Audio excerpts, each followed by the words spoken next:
The Day of the Locust, by Nathanael West. Chapter 1.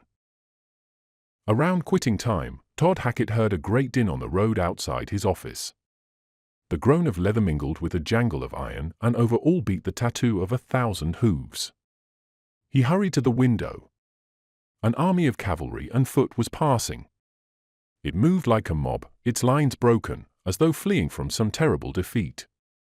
The dolmans of the hussars, the heavy charros of the guards, Hanoverian light horse, with their flat leather caps and flowing red plumes, were all jumbled together in bobbing disorder. Behind the cavalry came the infantry, a wild sea of waving saber-tacks, sloped muskets, crossed shoulder belts and swinging cartridge boxes. Todd recognized the scarlet infantry of England with their white shoulder pads, the black infantry of the Duke of Brunswick, the French grenadiers with their enormous white gaiters, the Scotch with bare knees under plaid skirts. While he watched, a little fat man, wearing a cork sun helmet, polo shirt and knickers, darted around the corner of the building in pursuit of the army. "Stage 9, you bastard, stage 9, he screamed through a small megaphone. The cavalry put spur to their horses and the infantry broke into a dog trot. The little man in the cork hat ran after them, shaking his fist and cursing. Todd watched until they had disappeared behind half a Mississippi steamboat, then put away his pencils and drawing board, and left the office. On the sidewalk outside the studio he stood for a moment trying to decide whether to walk home or take a streetcar. He had been in Hollywood less than 3 months and still found it a very exciting place, but he was lazy and didn't like to walk. He decided to take the streetcar as far as Vine Street and walk the rest of the way. A talent scout for National Films had brought Todd to the coast after seeing some of his drawings in an exhibit of undergraduate work at the Yale School of Fine Arts. He had been hired by telegram. If the scout had met Todd, he probably wouldn't have sent him to Hollywood to learn set and costume designing. His large, sprawling body, his slow blue eyes and sloppy grin made him seem completely without talent, almost doltish in fact. Yes, despite his appearance, he was really a very complicated young man with a whole set of personalities, one inside the other like a nest of Chinese boxes. And the burning of Los Angeles, a picture he was soon to paint, definitely proved he had talent. He left the car at Vine Street. As he walked along, he examined the evening crowd. A great many of the people wore sports clothes, which were not really sports clothes. Their sweaters, knickers, slacks, blue flannel jackets with brass buttons were fancy dress. The fat lady in the yachting cap was going shopping, not boating. The man in the Norfolk jacket and Tyrolean hat was returning, not from a mountain, but an insurance office, and the girl in slacks and sneaks with a bandana around her head had just left a switchboard, not a tennis court. Scattered among these masquerades were people of a different type. Their clothing was somber and badly cut, bought from mail-order houses. While the others moved rapidly, darting into stores and cocktail bars, they loitered on the corners or stood with their backs to the shop windows and stared at everyone who passed. When their stare was returned, their eyes filled with hatred. At this time Todd knew very little about them except that they had come to California to die. He was determined to learn much more. They were the people he felt he must paint. He would never again do a fat red barn, old stone wall or sturdy Nantucket fisherman. From the moment he had seen them, he had known that, despite his race, training and heritage, neither Winslow Homer nor Thomas Ryder could be his masters, and he turned to Goya and Dormier. He had learned this just in time. During his last year in art school, he had begun to think that he might give up painting completely. The pleasures he received from the problems of composition and color had decreased as his facility had increased, and he had realized that he was going the way of all his classmates, toward illustration or mere handsomeness. When the Hollywood job had come along, he had grabbed it despite the arguments of his friends who were certain that he was selling out and would never paint again. He reached the end of Vine Street and began the climb into Pinon Canyon. Night had started to fall. The edges of the trees burned with a pale violet light and their centers gradually turned from deep purple to black. The same violet piping, like a neon tube, outlined the tops of the ugly, hump-backed hills, and they were almost beautiful. But not even the soft wash of dusk could help the houses. Only dynamite would be of any use against the Mexican ranch houses, Samoan huts, Mediterranean villas, Egyptian and Japanese temples, Swiss chalets, Tudor cottages, and every possible combination of these styles that lined the slopes of the canyon. When he noticed that they were all of plaster, lath, and paper, he was charitable and blamed their shape on the materials used. Steel, stone, and brick curb builders fancy a little, forcing him to distribute his stresses and weights and to keep his corners plumb, but plaster and paper know no law, not even that of gravity. On the corner of La Huerta Road was a miniature Rhine castle with tar paper turrets pierced for archers. Next to it was a little highly colored shack with domes and minarets out of the Arabian Nights. Again he was charitable. Both houses were comic, but he didn't laugh. Their desire to startle was so eager and guileless. It is hard to laugh at the need for beauty and romance, no matter how tasteless, even horrible, the results of that need are. But it is easy to sigh. Few things are sadder than the truly monstrous. Chapter 2. The house he lived in was a nondescript affair called the San Bernardino Arms. It was an oblong 3 stories high, the back and sides of which were of plain, unpainted stucco, broken by even rows of unadorned windows. The facade was the color of diluted mustard and its windows, all double, were framed by pink Moorish columns which supported turnip-shaped lintels. His room was on the 3rd floor, but he paused for a moment on the landing of the 2nd. It was on that floor that Fagrina lived, in 208. When someone laughed in one of the apartments, he started guiltily and continued upstairs. As he opened his door, a card fluttered to the floor. Honest Abe Kusich, it said in large type, then underneath in smaller italics were several endorsements, printed to look like press notices. The Lloyds of Hollywood, Stanley Rose. Abe's word is better than Morgan's bonds, Gail Brenshaw. On the other side was a penciled message, Kingpin 4th, Solitaire 6th.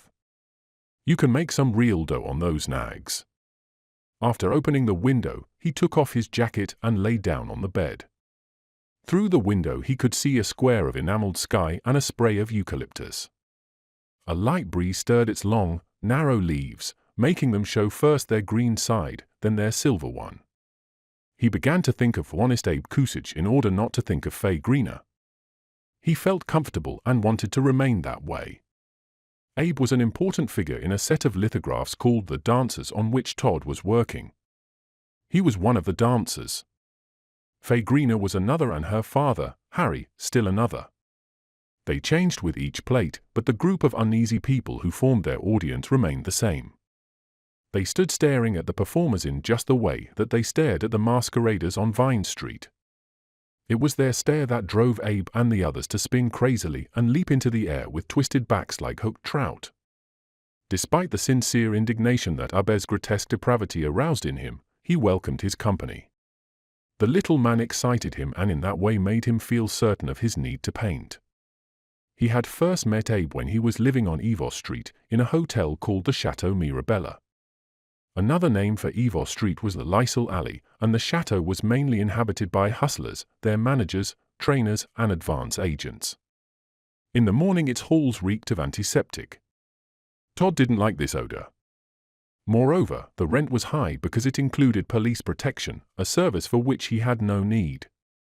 He wanted to move, but inertia and the fact that he didn't know where to go kept him in the chateau until he met Abe. The meeting was accidental. He was on the way to his room late one night when he saw what he supposed was a pile of soiled laundry lying in front of the door across the hall from his own. Just as he was passing it, the bundle moved and made a peculiar noise. He struck a match, thinking it might be a dog wrapped in a blanket. When the light flared up, he saw it was a tiny man. The match went out and he hastily lit another. It was a male dwarf rolled up in a woman's flannel bathrobe. The round thing at the end was his slightly hydrocephalic head. A slow, choked snore bubbled from it. The hall was cold and draughty. Todd decided to wake the man and stirred him with his toe. He groaned and opened his eyes.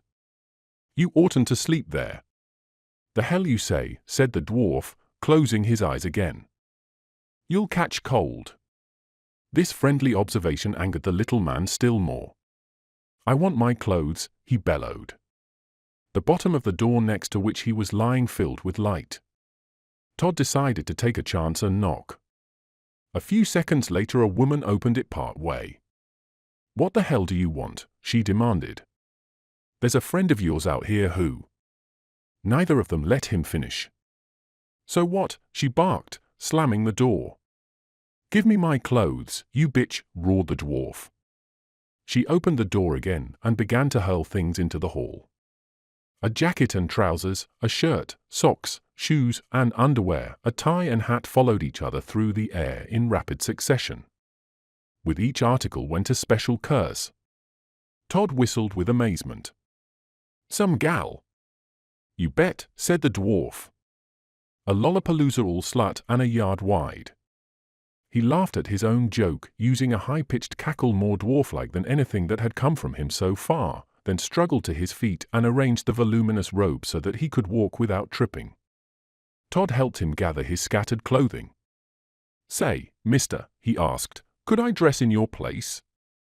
Todd let him into his bathroom. While waiting for him to reappear, he couldn't help imagining what had happened in the woman's apartment. He began to feel sorry for having interfered. But when the dwarf came out wearing his hat, Todd felt better. The little man's hat fixed almost everything. That year Tyrolean hats were being worn a great deal along Hollywood Boulevard, and the dwarf's was a fine specimen. It was the proper magic green color and had a high, conical crown. There should have been a brass buckle on the front, but otherwise it was quite perfect. The rest of his outfit didn't go well with the hat.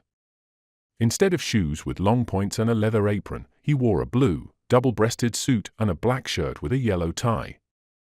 Instead of a crooked thorn stick, he carried a rolled copy of the Daily Running Horse. "That's what I get for fooling with 4-bit broads," he said by way of greeting. Todd nodded and tried to concentrate on the green hat. His ready acquiescence seemed to irritate the little man. "No quiff can give Abe Kusich the fingeroo and get away with it," he said bitterly. "Not when I can get her leg broke for $20 and I got 20. He took out a thick billfold and shook it at Todd. "So she thinks she can give me the fingeroo, huh? Well, let me tell." Todd broke in hastily. "You're right, Mr. Kusich." The dwarf came over to where Todd was sitting, and for a moment Todd thought he was going to climb into his lap, but he only asked his name and shook hands. The little man had a powerful grip. "Let me tell you something, Hackett, if you hadn't come along, IDA broke in the door. That dame thinks she can give me the fingeroo, but she's got another thinkola coming. But thanks anyway." "Forget it." "I don't forget nothing. I remember those who do me dirt and those who do me favors." He wrinkled his brow and was silent for a moment. "Listen," he finally said, "seeing as you helped me, I got to return it. I don't want anybody going around saying Abe Kusich owes him anything. So I'll tell you what. I'll give you a good one for the 5th at Kalient. You put a $5 on its nose and it'll get you 20 smackaroos. What I'm telling you is strictly correct." Todd didn't know how to answer, and his hesitation offended the little man. "Would I give you a bum steer?" he demanded, scowling. "Would I?" Todd walked toward the door to get rid of him. "No," he said. "Then why won't you bet, huh? What's the name of the horse?" Todd asked, hoping to calm him. The dwarf had followed him to the door, pulling the bathrobe after him by one sleeve.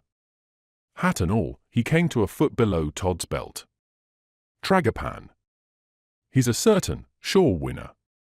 I know the guy who owns him and he gave me the office." "Is he a Greek?" Todd asked. He was being pleasant in order to hide the attempt he was making to maneuver the dwarf through the door. "Yeah, he's a Greek." "Do you know him?" "No." "No?" "No," said Todd with finality. "Keep your drawers on," ordered the dwarf. "All I want to know is how you know he's a Greek if you don't know him." His eyes narrowed with suspicion and he clenched his fists. Todd smiled to placate him. "I just guessed it." "You did?" The dwarf hunched his shoulders as though he were going to pull a gun or throw a punch. Todd backed off and tried to explain. I guessed he was a Greek because tragopan is a Greek word that means pheasant. The dwarf was far from satisfied. How do you know what it means? You ain't a Greek? No, but I know a few Greek words. So you're a wise guy, a know-it-all. He took a short step forward, moving on his toes, and Todd got set to block a punch. A college man, Well, let me tell. His foot caught in the wrapper and he fell forward on his hands. He forgot Todd and cursed the bathrobe, then got started on the woman again. So she thinks she can give me the fingeroo. He kept poking himself in the chest with his thumbs. Who gave her $40 for an abortion? Who? And another 10 to go to the country for a rest that time. To a ranch I sent her? And who got her fiddle out of hock that time in Santa Monica? Who? That's right, Todd said, getting ready to give him a quick shove through the door. But he didn't have to shove him. The little man suddenly darted out of the room and ran down the hall, dragging the bathrobe after him. A few days later, Todd went into a stationery store on Vine Street to buy a magazine. While he was looking through the rack, he felt a tug at the bottom of his jacket. It was Abe Kusich, the dwarf, again. How's things? He demanded. Todd was surprised to find that he was just as truculent as he had been the other night.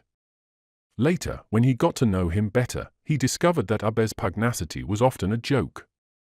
When he used it on his friends, they played with him like one does with a growling puppy, staving off his mad rushes and then baiting him to rush again. Fair enough, Todd said, but I think I'll move. He had spent most of Sunday looking for a place to live and was full of the subject. The moment he mentioned it, however, he knew that he had made a mistake.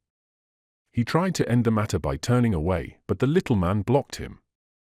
He evidently considered himself an expert on the housing situation. After naming and discarding a dozen possibilities without a word from Todd, he finally hit on the San Bernardino Arms. That's the place for you, the San Berdu. I live there, so I ought to know. The owner's strictly from hunger. Come on, I'll get you fixed up swell. I don't know, Todd began. The dwarf bridled instantly and appeared to be mortally offended. I suppose it ain't good enough for you. Well, let me tell you something, you. Todd allowed himself to be bullied and went with the dwarf to Pinon Canyon. The rooms in the San Berdu were small and not very clean. He rented one without hesitation, however, when he saw Faye Greener in the hall. Chapter 3. Todd had fallen asleep. When he woke again, it was after 8 o'clock. He took a bath and shaved, then dressed in front of the bureau mirror. He tried to watch his fingers as he fixed his collar and tie, but his eyes kept straying to the photograph that was pushed into the upper corner of the frame. It was a picture of Faye Greener, a still from a two-reel farce in which she had worked as an extra. She had given him the photograph willingly enough, had even autographed it in a large, wild hand, affectionately yours, Faye Greener, but she refused his friendship, or, rather, insisted on keeping it impersonal. She had told him why. He had nothing to offer her, neither money nor looks, and she could only love a handsome man and would only let a wealthy man love her. Todd was a good-hearted man, and she liked good-hearted men, but only as friends. She wasn't hard-boiled. It was just that she put love on a special plane where a man without money or looks couldn't move. Todd grunted with annoyance as he turned to the photograph. In it she was wearing a harem costume, full Turkish trousers, breastplates and a monkey jacket, and lay stretched out on a silken divan. One hand held a beer bottle and the other a pewter stein. He had gone all the way to Glendale to see her in that movie. It was about an American drummer who gets lost in the seraglio of a Damascus merchant and has a lot of fun with the female inmates. Faye played one of the dancing girls. She had only one line to speak, "Oh, Mr. Smith," and spoke it badly. She was a tall girl with wide, straight shoulders and long, sword-like legs. Her neck was long, too, and columnar. Her face was much fuller than the rest of her body would lead you to expect and much larger. It was a moon face, wide at the cheekbones and narrow at chin and brow. She wore her platinum hair long, letting it fall almost to her shoulders in back, but kept it away from her face and ears with a narrow blue ribbon that went under it and was tied on top of her head with a little bow. She was supposed to look drunk, and she did, but not with alcohol.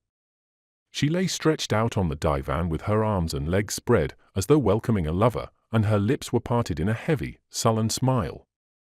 She was supposed to look inviting, but the invitation wasn't to pleasure. Todd lit a cigarette and inhaled with a nervous gasp. He started to fool with his tie again, but had to go back to the photograph. Her invitation wasn't to pleasure, but to struggle, hard and sharp, closer to murder than to love.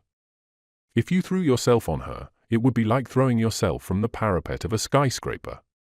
You would do it with a scream. You couldn't expect to rise again. Your teeth would be driven into your skull like nails into a pine board, and your back would be broken. You wouldn't even have time to sweat or close your eyes. He managed to laugh at his language, but it wasn't a real laugh, and nothing was destroyed by it. If she would only let him, he would be glad to throw himself, no matter what the cost. But she wouldn't have him. She didn't love him, and he couldn't further her career. She wasn't sentimental, and she had no need for tenderness, even if he were capable of it. When he had finished dressing, he hurried out of the room. He had promised to go to a party at Claude Estates. Chapter 4. Claude was a successful screenwriter who lived in a big house that was an exact reproduction of the old Dupuy mansion near Biloxi, Mississippi. When Todd came up the walk between the boxwood hedges, he greeted him from the enormous, two-story porch by doing the impersonation that went with the Southern colonial architecture. He teetered back and forth on his heels like a Civil War colonel and made believe he had a large belly. He had no belly at all. He was a dried-up little man with the rubbed features and stooped shoulders of a postal clerk. The shiny mohair coat and nondescript trousers of that official would have become him, but he was dressed, as always, elaborately. In the buttonhole of his brown jacket was a lemon flower. His trousers were of reddish Harris tweed with a hound-tooth check, and on his feet were a pair of magnificent, rust-colored bluchers. His shirt was ivory flannel and his knitted tie a red that was almost black. While Todd mounted the steps to reach his outstretched hand, he shouted to the butler, "Here, you black rascal! A mint julep." A Chinese servant came running with a scotch and soda. After talking to Todd for a moment, Claude started him in the direction of Alice, his wife, who was at the other end of the porch. "Don't run off," he whispered. "We're going to a sporting house." Alice was sitting in a wicker swing with a woman named Mrs. Joan Shortson. When she asked him if he was playing any tennis, Mrs. Shortson interrupted her.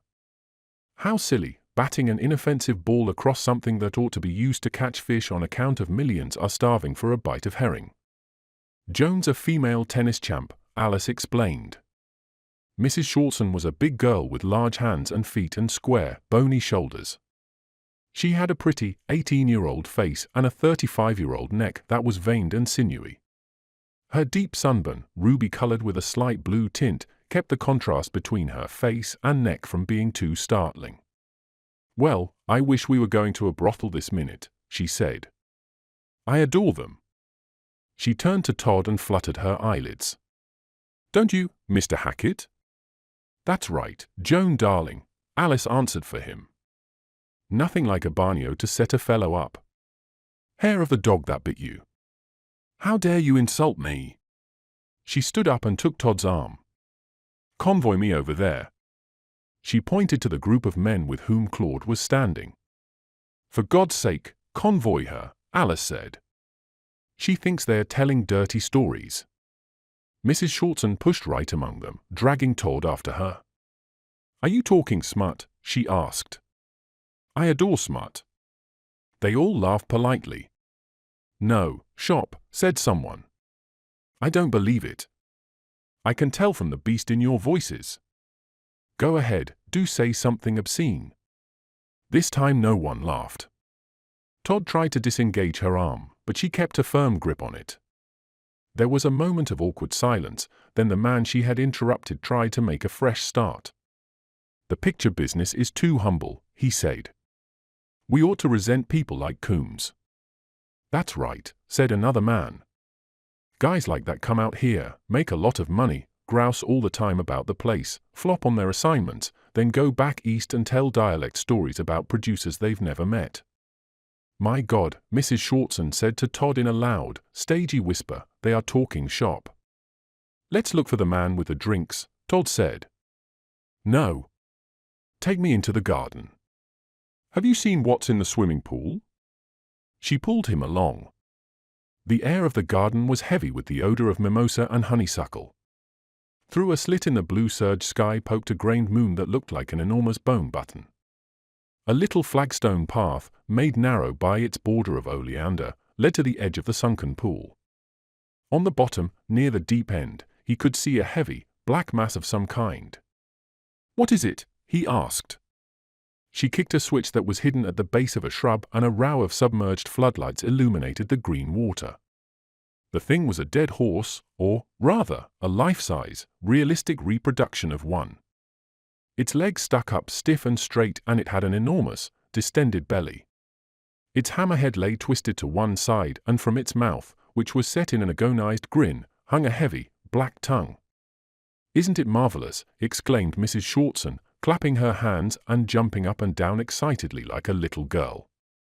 What's it made of? Then you weren't fooled? How impolite! It's rubber, of course. It cost lots of money. But why? To amuse. We were looking at the pool one day, and somebody, Jerry Apis, I think, said that it needed a dead horse on the bottom, so Alice got one. Don't you think it looks cute? Very. You're just an old meanie. Think how happy the estates must feel, showing it to people and listening to their merriment and their ohs and ahs of unconfined delight. She stood on the edge of the pool and oh'd and oh'd rapidly several times in succession. Is it still there? Someone called. Todd turned and saw two women and a man coming down the path. I think its belly's going to burst, Mrs. Shortson shouted to them gleefully. Goody, said the man, hurrying to look. But it's only full of air, said one of the women. Mrs. Shortson made believe she was going to cry. You're just like that mean Mr. Hackett. You just won't let me cherish my illusions. Todd was halfway to the house when she called after him. He waved, but kept going. The men with Claude were still talking shop. But how are you going to get rid of the illiterate mockies that run it? They've got a stranglehold on the industry. Maybe they're intellectual stumblebums, but they're damn good businessmen. Or at least they know how to go into receivership and come up with a gold watch in their teeth. They ought to put some of the millions they make back into the business again. Like Rockefeller does with his foundation. People used to hate the Rockefellers, but now instead of hollering about their ill-gotten oil dough, everybody praises them for what the foundation does. It's a swell stunt, and pictures could do the same thing. Have a cinema foundation and make contributions to science and art. You know, give the racket a front. Todd took Claude to one side to say good night, but he wouldn't let him go. He led him into the library and mixed 2 double scotches. They sat down on the couch facing the fireplace. You haven't been to Audrey Jennings' place? Claude asked. No, but I've heard tell of it. Then you've got to come along. I don't like pro sport.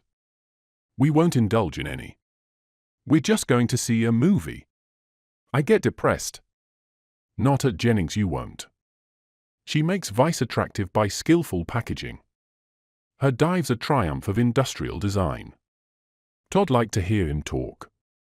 He was master of an involved comic rhetoric that permitted him to express his moral indignation and still keep his reputation for worldliness and wit. Todd fed him another lead.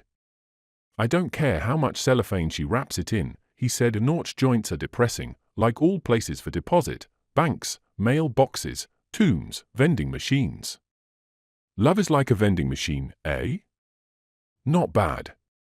You insert a coin and press home the lever. There's some mechanical activity inside the bowels of the device. You receive a small sweet, frown at yourself in the dirty mirror, adjust your hat, take a firm grip on your umbrella and walk away, trying to look as though nothing had happened.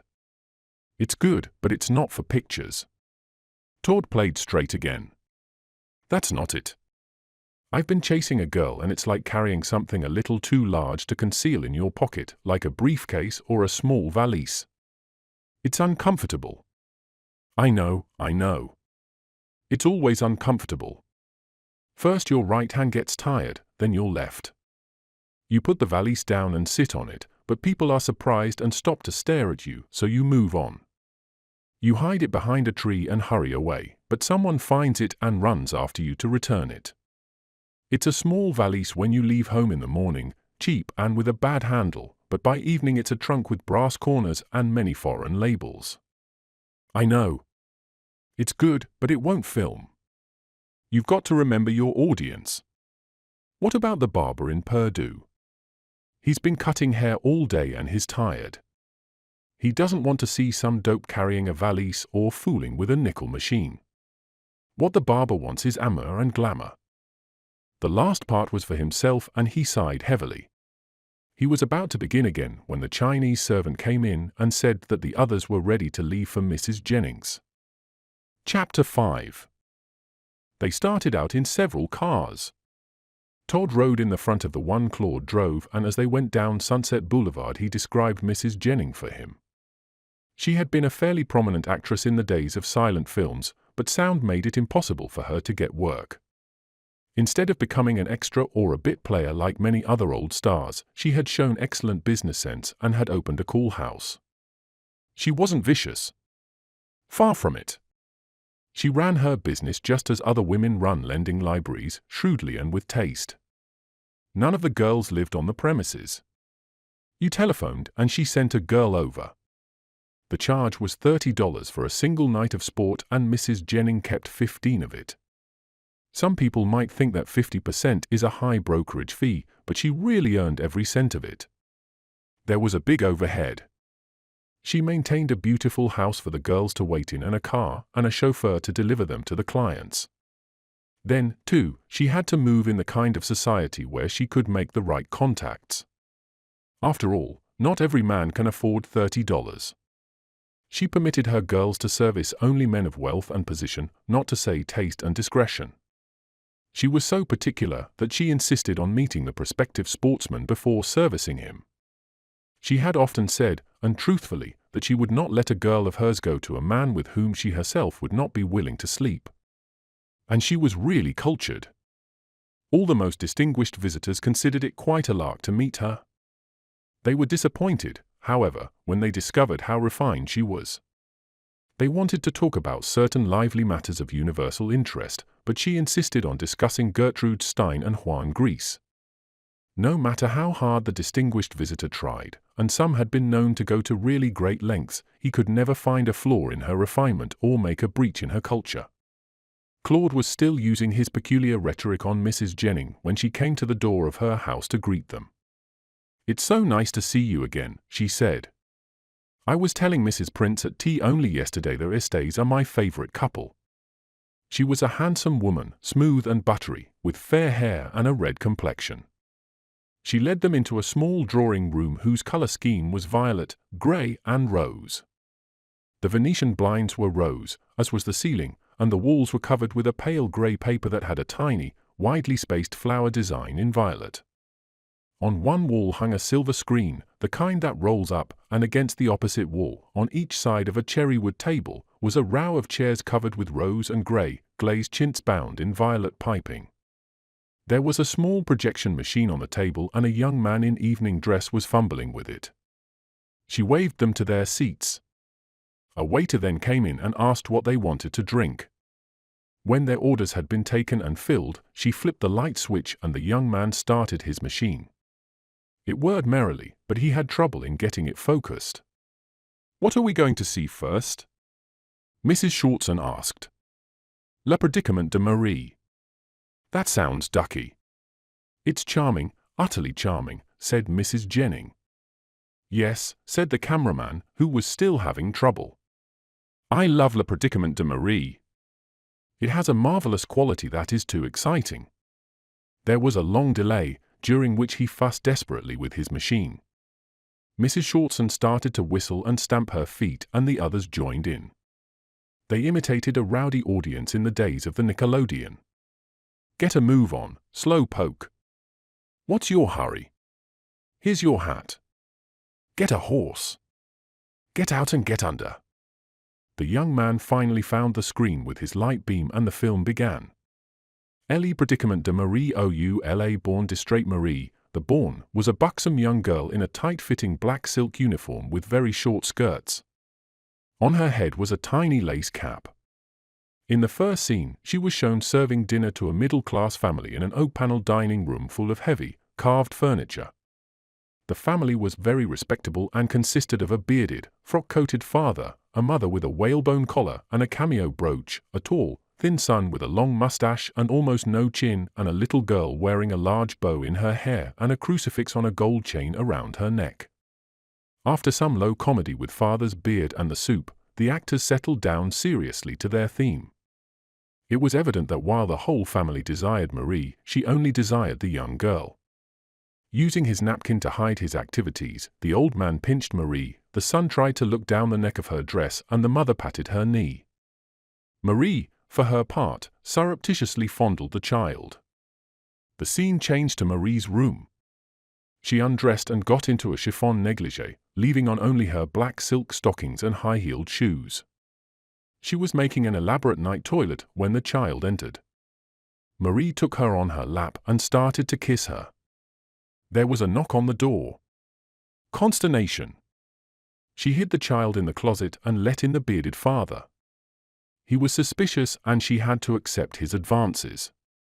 He was embracing her when there was another knock. Again consternation and tableau. This time it was the mustachioed son. Marie hid the father under the bed. No sooner had the son begun to grow warm than there was another knock. Marie made him climb into a large blanket chest. The new caller was the lady of the house. She, too, was just settling down to work when there was another knock. Who could it be? A telegram? A policeman? Frantically, Marie counted the different hiding places. The whole family was present. She tiptoed to the door and listened. Who can it be that wishes to enter now? Read the title card. And there the machine stuck. The young man in evening dress became as frantic as Marie. When he got it running again, there was a flash of light and the film whizzed through the apparatus until it had all run out. "I'm sorry, extremely," he said. "I'll have to rewind." "It's a frame-up," someone yelled. "Fake. Cheat." The old teaser routine. They stamped their feet and whistled. Under cover of the mock riot, Todd sneaked out. He wanted to get some fresh air. The waiter, whom he found loitering in the hall, showed him to the patio in back of the house. On his return, he peeked into the different rooms. In one of them he found a large number of miniature dogs in a curio cabinet. There were glass pointers, silver beagles, porcelain schnauzers, stone dachshunds, aluminum bulldogs, onyx whippets, china bassets, wooden spaniels. Every recognized breed was represented and almost every material that could be sculptured, cast or carved. While he was admiring the little figures, he heard a girl singing. He thought he recognized her voice and peeked into the hall. It was Mary Dove, one of Fay Greener's best friends. Perhaps Fay also worked for Mrs. Jennings. If so, for $30. He went back to see the rest of the film. Chapter 6. Todd's hope that he could end his trouble by paying a small fee didn't last long. When he got Claude to ask Mrs. Jennings about Fay, that lady said she had never heard of the girl. Claude then asked her to inquire through Mary Dove. A few days later she phoned him to say there was nothing doing. The girl wasn't available. Todd wasn't really disappointed. He didn't want Fay that way, not at least while he still had a chance some other way. Lately, he had begun to think he had a good one.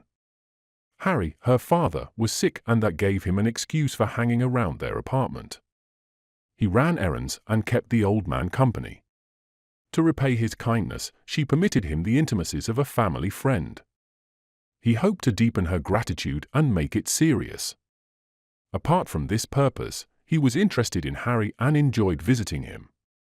The old man was a clown and Todd had all the painter's usual love of clowns. But what was more important, he felt that his clownship was a clue to the people who stared, a painter's clue, that is a clue in the form of a symbol, just as Faye's dreams were another. He sat near Harry's bed and listened to his stories by the hour. 40 years in vaudeville and burlesque had provided him with an infinite number of them. As he put it, his life had consisted of a lightning series of nip-ups, high gruesomes, flying WS and 108s done to escape a barrage of exploding stoves. An exploding stove was any catastrophe, natural or human, from a flood in Medicine Hat, Wyoming, to an angry policeman in Moose Factory, Ontario. When Harry had first begun his stage career, he had probably restricted his clowning to the boards, but now he clowned continuously. It was his sole method of defense. Most people, he had discovered, won't go out of their way to punish a clown. He used a set of elegant gestures to accent the comedy of his bent, hopeless figure, and wore a special costume, dressing like a banker, a cheap, unconvincing, imitation banker. The costume consisted of a greasy derby with an unusually high crown, a wing collar and polka dot four-in-hand, a shiny double-breasted jacket and grey-striped trousers. His outfit fooled no one, but then he didn't intend it to fool anyone. His slyness was of a different sort. On the stage he was a complete failure and knew it. Yet he claimed to have once come very close to success. To prove how close, he made Todd read an old clipping from the theatrical section of the Sunday Times. Bedraggled Harlequin, it was headed. The Commedia dell'arte is not dead, but lives on in Brooklyn, or was living there last week on the stage of the Oglethorpe Theatre in the person of one Harry Greener. Mr. Greener is of a troupe called the Flyinglings, who, by the time this reaches you, have probably moved on to Mystic, Connecticut, or some other place more fitting than the borough of large families. If you have the time and really love the theatre, by all means seek out the Lings wherever they may be. Mr. Greener, the bedraggled Harlequin of our caption, is not bedraggled but clean, neat and sweet when he first comes on. By the time the Lings, for muscular Orientals, finish with him, however, he is plenty bedraggled. He is tattered and bloody, but still sweet. When Mr. Greener enters, the trumpets are properly silent.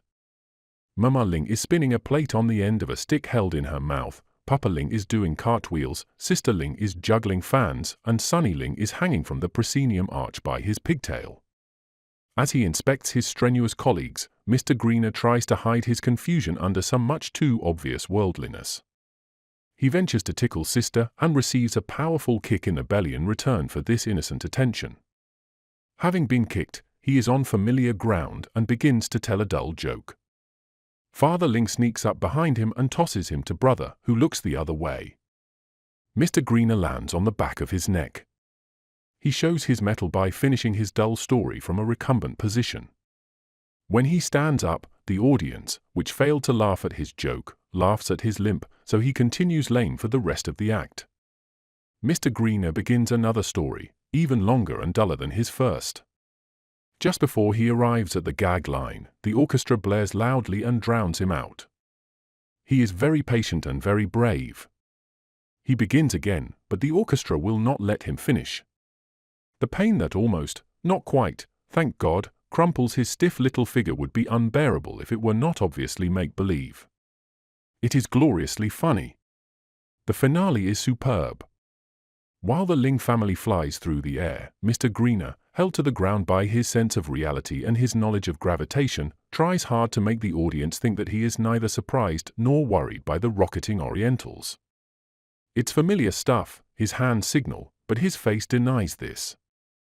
As time goes on and no one is hurt, he regains his assurance. The acrobats ignore him, so he ignores the acrobats. His is the final victory, the applause is for him. My first thought was that some producer should put Mr. Greener into a big review against a background of beautiful girls and glittering curtains. But my second was that this would be a mistake.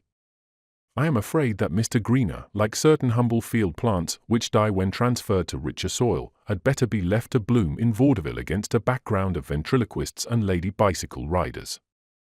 Harry had more than a dozen copies of this article, several on rag paper. After trying to get a job by inserting a small advertisement in Variety. Some producer should put Mr. Greener into a big review. The Times, he had come to Hollywood, thinking to earn a living playing comedy bits in films. There proved to be little demand for his talents, however. As he himself put it, he'd stank from hunger. To supplement his meager income from the studios, he peddled silver polish which he made in the bathroom of the apartment out of chalk, soap and yellow axle grease. When Faye wasn't at Central Casting, she took him around on his peddling trips in her Model T Ford.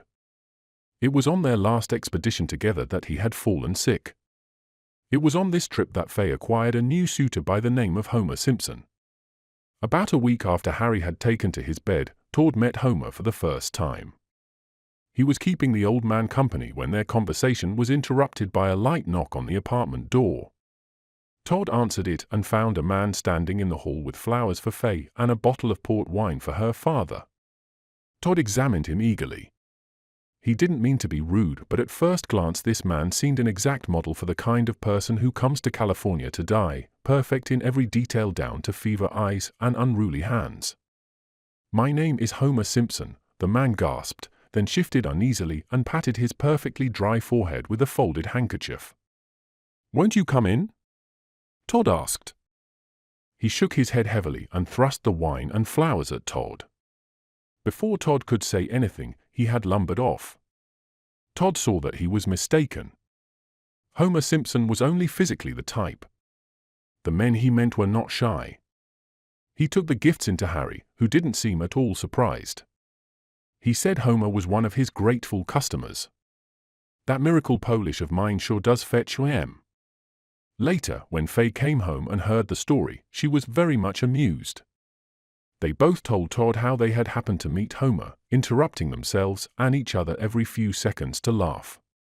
The next thing Todd saw Homer staring at the apartment house from the shadow of a date palm on the opposite side of the street. He watched him for a few minutes, then called out a friendly greeting. Without replying, Homer ran away. On the next day, and the one after, Todd again saw him lurking near the palm tree. He finally caught him by approaching the tree silently from the rear. "Hello, Mr. Simpson," Todd said softly.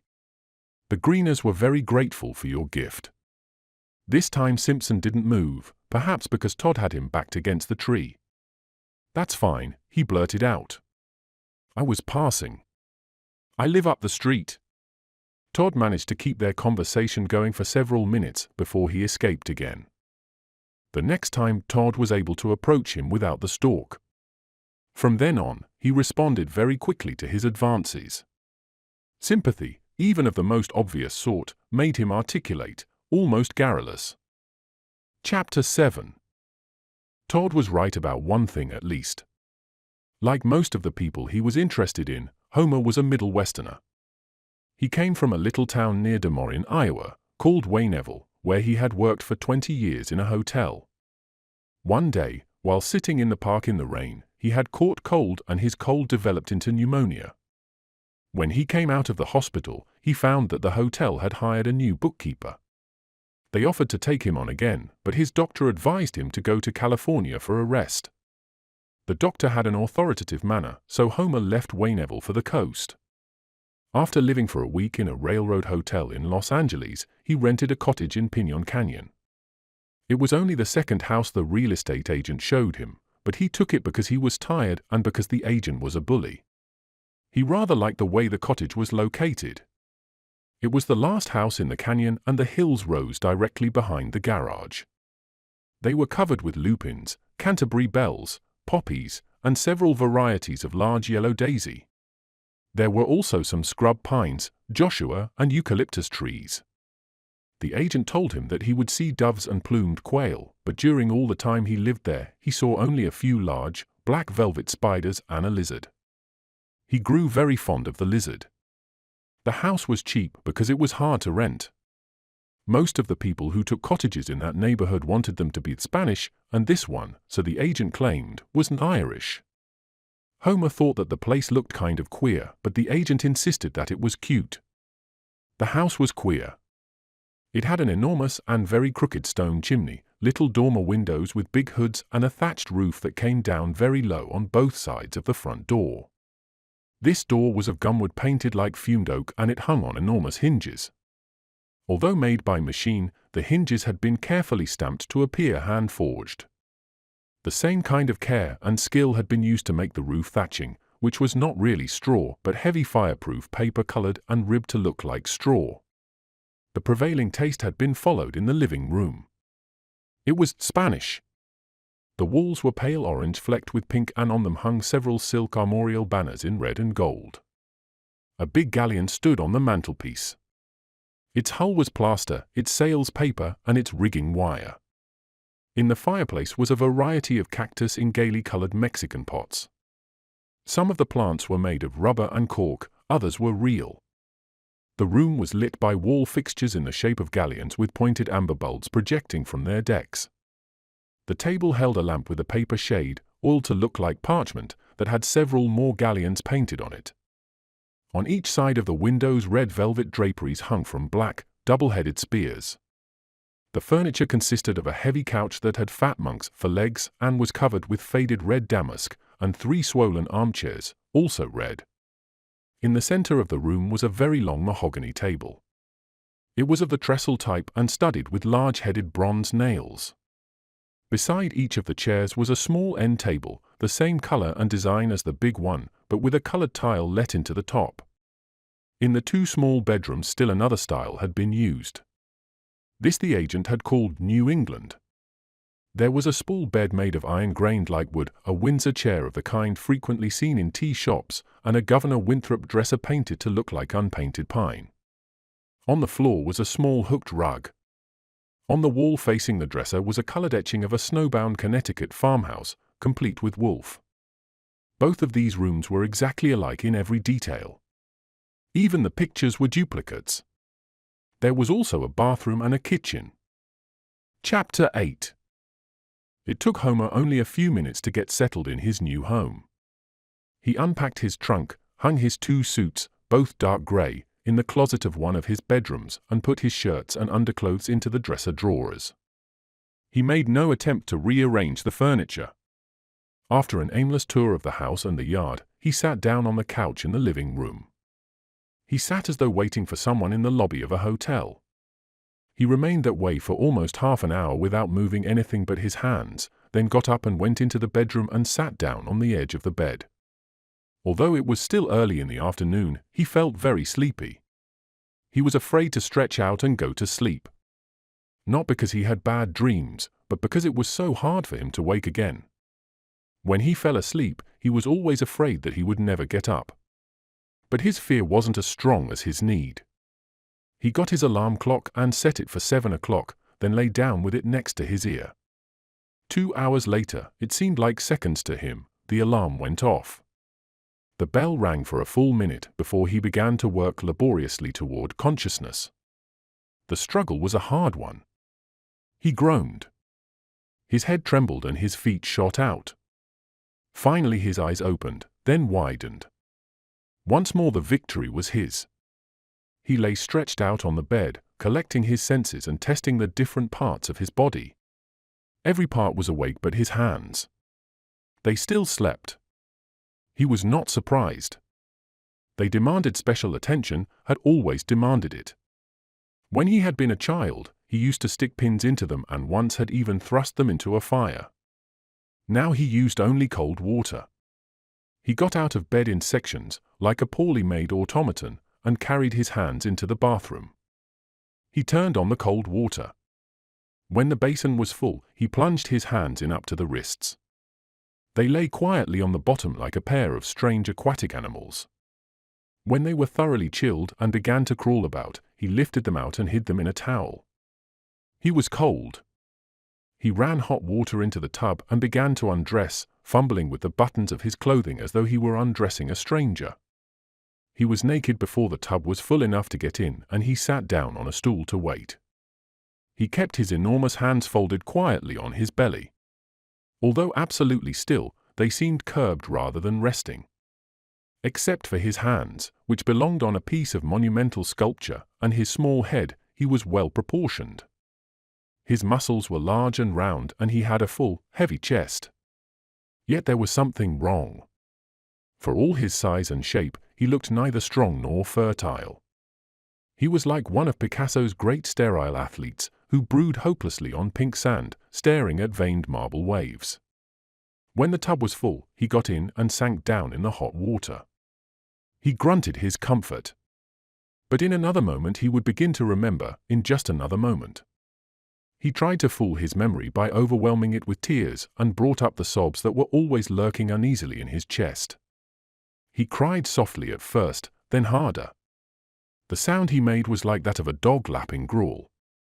He concentrated on how miserable and lonely he was, but it didn't work. The thing he was trying so desperately to avoid kept crowding into his mind. One day when he was working in the hotel, a guest called Romola Martin had spoken to him in the elevator. "Mr. Simpson, you're Mr. Simpson, the bookkeeper?" "Yes. I'm in 611. She was small and childlike, with a quick, nervous manner. In her arms she coddled a package which obviously contained a square gin bottle. "Yes," said Homer again, working against his natural instinct to be friendly. He knew that Miss Martin owed several weeks' rent and had heard the room clerk say she was a drunkard. "Oh."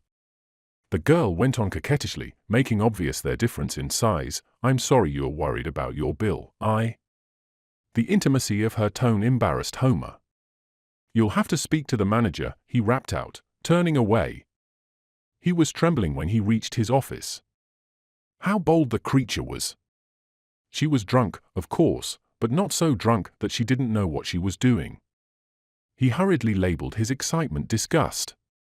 Soon afterwards the manager called and asked him to bring in Miss Martin's credit card. When he went into the manager's office, he found Miss Carlyle, the room clerk, there. Homer listened to what the manager was saying to her. "You roomed 611? "I did, yes, sir." "Why?" "She's obvious enough, isn't she?" "Not when she's sober." "Never mind that. We don't want her kind in this hotel." "I'm sorry." The manager turned to Homer and took the credit card he was holding.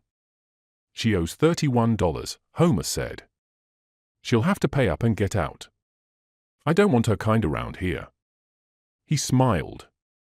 "Especially when they run up bills. Get her on the phone for me." Homer asked the telephone operator for 611 and after a short time was told that the room didn't answer. "She's in the house," he said. "I saw her in the elevator. I'll have the housekeeper look." Homer was working on his book some minutes later when his phone rang. It was the manager again. He said that 611 had been reported in by the housekeeper and asked Homer to take her a bill. "Tell her to pay up or get out," he said. His first thought was to ask that Miss Carlyle be sent because he was busy, but he didn't dare to suggest it. While making out the bill, he began to realize how excited he was. It was terrifying. Little waves of sensation moved along his nerves and the base of his tongue tingled. When he got off at the 6th floor, he felt almost gay. His step was buoyant and he had completely forgotten his troublesome hands. He stopped at 611 and made as though to knock, then suddenly took fright and lowered his fist without touching the door. He couldn't go through with it. They would have to send Miss Carlyle. The housekeeper, who had been watching from the end of the hall, came up before he could escape. "She doesn't answer," Homer said hurriedly. "Did you knock hard enough? That slut is in there." Before Homer could reply, she pounded on the door. "Open up," she shouted. Homer heard someone move inside, then the door opened a few inches. "Who is it, please?" a light voice asked. "Mr. Simpson, the bookkeeper," he gasped. "Come in, please." The door opened a little wider and Homer went in without daring to look around at the housekeeper. He stumbled to the center of the room and stopped. At first, he was conscious only of the heavy odor of alcohol and stale tobacco, but then underneath he smelled a metallic perfume.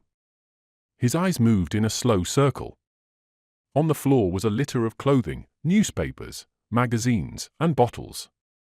Miss Martin was huddled up on a corner of the bed. She was wearing a man's black silk dressing gown with light blue cuffs and lapel facings. Her close-cropped hair was the color and texture of straw, and she looked like a little boy. Her youthfulness was heightened by her blue button eyes, pink button nose, and red button mouth. Homer was too busy with his growing excitement to speak or even think. He closed his eyes to tend it better, nursing carefully what he felt. He had to be careful, for if he went too fast, it might wither and then he would be cold again.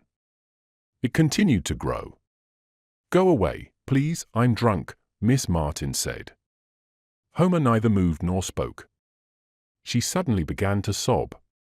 The coarse, broken sounds she made seemed to come from her stomach. She buried her face in her hands and pounded the floor with her feet. Homer's feelings were so intense that his head bobbed stiffly on his neck like that of a toy Chinese dragon. "I'm broke. I haven't any money. I haven't a dime. I'm broke, I tell you." Homer pulled out his wallet and moved on the girl as though to strike her with it. She cowered away from him and her sobs grew stronger. He dropped the wallet in her lap and stood over her, not knowing what else to do.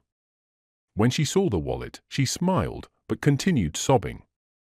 "Sit down," she said. He sat down on the bed beside her. "You strange man," she said coyly. "I could kiss you for being so nice." He caught her in his arms and hugged her. His suddenness frightened her, and she tried to pull away, but he held on and began awkwardly to caress her. He was completely unconscious of what he was doing. He knew only that what he felt was marvelously sweet and that he had to make the sweetness carry through to the poor, sobbing woman. Miss Martin's sobs grew less and soon stopped altogether. He could feel her fidget and gather strength. The telephone rang. "Don't answer it," she said, beginning to sob once more. He pushed her away gently and stumbled to the telephone. It was Miss Carlyle. "Are you all right?" she asked, "or shall we send for the cops?" "All right," he said, hanging up. It was all over. He couldn't go back to the bed.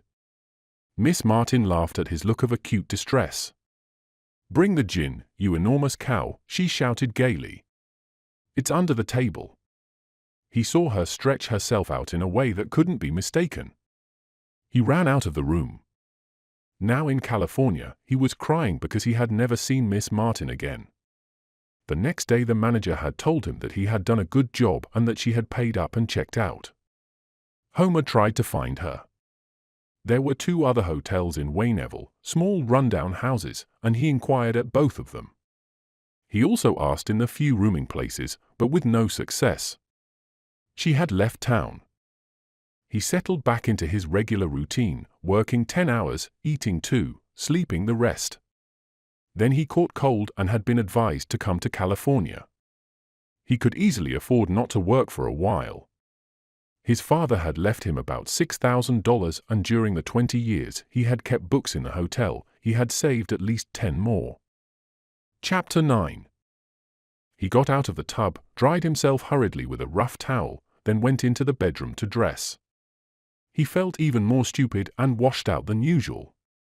It was always like that. His emotion surged up in an enormous wave, curving and rearing, higher and higher, until it seemed as though the wave must carry everything before it. But the crash never came. Something always happened at the very top of the crest and the wave collapsed to run back like water down a drain, leaving, at the most, only the refuse of feeling. It took him a long time to get all his clothing on. He stopped to rest after each garment with a desperation far out of proportion to the effort involved. There was nothing to eat in the house and he had to go down to Hollywood Boulevard for food. He thought of waiting until morning, but then, although he was not hungry, decided against waiting. It was only 8 o'clock and the trip would kill some time. If he just sat around, the temptation to go to sleep again would become irresistible. The night was warm and very still. He started downhill, walking on the outer edge of the pavement. He hurried between lampposts, where the shadows were heaviest, and came to a full stop for a moment at every circle of light. By the time he reached the boulevard, he was fighting the desire to run. He stopped for several minutes on the corner to get his bearings. As he stood there, poised for flight, his fear made him seem almost graceful. When several other people passed without paying any attention to him, he quieted down. He adjusted the collar of his coat and prepared to cross the street. Before he could take 2 steps, someone called to him. "Hey, you," Mister. It was a beggar who had spotted him from the shadow of a doorway. With the infallible instinct of his kind, he knew that Homer would be easy. Can you spare a nickel? No, Homer said without conviction. The beggar laughed and repeated his question, threateningly. A nickel, mister. He poked his hand into Homer's face. Homer fumbled in his change pocket and dropped several coins on the sidewalk. While the man scrambled for them, he made his escape across the street. The Sun Gold Market into which he turned was a large, brilliantly lit place. All the fixtures were chromium and the floors and walls were lined with white tile. Colored spotlights played on the showcases and counters, heightening the natural hues of the different foods. The oranges were bathed in red, the lemons in yellow, the fish in pale green, the steaks in rose, and the eggs in ivory. Homer went directly to the canned goods department and bought a can of mushroom soup and another of sardines. These and a half a pound of soda crackers would be enough for his supper. Out on the street again with his parcel, he started to walk home. When he reached the corner that led to Pinon Canyon and saw how steep and black the hill looked, he turned back along the lighted boulevard. He thought of waiting until someone else started up the hill, but finally took a taxicab. Chapter 10. Although Homer had nothing to do but prepare his scanty meals, he was not bored. Except for the Romola Martin incident and perhaps one or two other widely spaced events, the 40 years of his life had been entirely without variety or excitement. As a bookkeeper, he had worked mechanically, totaling figures and making entries with the same impersonal detachment that he now opened cans of soup and made his bed. Someone watching him go about his little cottage might have thought him sleepwalking or partially blind. His hands seemed to have a life and a will of their own. It was they who pulled the sheets tight and shaped the pillows. One day, while opening a can of salmon for lunch, his thumb received a nasty cut. Although the wound must have hurt, the calm, slightly querulous expression he usually wore did not change. The wounded hand writhed about on the kitchen table until it was carried to the sink by its mate and bathed tenderly in hot water. When not keeping house, he sat in the backyard, called the patio by the real estate agent, in an old broken deck chair. He went out to it immediately after breakfast to bake himself in the sun. In one of the closets he had found a tattered book and he held it in his lap without looking at it. There was a much better view to be had in any direction other than the one he faced. By moving his chair in a quarter circle, he could have seen a large part of the canyon twisting down to the city below. He never thought of making this shift. From where he sat, he saw the closed door of the garage and a patch of its shabby, tar paper roof. In the foreground was a sooty, brick incinerator and a pile of rusty cans. A little to the right of them were the remains of a cactus garden in which a few ragged, tortured plants still survived. One of these, a clump of thick, paddle-like blades, covered with ugly needles, was in bloom. From the tip of several of its topmost blades protruded a bright yellow flower, somewhat like a thistle blossom, but coarser. No matter how hard the wind blew, its petals never trembled. A lizard lived in a hole near the base of this plant. It was about 5 inches long and had a wedge-shaped head from which darted a fine, forked tongue.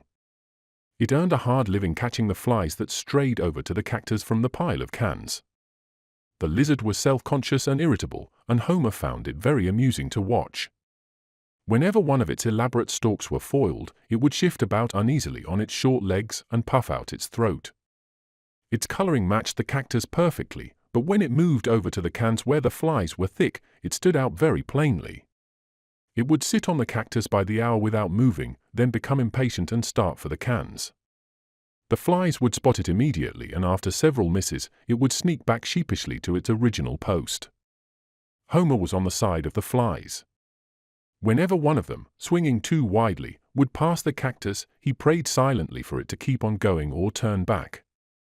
If it lighted, he watched the lizard begin its stalk and held his breath until it had killed, hoping all the while that something would warn the fly. But no matter how much he wanted the fly to escape, he never thought of interfering, and was careful not to budge or make the slightest noise. Occasionally the lizard would miscalculate. When that happened, Homer would laugh happily. Between the sun, the lizard, and the house, he was fairly well occupied. But whether he was happy or not it is hard to say. Probably he was neither, just as a plant is neither. He had memories to disturb him and a plant hasn't, but after the first bad night his memories were quiet. Chapter 11. He had been living this way for almost a month, when, one day, just as he was about to prepare his lunch, the doorbell rang. He opened it and found a man standing on the step with a sample case in one hand and a derby hat in the other. Homer hurriedly shut the door again. The bell continued to ring. He put his head out of the window nearest the door to order the fellow away, but the man bowed very politely and begged for a drink of water. Homer saw that he was old and tired and thought that he looked harmless. He got a bottle of water from the icebox, then opened the door and asked him in. "The name, sir, is Harry Greener," the man announced in sing-song, stressing every other syllable. Homer handed him a glass of water. He swallowed it quickly, then poured himself another. "Much obliged," he said with an elaborate bow. That was indeed refreshing. Homer was astonished when he bowed again, did several quick jig steps, then let his derby hat roll down his arm. It fell to the floor. He stooped to retrieve it, straightening up with a jerk as though he had been kicked, then rubbed the seat of his trousers ruefully. Homer understood that this was to amuse, so he laughed. Harry thanked him by bowing again, but something went wrong. The exertion had been too much for him. His face blanched and he fumbled with his collar. A momentary indisposition, he murmured, wondering himself whether he was acting or sick. "Sit down," Homer said. But Harry wasn't through with his performance. He assumed a gallant smile and took a few unsteady steps toward the couch, then tripped himself.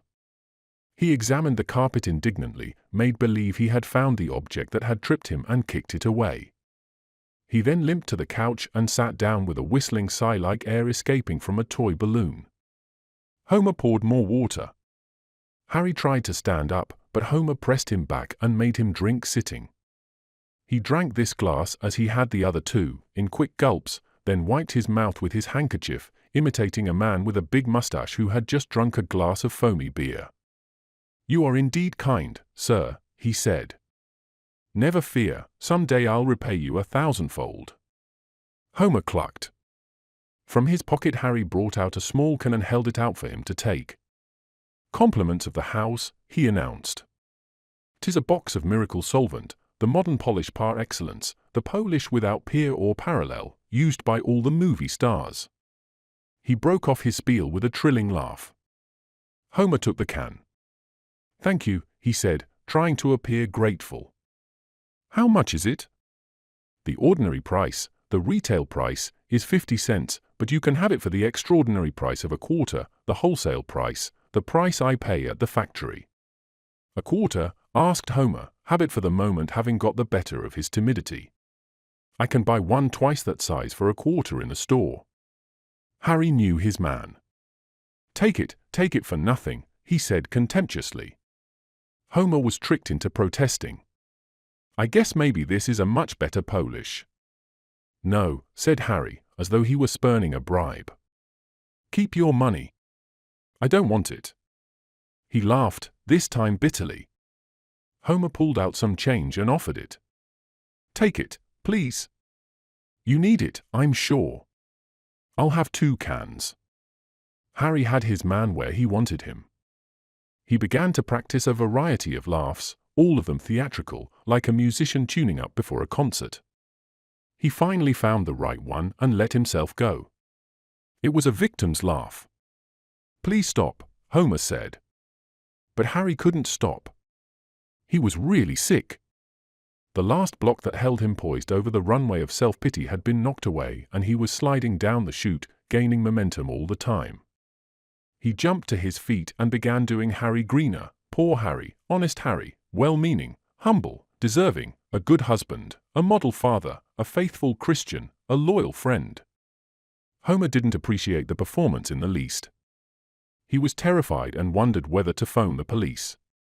But he did nothing. He just held up his hand for Harry to stop. At the end of his pantomime, Harry stood with his head thrown back, clutching his throat as though waiting for the curtain to fall. Homer poured him still another glass of water. But Harry wasn't finished. He bowed, sweeping his hat to his heart, then began again. He didn't get very far this time and had to gasp painfully for breath. Suddenly, like a mechanical toy that had been overwound, something snapped inside of him and he began to spin through his entire repertoire. The effort was purely muscular, like the dance of a paralytic. He jigged, juggled his hat, made believe he had been kicked, tripped, and shook hands with himself. He went through it all in one dizzy spasm, then reeled to the couch and collapsed. He lay on the couch with his eyes closed and his chest heaving. He was even more surprised than Homer. He had put on his performance 4 or 5 times already that day, and nothing like this had happened. He was really sick. "You've had a fit," Homer said when Harry opened his eyes. As the minutes passed, Harry began to feel better and his confidence returned.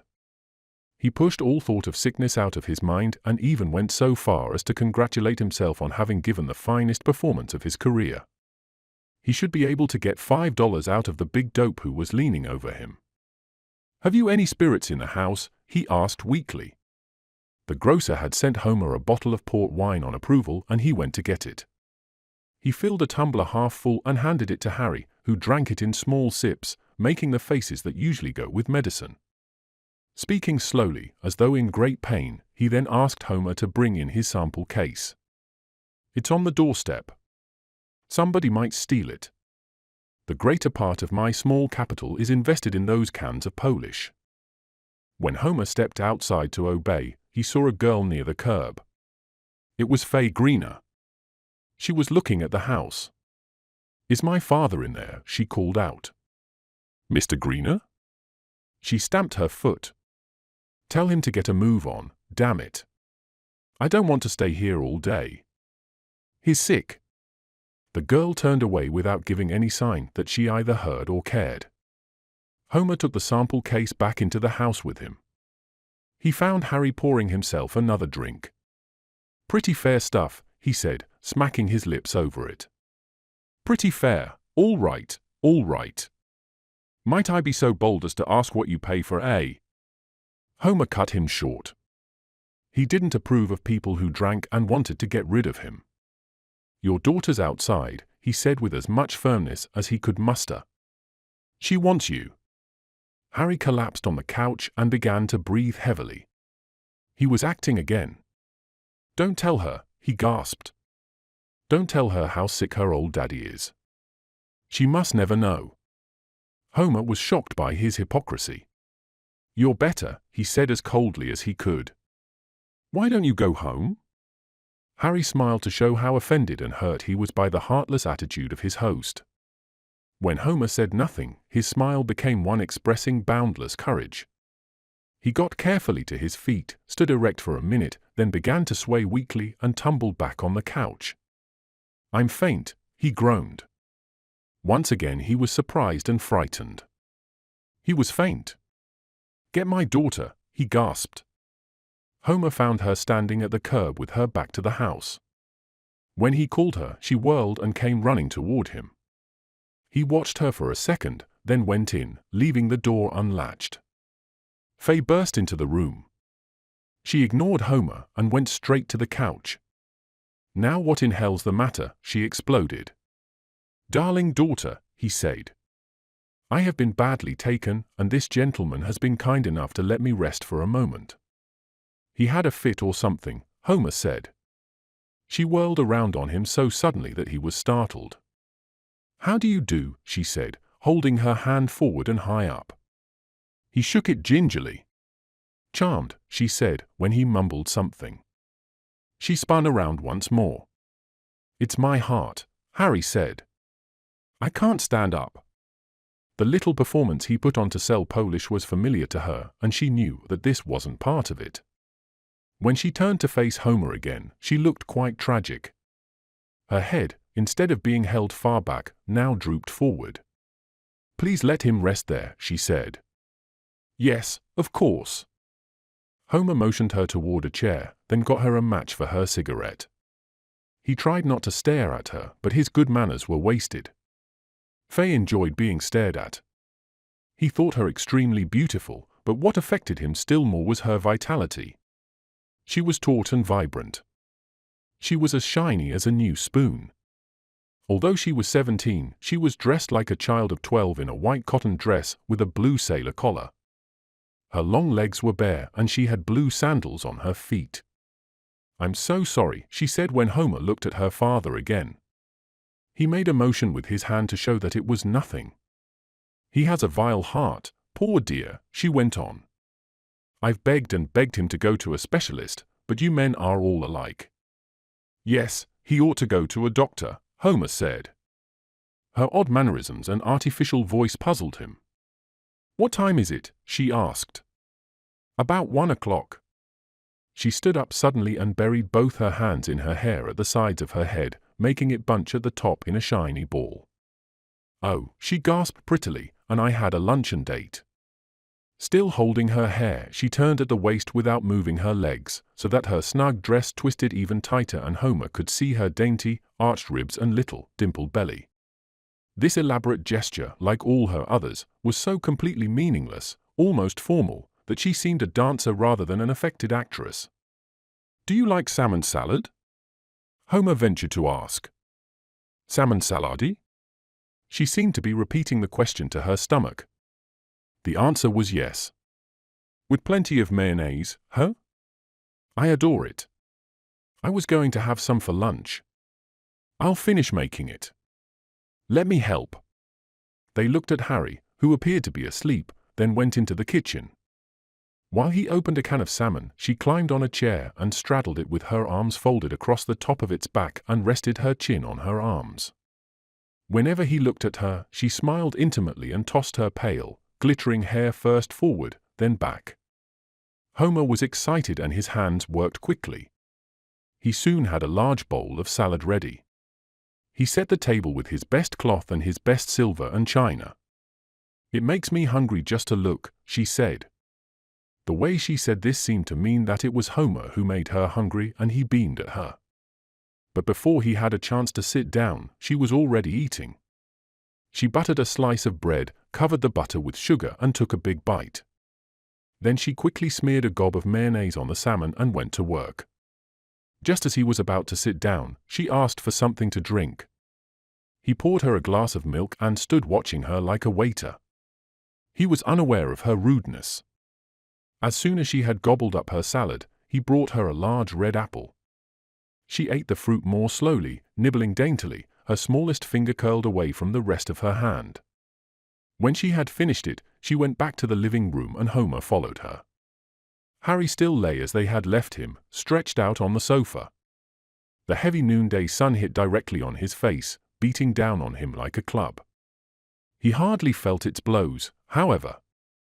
He was busy with a stabbing pain in his chest. He was so busy with himself that he had even stopped trying to plan how to get money out of the big dope. Homer drew the window curtain to shade his face. Harry didn't even notice. He was thinking about death. Faye bent over him. He saw, from under his partially closed eyelids, that she expected him to make a reassuring gesture. He refused. He examined the tragic expression that she had assumed and didn't like it. In a serious moment like this, her ham sorrow was insulting. "Speak to me, Daddy," she begged. She was baiting him without being aware of it. "What the hell is this?" he snarled, "a Tom show?" His sudden fury scared her, and she straightened up with a jerk. He didn't want to laugh, but a short bark escaped before he could stop it. He waited anxiously to see what would happen. When it didn't hurt, he laughed again. He kept on, timidly at first, then with growing assurance. He laughed with his eyes closed and the sweat pouring down his brow. Faye knew only one way to stop him, and that was to do something he hated as much as she hated his laughter. She began to sing. "Jeepers creepers. Where'd Y get those peepers?" She trucked, jerking her buttocks and shaking her head from side to side. Homer was amazed. He felt that the scene he was witnessing had been rehearsed. He was right. Their bitterest quarrels often took this form, he laughing, she singing. "Jeepers creepers. Where'd Y get those eyes? Gosh, all GIT up. How they get so lit up, Gosh all git. When Harry stopped, she stopped and flung herself into a chair. But Harry was only gathering strength for a final effort. He began again. This new laugh was not critical, it was horrible. When she was a child, he used to punish her with it. It was his masterpiece. There was a director who always called on him to give it when he was shooting a scene in an insane asylum or a haunted castle. It began with a sharp, metallic crackle, like burning sticks, then gradually increased in volume until it became a rapid bark, then fell away again to an obscene chuckle. After a slight pause, it climbed until it was the nicker of a horse, then still higher to become a machine-like screech. Faye listened helplessly with her head cocked on one side. Suddenly, she too laughed, not willingly, but fighting the sound. "You bastard!" she yelled. She leaped to the couch, grabbed him by the shoulders, and tried to shake him quiet. He kept laughing. Homer moved as though he meant to pull her away, but he lost courage and was afraid to touch her. She was so naked under her skimpy dress. "Miss Greener," he pleaded, making his big hands dance at the end of his arms. "Please, please?" Harry couldn't stop laughing now. He pressed his belly with his hands, but the noise poured out of him. It had begun to hurt again. Swinging her hand as though it held a hammer, she brought her fist down hard on his mouth. She hit him only once. He relaxed and was quiet. "I had to do it," she said to Homer when he took her arm and led her away. He guided her to a chair in the kitchen and shut the door. She continued to sob for a long time. He stood behind her chair, helplessly, watching the rhythmical heave of her shoulders. Several times his hands moved forward to comfort her, but he succeeded in curbing them. When she was through crying, he handed her a napkin and she dried her face. The cloth was badly stained by her rouge and mascara. "I've spoilt it," she said, keeping her face averted. "I'm very sorry." "It was dirty," Homer said. She took a compact from her pocket and looked at herself in its tiny mirror. "I'm a fright." She asked if she could use the bathroom and he showed her where it was. He then tiptoed into the living room to see Harry. The old man's breathing was noisy but regular and he seemed to be sleeping quietly. Homer put a cushion under his head without disturbing him and went back into the kitchen. He lit the stove and put the coffeepot on the flame, then sat down to wait for the girl to return. He heard her go into the living room. A few seconds later she came into the kitchen. She hesitated apologetically in the doorway. "Won't you have some coffee?" Without waiting for her to reply, he poured a cup and moved the sugar and cream so that she could reach them. "I had to do it," she said. "I just had to." "That's all right." To show her that it wasn't necessary to apologize, he busied himself at the sink. "No, I had to," she insisted. "He laughs that way just to drive me wild. I can't stand it. I simply can't." "Yes. He's crazy. We Greeners are all crazy." She made this last statement as though there were merit in being crazy. "He's pretty sick," Homer said, apologizing for her. "Maybe he had a sunstroke." "No, he's crazy." He put a plate of ginger snaps on the table and she ate them with her second cup of coffee. The dainty crunching sound she made chewing fascinated him. When she remained quiet for several minutes, he turned from the sink to see if anything was wrong. She was smoking a cigarette and seemed lost in thought. He tried to be gay. "What are you thinking?" he said awkwardly, then felt foolish. She sighed to show how dark and foreboding her thoughts were, but didn't reply. "I'll bet you would like some candy," Homer said. "There isn't any in the house, but I could call the drugstore and they'd send it right over." "Or some ice cream?" "No, thanks, please." "It's no trouble." "My father isn't really a peddler," she said, abruptly. "He's an actor." "I'm an actress." "My mother was also an actress, a dancer. The theater is in our blood. I haven't seen many shows." "I?" He broke off because he saw that she wasn't interested. "I'm going to be a star someday," she announced as though daring him to contradict her. "I'm sure you It's my life. It's the only thing in the whole world that I want. It's good to know what you want. I used to be a bookkeeper in a hotel, but if I'm not, I'll commit suicide. She stood up and put her hands to her hair, opened her eyes wide and frowned. I don't go to shows very often, he apologized, pushing the ginger snaps toward her. The lights hurt my eyes. She laughed and took a cracker. I'll get fat. Oh, no. They say fat women are going to be popular next year. Do you think so? I don't. It's just publicity for Mae West. He agreed with her. She talked on and on, endlessly, about herself and about the picture business. He watched her, but didn't listen, and whenever she repeated a question in order to get a reply, he nodded his head without saying anything.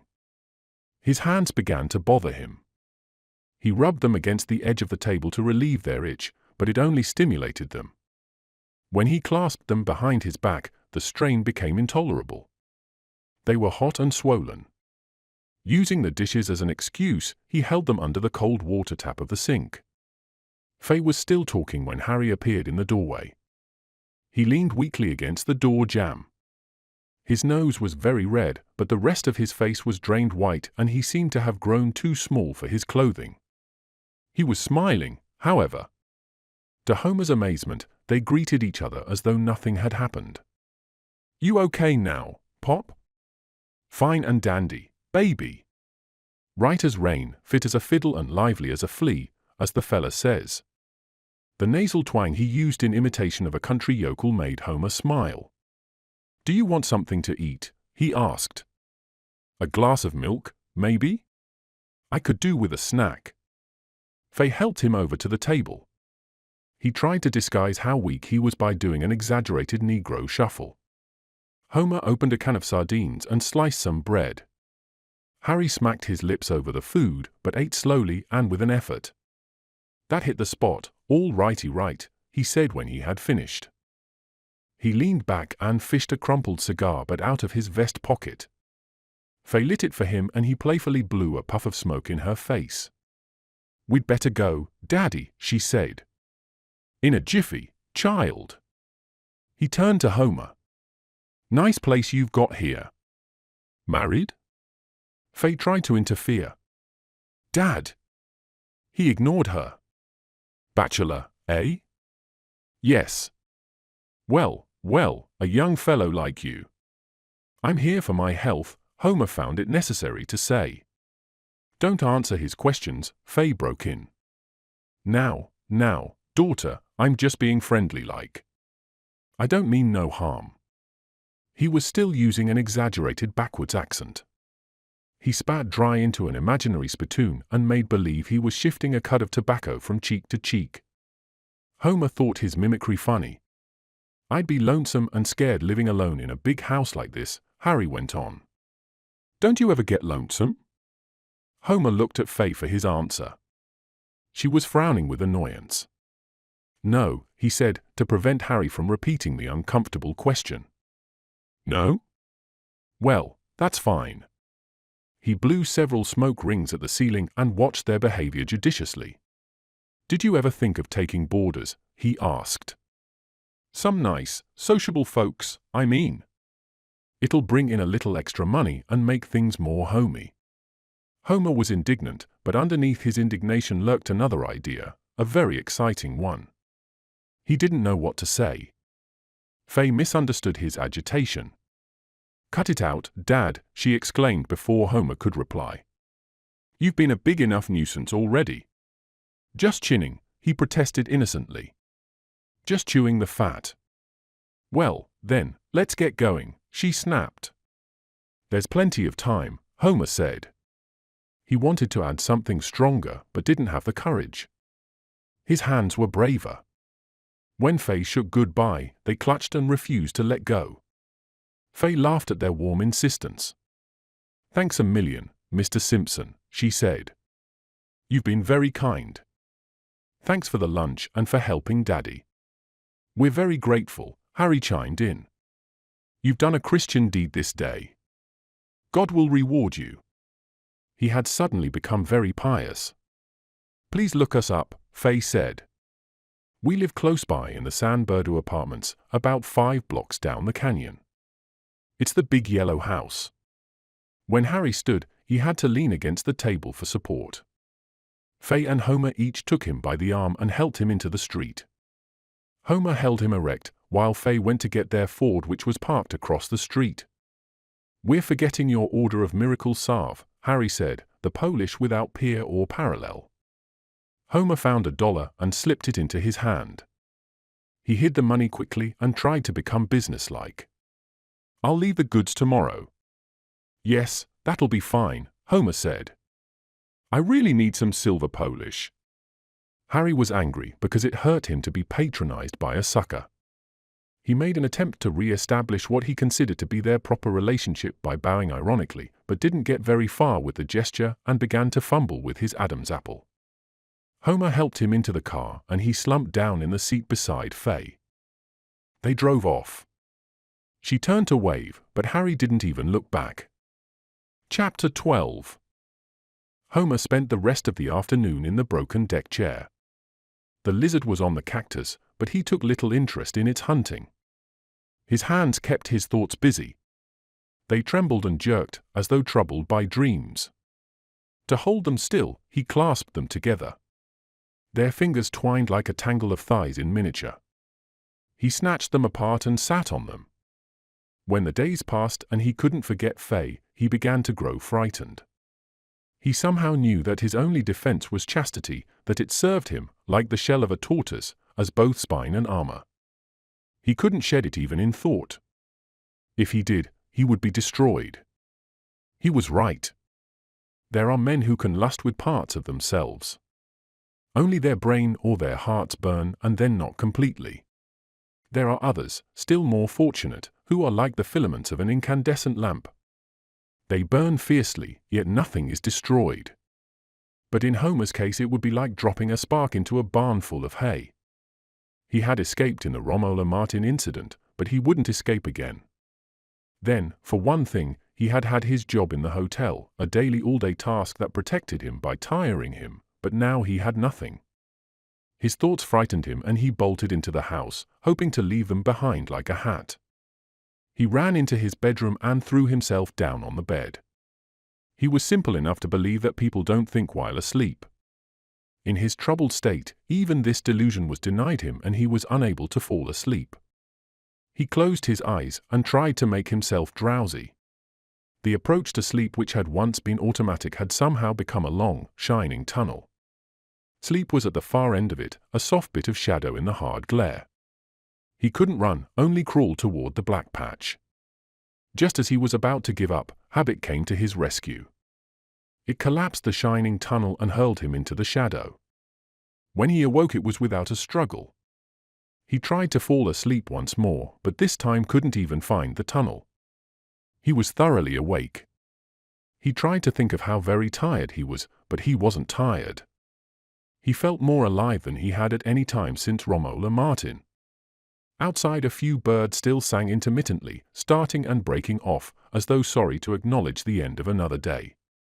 He thought that he heard the lisp of silk against silk, but it was only the wind playing in the trees. How empty the house was! He tried to fill it by singing. "Oh, say can you see, by the dawn's early light." It was the only song he knew. He thought of buying a Victrola or a radio. He knew, however, that he would buy neither. This fact made him very sad. It was a pleasant sadness, very sweet and calm. But he couldn't let well enough alone. He was impatient and began to prod at his sadness, hoping to make it acute and so still more pleasant. He had been getting pamphlets in the mail from a travel bureau and he thought of the trips he would never take. Mexico was only a few hundred miles away. Boats left daily for Hawaii. His sadness turned to anguish before he knew it and became sour. He was miserable again. He began to cry. Only those who still have hope can benefit from tears. When they finish, they feel better. But to those without hope, like Homer, whose anguish is basic and permanent, no good comes from crying. Nothing changes for them. They usually know this, but still can't help crying. Homer was lucky. He cried himself to sleep. But he awoke again in the morning with Faye uppermost in his mind. He bathed, ate breakfast and sat in his deck chair. In the afternoon, he decided to go for a walk. There was only one way for him to go, and that led past the San Bernardino apartments. Sometime during his long sleep he had given up the battle. When he came to the apartment house, he peered into the amber-lit hallway and read the greener card on the letter box, then turned and went home. On the next night, he repeated the trip, carrying a gift of flowers and wine. Chapter 13. Harry Greener's condition didn't improve. He remained in bed, staring at the ceiling with his hands folded on his chest. Todd went to see him almost every night. There were usually other guests. Sometimes Abe Kusich, sometimes Anna and Annabelle Lee, a sister act of the 1910s, more often the Four Jingos, a family of performing Eskimos from Point Barrow, Alaska. If Harry were asleep or there were visitors, Faye usually invited Todd into her room for a talk. His interest in her grew despite the things she said, and he continued to find her very exciting. Had any other girl been so affected, he would have thought her intolerable. Faye's affectations, however, were so completely artificial that he found them charming. Being with her was like being backstage during an amateurish, ridiculous play. From in front, the stupid lines and grotesque situations would have made him squirm with annoyance, but because he saw the perspiring stagehands and the wires that held up the tawdry summer house with its tangle of paper flowers, he accepted everything and was anxious for it to succeed. He found still another way to excuse her. He believed that while she often recognized the falseness of an attitude, she persisted in it because she didn't know how to be simpler or more honest. She was an actress who had learned from bad models in a bad school. Yet Faye did have some critical ability, almost enough to recognize the ridiculous. He had often seen her laugh at herself. What was more, he had even seen her laugh at her dreams. One evening they talked about what she did with herself when she wasn't working as an extra. She told him that she often spent the whole day making up stories. She laughed as she said it. When he questioned her, she described her method quite willingly. She would get some music on the radio, then lie down on her bed and shut her eyes. She had a large assortment of stories to choose from. After getting herself in the right mood, she would go over them in her mind as though they were a pack of cards, discarding one after another until she found the one that suited. On some days, she would run through the whole pack without making a choice. When that happened, she would either go to Vine Street for an ice cream soda or, if she was broke, thumb over the pack again and force herself to choose. While she admitted that her method was too mechanical for the best results and that it was better to slip into a dream naturally, she said that any dream was better than no dream and beggars couldn't be choosers. She hadn't exactly said this, but he was able to understand it from what she did say. He thought it important that she smiled while telling him, not with embarrassment, but critically. However, her critical powers ended there. She only smiled at the mechanics. The first time he had ever heard one of her dreams was late at night in her bedroom. About half an hour earlier, she had knocked on his door and had asked him to come and help her with Harry because she thought he was dying. His noisy breathing, which she had taken for the death rattle, had awakened her and she was badly frightened. Todd put on his bathrobe and followed her downstairs. When he got to the apartment, Harry had managed to clear his throat and his breathing had become quiet again. She invited him into her room for a smoke. She sat on the bed and he sat beside her. She was wearing an old beach robe of white toweling over her pajamas and it was very becoming. He wanted to beg her for a kiss but was afraid, not because she would refuse, but because she would insist on making it meaningless.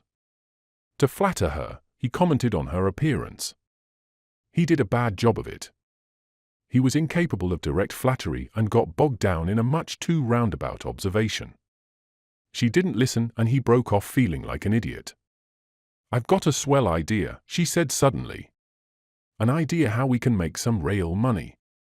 He made another attempt to flatter her. This time by assuming an attitude of serious interest. "You're educated," she said. "Well, I've got some swell ideas for pictures. All you got to do is write them up and then we'll sell them to the studios." He agreed, and she described her plan. It was very vague until she came to what she considered would be its results, then she went into concrete details. As soon as they had sold one story, she would give him another. They would make loads and loads of money. Of course, she wouldn't give up acting, even if she was a big success as a writer, because acting was her life. He realized as she went on that she was manufacturing another dream to add to her already very thick pack. When she finally got through spending the money, he asked her to tell him the idea he was to write up, keeping all trace of irony out of his voice. On the wall of the room beyond the foot of her bed was a large photograph that must have once been used in the lobby of a theater to advertise a Tarzan picture. It showed a beautiful young man with magnificent muscles, wearing only a narrow loincloth, who was ardently squeezing a slim girl in a torn riding habit. They stood in a jungle clearing, and all around the pair writhed grapevines loaded with fat orchids. When she told her story, he knew that this photograph had a lot to do with inspiring it. A young girl is cruising on her father's yacht in the South Seas. She is engaged to marry a Russian count, who is tall, thin, and old, but with beautiful manners. He is on the yacht, too, and keeps begging her to name the day. But she is spoiled and won't do it. Maybe she became engaged to him in order to spite another man. She becomes interested in a young sailor who is far below her in station, but very handsome. She flirts with him because she is bored. The sailor refuses to be toyed with no matter how much money she's got, and tells her that he only takes orders from the captain and to go back to her foreigner. She gets sore as hell and threatens to have him fired, but he only laughs at her. How can he be fired in the middle of the ocean? She falls in love with him, although maybe she doesn't realize it herself, because he is the first man who has ever said no to one of her whims, and because he is so handsome. Then there is a big storm and the yacht is wrecked near an island. Everybody is drowned, but she manages to swim to shore. She makes herself a hut of boughs and lives on fish and fruit. It's the tropics. One morning, while she is bathing naked in a brook, a big snake grabs her. She struggles, but the snake is too strong for her, and it looks like curtains. But the sailor, who has been watching her from behind some bushes, leaps to her rescue. He fights the snake for her and wins. Todd was to go on from there. He asked her how she thought the picture should end, but she seemed to have lost interest. He insisted on hearing, however. Well, he marries her, of course, and they're rescued. First they're rescued and then they're married, I mean. Maybe he turns out to be a rich boy who is being a sailor just for the adventure of it, or something like that. You can work it out easy enough. It's surefire, Todd said earnestly, staring at her wet lips and the tiny point of her tongue which she kept moving between them. I've got just hundreds and hundreds more. He didn't say anything, and her manner changed. While telling the story, she had been full of surface animation, and her hands and face were alive with little illustrative grimaces and gestures. But now her excitement narrowed and became deeper, and its play internal. He guessed that she must be thumbing over her pack and that she would soon select another card to show him. He had often seen her like this, but had never before understood it. All these little stories, these little daydreams of hers, were what gave such extraordinary color and mystery to her movements. She seemed always to be struggling in their soft grasp as though she were trying to run in a swamp. As he watched her, he felt sure that her lips must taste of blood and salt and that there must be a delicious weakness in her legs. His impulse wasn't to aid her to get free, but to throw her down in the soft, warm mud and to keep her there. He expressed some of his desire by a grunt. If he only had the courage to throw himself on her. Nothing less violent than rape would do. The sensation he felt was like that he got when holding an egg in his hand. Not that she was fragile or even seemed fragile. It wasn't that. It was her completeness, her egg-like self-sufficiency, that made him want to crush her. But he did nothing and she began to talk again. I've got another swell idea that I want to tell you. Maybe you had better write this one up first. It's a backstage story and they're making a lot of them this year. She told him about a young chorus girl who gets her big chance when the star of the show falls sick. It was a familiar version of the Cinderella theme, but her technique was much different from the one she had used for the South Sea tale. Although the events she described were miraculous, her description of them was realistic.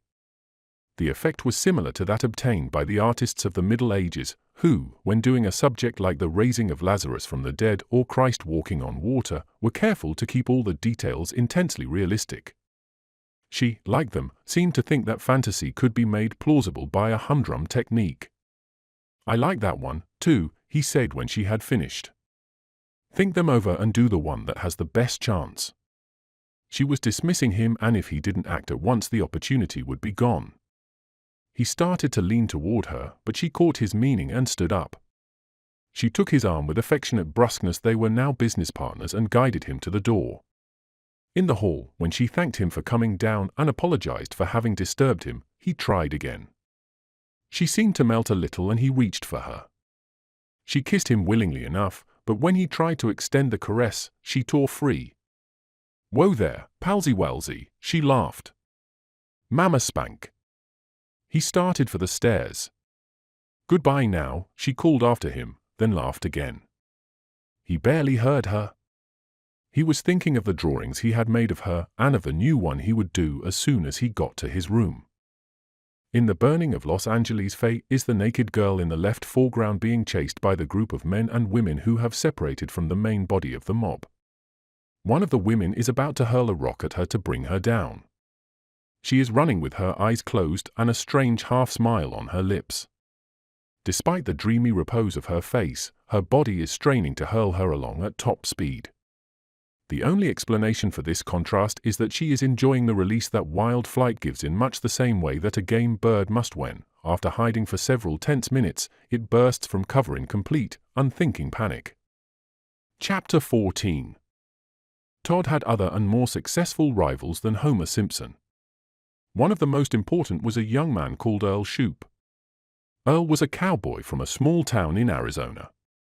He worked occasionally in horse operas and spent the rest of his time in front of a saddlery store on Sunset Boulevard. In the window of this store was an enormous Mexican saddle covered with carved silver, and around it was arranged a large collection of torture instruments.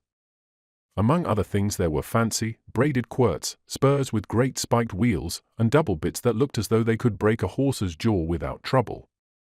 Across the back of the window ran a low shelf on which was a row of boots, some black, some red, and some a pale yellow.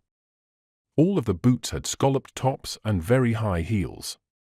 Earl always stood with his back to the window, his eyes fixed on a sign on the roof of a one-story building across the street that read, "Malted milk's too thick for a straw." Regularly, twice every hour, he pulled a sack of tobacco and a sheaf of papers from his shirt pocket and rolled a cigarette. Then he tightened the cloth of his trousers by lifting his knee and struck a match along the underside of his thigh. He was over 6 feet tall. The big Stetson hat he wore added 5 inches more to his height, and the heels of his boots still another 3. His pole-like appearance was further exaggerated by the narrowness of his shoulders and by his lack of either hips or buttocks. The years he had spent in the saddle had not made him bow-legged. In fact, his legs were so straight that his dungarees, bleached very light blue by the sun and much washing, hung down without a wrinkle, as though they were empty. Todd could see why Faye thought him handsome. He had a two-dimensional face that a talented child might have drawn with a ruler and a compass. His chin was perfectly round, and his eyes, which were wide apart, were also round. His thin mouth ran at right angles to his straight, perpendicular nose. His reddish-tan complexion was the same color from hairline to throat, as though washed in by an expert, and it completed his resemblance to a mechanical drawing. Todd had told Faye that Earl was a dull fool. She agreed, laughing, but then said that he was criminally handsome, an expression she had picked up in the chatter column of a trade paper. Meeting her on the stairs one night, Todd asked if she would go to dinner with him. "I can't. I've got a date." "But you can come along." "With Earl?" "Yes, with Earl," she repeated, mimicking his annoyance. "No, thanks." She misunderstood, perhaps on purpose, and said, "He'll treat this time." Earl was always broke, and whenever Todd went with them he was the one who paid. "That isn't it, and you damn well know it." "Oh, isn't it?" she asked archly, then, absolutely sure of herself, added, "Meet us at Hodge's around 5. Hodge's was the saddlery store. When Todd got there, he found Earl Shoup at his usual post, just standing and just looking at the sign across the street. He had on his 10-gallon hat and his high-heeled boots. Neatly folded over his left arm was a dark grey jacket. His shirt was navy blue cotton with large polka dots, each the size of a dime. The sleeves of his shirt were not rolled, but pulled to the middle of his forearm and held there by a pair of fancy rose armbands. His hands were the same clean reddish tan as his face. "Lo, thar," was the way he returned Todd's salute. Todd found his Western accent amusing. The first time he had heard it, he had replied, "Lo, thar, stranger," and had been surprised to discover that Earl didn't know he was being kidded. Even when Todd talked about ucayuses, mean hombres, and rustlers, Earl took him seriously. "Howdy, partner," Todd said. Next to Earl was another Westerner in a big hat and boots, sitting on his heels and chewing vigorously on a little twig. Close behind him was a battered paper valise held together by heavy rope tied with professional-looking knots. Soon after Todd arrived, a third man came along. He made a thorough examination of the merchandise in the window, then turned and began to stare across the street like the other two. He was middle-aged and looked like an exercise boy from a racing stable. His face was completely covered with a fine mesh of wrinkles, as though he had been sleeping with it pressed against a roll of rabbit wire. He was very shabby and had probably sold his big hat, but he still had his boots. "Lo, boys," he said. "Lo, Hink," said the man with the paper valise. Todd didn't know whether he was included in the greeting, but took a chance and replied, "Howdy." Hink prodded the valise with his toe. "Goin' someplace, Calvin?" he asked. "Azwa, there's a rodeo." "Who's running it?" "A fellow calls himself Badlands Jack." "That grifter." "You goin', Earl?" "Nope." "I gotta eat," said Calvin. Hink carefully considered all the information he had received before speaking again. "Mono's markin' a new Buck Stevens," he said. "Will Ferris told me they'd use more than 40 riders." Calvin turned and looked up at Earl. "Still got the piebald vest?" he asked slyly. "Why?" "It'll cinch you a job as a road agent." Todd understood that this was a joke of some sort because Calvin and Hink chuckled and slapped their thighs loudly while Earl frowned. There was another long silence, then Calvin spoke again. "Ain't your old man still got some cows?" he asked Earl. But Earl was wary this time and refused to answer. Calvin winked at Todd, slowly and elaborately, contorting one whole side of his face. "That's right, Earl," Hink said. "Your old man's still got some stock. Why don't you go home?" They couldn't get a rise out of Earl, so Calvin answered the question. "He dasn't. He got caught in a sheep car with a pair of rubber boots on." It was another joke. Calvin and Hink slapped their thighs and laughed, but Todd could see that they were waiting for something else. Earl, suddenly, without even shifting his weight, shot his foot out and kicked Calvin solidly in the rump. This was the real point of the joke. They were delighted by Earl's fury. Todd also laughed. The way Earl had gone from apathy to action without the usual transition was funny. The seriousness of his violence was even funnier. A little while later, Faye drove by in her battered Ford touring car and pulled into the curb some 20 feet away. Calvin and Hink waved, but Earl didn't budge. He took his time, as befitted his dignity. Not until she tooted her horn did he move. Todd followed a short distance behind him. "Hi, cowboy," said Faye gaily. "Lo, honey," he drawled, removing his hat carefully and replacing it with even greater care. Faye smiled at Todd and motioned for them both to climb in. Todd got in the back. Earl unfolded the jacket he was carrying, slapped it a few times to remove the wrinkles, then put it on and adjusted its collar and shaped the roll of its lapels. He then climbed in beside Faye. She started the car with a jerk. When she reached La Brea, she turned right to Hollywood Boulevard and then left along it. Todd could see that she was watching Earl out of the corner of her eye and that he was preparing to speak. "Get going," she said, trying to hurry him. "What is it?" "Look-a here, honey, I ain't got any dough for supper." She was very much put out. "But I told Todd we'd treat him. He's treated us enough times." "That's all right," Todd interposed. "Next time'll do.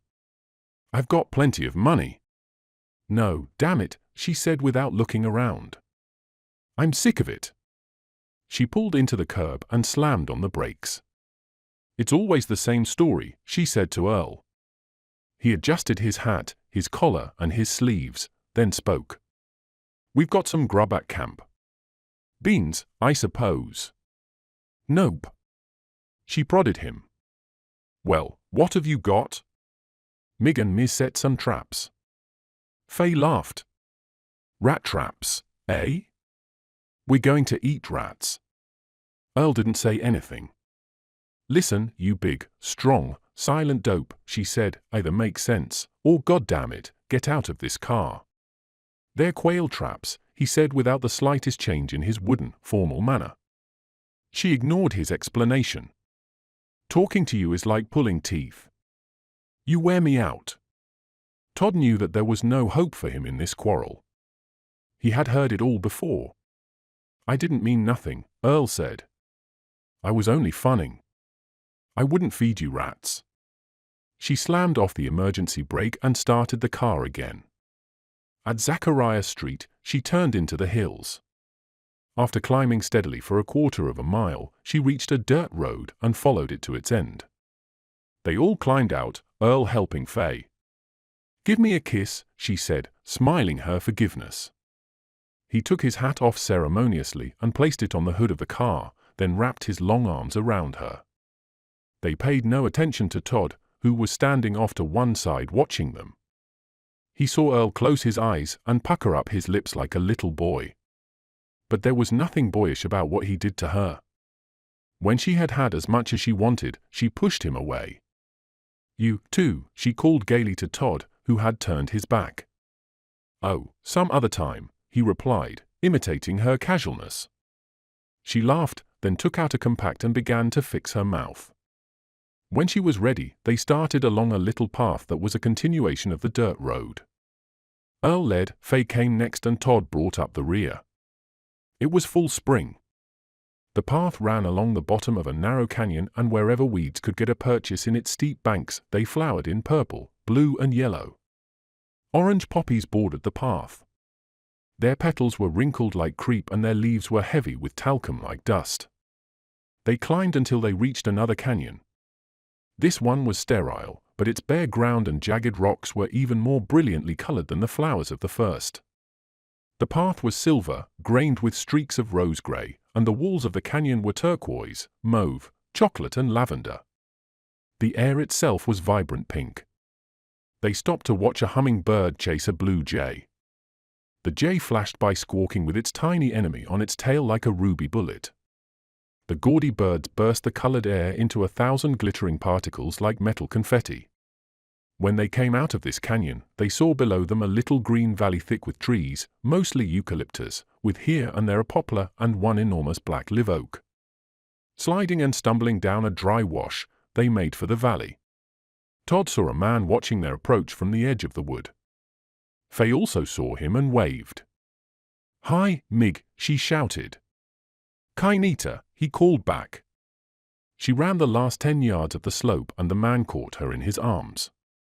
He was toffee-colored with large Armenian eyes and pouting black lips. His head was a mass of tight, ordered curls. He wore a long-haired sweater, called a gorilla, in and around Los Angeles, with nothing under it. His soiled duck trousers were held up by a red bandana handkerchief. On his feet were a pair of tattered tennis sneakers. They moved on to the camp, which was located in a clearing in the center of the wood. It consisted of little more than a ramshackle hut patched with tin signs that had been stolen from the highway, and a stove without legs or bottom set on some rocks. Near the hut was a row of chicken coops. Earl started a fire under the stove while Faye sat down on a box and watched him. Todd went over to look at the chickens. There was one old hen and 6 game cocks. A great deal of pains had been taken in making the coops, which were of grooved boards, carefully matched and joined. Their floors were freshly spread with peat moss. The Mexican came over and began to talk about the cocks. He was very proud of them. That's Hermano, 5-time winner. He's one of Street's butcher boys. Pepe and El Negro are still stags. I fight them next week in San Pedro. That's Villa, he's a blinker, but still good. And that one Zapata, twice winner, a Tasseldom he is. And that's Jujutla. My champ. He opened the coop and lifted the bird out for Todd. A murderer is what the guy is. Speedy and how. The cock's plumage was green, bronze and copper. Its beak was lemon and its legs orange. He's beautiful, Todd said. I'll say. Mig tossed the bird back into the coop and they went back to join the others at the fire. When do we eat? Faye asked. Miguel tested the stove by spitting on it. He next found a large iron skillet and began to scour it with sand. Earl gave Faye a knife and some potatoes to peel, then picked up a burlap sack. I'll get the birds, he said. Todd went along with him. They followed a narrow path that looked as though it had been used by sheep until they came to a tiny field covered with high, tufted grass. Earl stopped behind a gum bush and held up his hand to warn Todd. A mockingbird was singing nearby. Its song was like pebbles being dropped one by one from a height into a pool of water. Then a quail began to call, using 2 soft guttural notes. Another quail answered, and the birds talked back and forth. Their call was not like the cheerful whistle of the eastern bobwhite. It was full of melancholy and weariness, yet marvelously sweet. Still another quail joined the duet. This one called from near the center of the field. It was a trap bird, but the sound it made had no anxiety in it, only sadness, impersonal and without hope.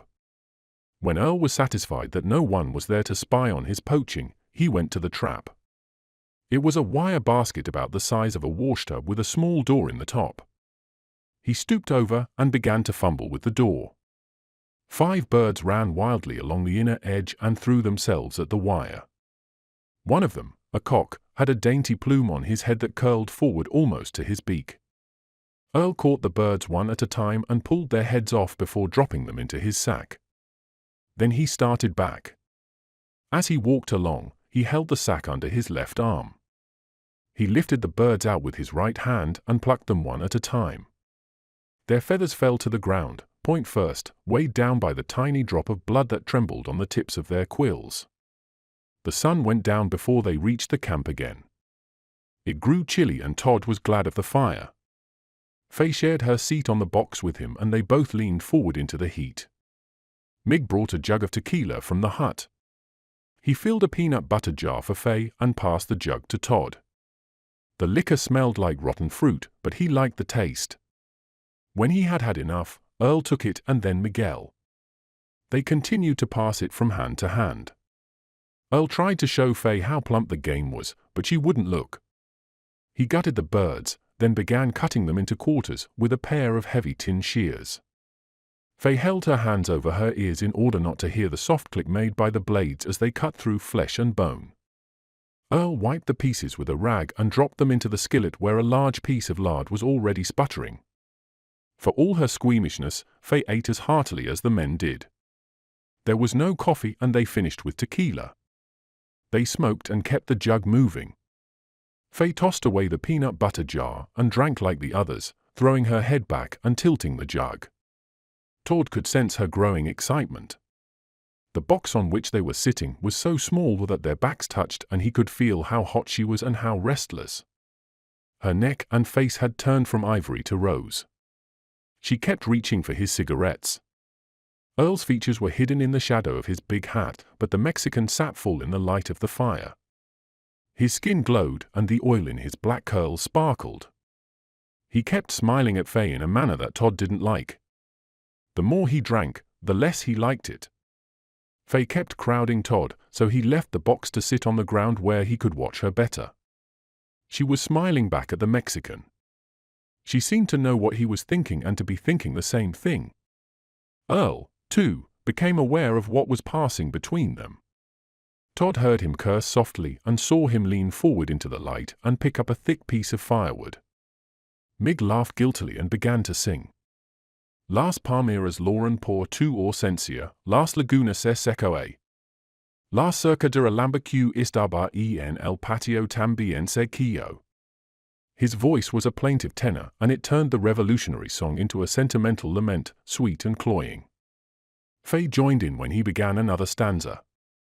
She didn't know the words, but she was able to carry the melody and to harmonize. Pues mi mada las cuidaba, Toditito se acabo. Their voices touched in the thin, still air to form a minor chord, and it was as though their bodies had touched. The song was transformed again. The melody remained the same, but the rhythm broke and its beat became ragged. It was a rumba now. Earl shifted uneasily and played with his stick. Todd saw her look at him and saw that she was afraid, but instead of becoming wary, she grew still more reckless. She took a long pull at the jug and stood up. She put one hand on each of her buttocks and began to dance. Mig seemed to have completely forgotten Earl. He clapped his hands, cupping them to make a hollow, drum-like sound, and put all he felt into his voice. He had changed to a more fitting song. Tony's wife, the boys in Havana loved Tony's wife. Faye had her hands clasped behind her head now, and she rolled her hips to the broken beat. She was doing the bump. Tony's wife, their fighting their duels about Tony's wife. Perhaps Todd had been mistaken about Earl. He was using his club on the back of the skillet, using it to bang out the rhythm. The Mexican stood up, still singing, and joined her in the dance. They approached each other with short mincing steps. She held her skirt up and out with her thumbs and forefingers, and he did the same with his trousers. They met head-on, blue-black against pale gold, and used their heads to pivot, then danced back to back with their buttocks touching, their knees bent and wide apart. While Faye shook her breasts and her head, holding the rest of her body rigid, he struck the soft ground heavily with his feet and circled her. They faced each other again and made believe they were cradling their behinds in a shawl. Earl pounded the skillet harder and harder until it rang like an anvil. Suddenly he, too, jumped up and began to dance. He did a crude hoedown. He leaped into the air and knocked his heels together. He whooped. But he couldn't become part of their dance. Its rhythm was like a smooth glass wall between him and the dancers. No matter how loudly he whooped or threw himself around, he was unable to disturb the precision with which they retreated and advanced, separated, and came together again. Todd saw the blow before it fell. He saw Earl raise his stick and bring it down on the Mexican's head. He heard the crack and saw the Mexican go to his knees, still dancing, his body unwilling or unable to acknowledge the interruption. Faye had her back to Mig when he fell, but she didn't turn to look. She ran. She flashed by Todd. He reached for her ankle to pull her down, but missed. He scrambled to his feet and ran after her. If he caught her now, she wouldn't escape. He could hear her on the hill a little way ahead of him. He shouted to her, a deep, agonized bellow, like that a hound makes when it strikes a fresh line after hours of cold trailing. Already he could feel how it would beat when he pulled her to the ground. But the going was heavy and the stones and sand moved under his feet. He fell prone with his face in a clump of wild mustard that smelled of the rain and sun, clean, fresh and sharp. He rolled over on his back and stared up at the sky. The violent exercise had driven most of the heat out of his blood, but enough remained to make him tingle pleasantly. He felt comfortably relaxed, even happy. Somewhere farther up the hill a bird began to sing. He listened. At first the low, rich music sounded like water dripping on something hollow, the bottom of a silver pot perhaps, then like a stick dragged slowly over the strings of a harp. He lay quietly, listening. When the bird grew silent, he made an effort to put Faye out of his mind and began to think about the series of cartoons he was making for his canvas of Los Angeles on fire. He was going to show the city burning at high noon so that the flames would have to compete with the desert sun and thereby appear less fearful, more like bright flags flying from roofs and windows than a terrible holocaust. He wanted the city to have quite a gala air as it burned, to appear almost gay. and the people who set it on fire would be a holiday crowd. The bird began to sing again. When it stopped, Faye was forgotten, and he only wondered if he weren't exaggerating the importance of the people who come to California to die. Maybe they weren't really desperate enough to set a single city on fire, let alone the whole country. Maybe they were only the pick of America's madmen and not at all typical of the rest of the land. He told himself that it didn't make any difference because he was an artist, not a prophet. His work would not be judged by the accuracy with which it foretold a future event, but by its merit as painting. Nevertheless, he refused to give up the role of Jeremiah. He changed Pick of America's Madman to Cream and felt almost certain that the milk from which it had been skimmed was just as rich in violence. The Angelinos would be first, but their comrades all over the country would follow. There would be civil war. He was amused by the strong feeling of satisfaction this dire conclusion gave him. Were all prophets of doom and destruction such happy men? He stood up without trying to answer. When he reached the dirt road at the top of the canyon, Faye and the car were gone. Chapter 15. She went to the pictures with that Simpson guy, Harry told him when he called to see her the next night. He sat down to wait for her.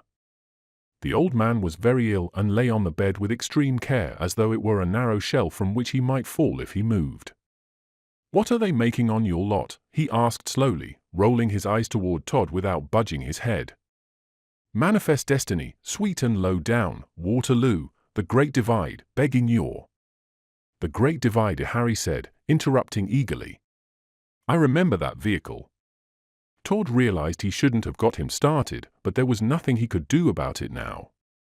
He had to let him run down like a clock. "When it opened, I was playing the Irving in a little number called Enter Two Gents, a trifle, but entertainment, real entertainment. I played a Jew comic, a Ben Welsh effect, Darby and Big Pants Pat. They offered me a job in De Hegel Laundra." "Faith now, Ike, and did you take it?" "No, who vants to Vash Hegels?" "Joe Parvos played straight for me in a cop's suit." "Well, the night The Great Divide opened, Joe was laying up with a whisker in the old Fifth Avenue when the stove exploded. It was the broad's husband who blew the whistle. He hadn't run down. He had stopped and was squeezing his left side with both hands." Todd leaned over anxiously. "Some water?" Harry framed the word no with his lips, then groaned skillfully. It was a second-act curtain groan, so phony that Todd had to hide a smile. And yet, the old man's pallor hadn't come from a box. Harry groaned again, modulating from pain to exhaustion, then closed his eyes. Todd saw how skillfully he got the maximum effect out of his agonized profile by using the pillow to set it off. He also noticed that Harry, like many actors, had very little back or top to his head. It was almost all face, like a mask, with deep furrows between the eyes, across the forehead and on either side of the nose and mouth, ploughed there by years of broad grinning and heavy frowning. Because of them, he could never express anything either subtly or exactly. They wouldn't permit degrees of feeling, only the furthest degree. Todd began to wonder if it might not be true that actors suffer less than other people. He thought about this for a while, then decided that he was wrong. Feeling is of the heart and nerves, and the crudeness of its expression has nothing to do with its intensity. Harry suffered as keenly as anyone, despite the theatricality of his groans and grimaces. He seemed to enjoy suffering. But not all kinds, certainly not sickness. Like many people, he only enjoyed the sort that was self-inflicted. His favorite method was to bare his soul to strangers in barrooms. He would make believe he was drunk and stumble over to where some strangers were sitting. He usually began by reciting a poem. "Let me sit down for a moment, I have a stone in my shoe. I was once blithe and happy, I was once young like you." If his audience shouted, "Scram, bum," he only smiled humbly and went on with his act. "Have pity, folks, on my grey hair." The bartender or someone else had to stop him by force, otherwise he would go on no matter what was said to him. Once he got started, everyone in the bar usually listened, for he gave a great performance. He roared and whispered, commanded and cajoled. He imitated the whimper of a little girl crying for her vanished mother, as well as the different dialects of the many cruel managers he had known. He even did the off-stage noises, twittering like birds to herald the dawn of love and yelping like a pack of bloodhounds when describing how an evil fate ever pursued him. He made his audience see him start out in his youth to play Shakespeare in the auditorium of the Cambridge Latin School, full of glorious dreams, burning with ambition. Follow him, as still a mere stripling, he starved in a Broadway rooming house, an idealist who desired only to share his art with the world. Stand with him, as, in the prime of manhood, he married a beautiful dancer, a headliner on the Gus Sun Time.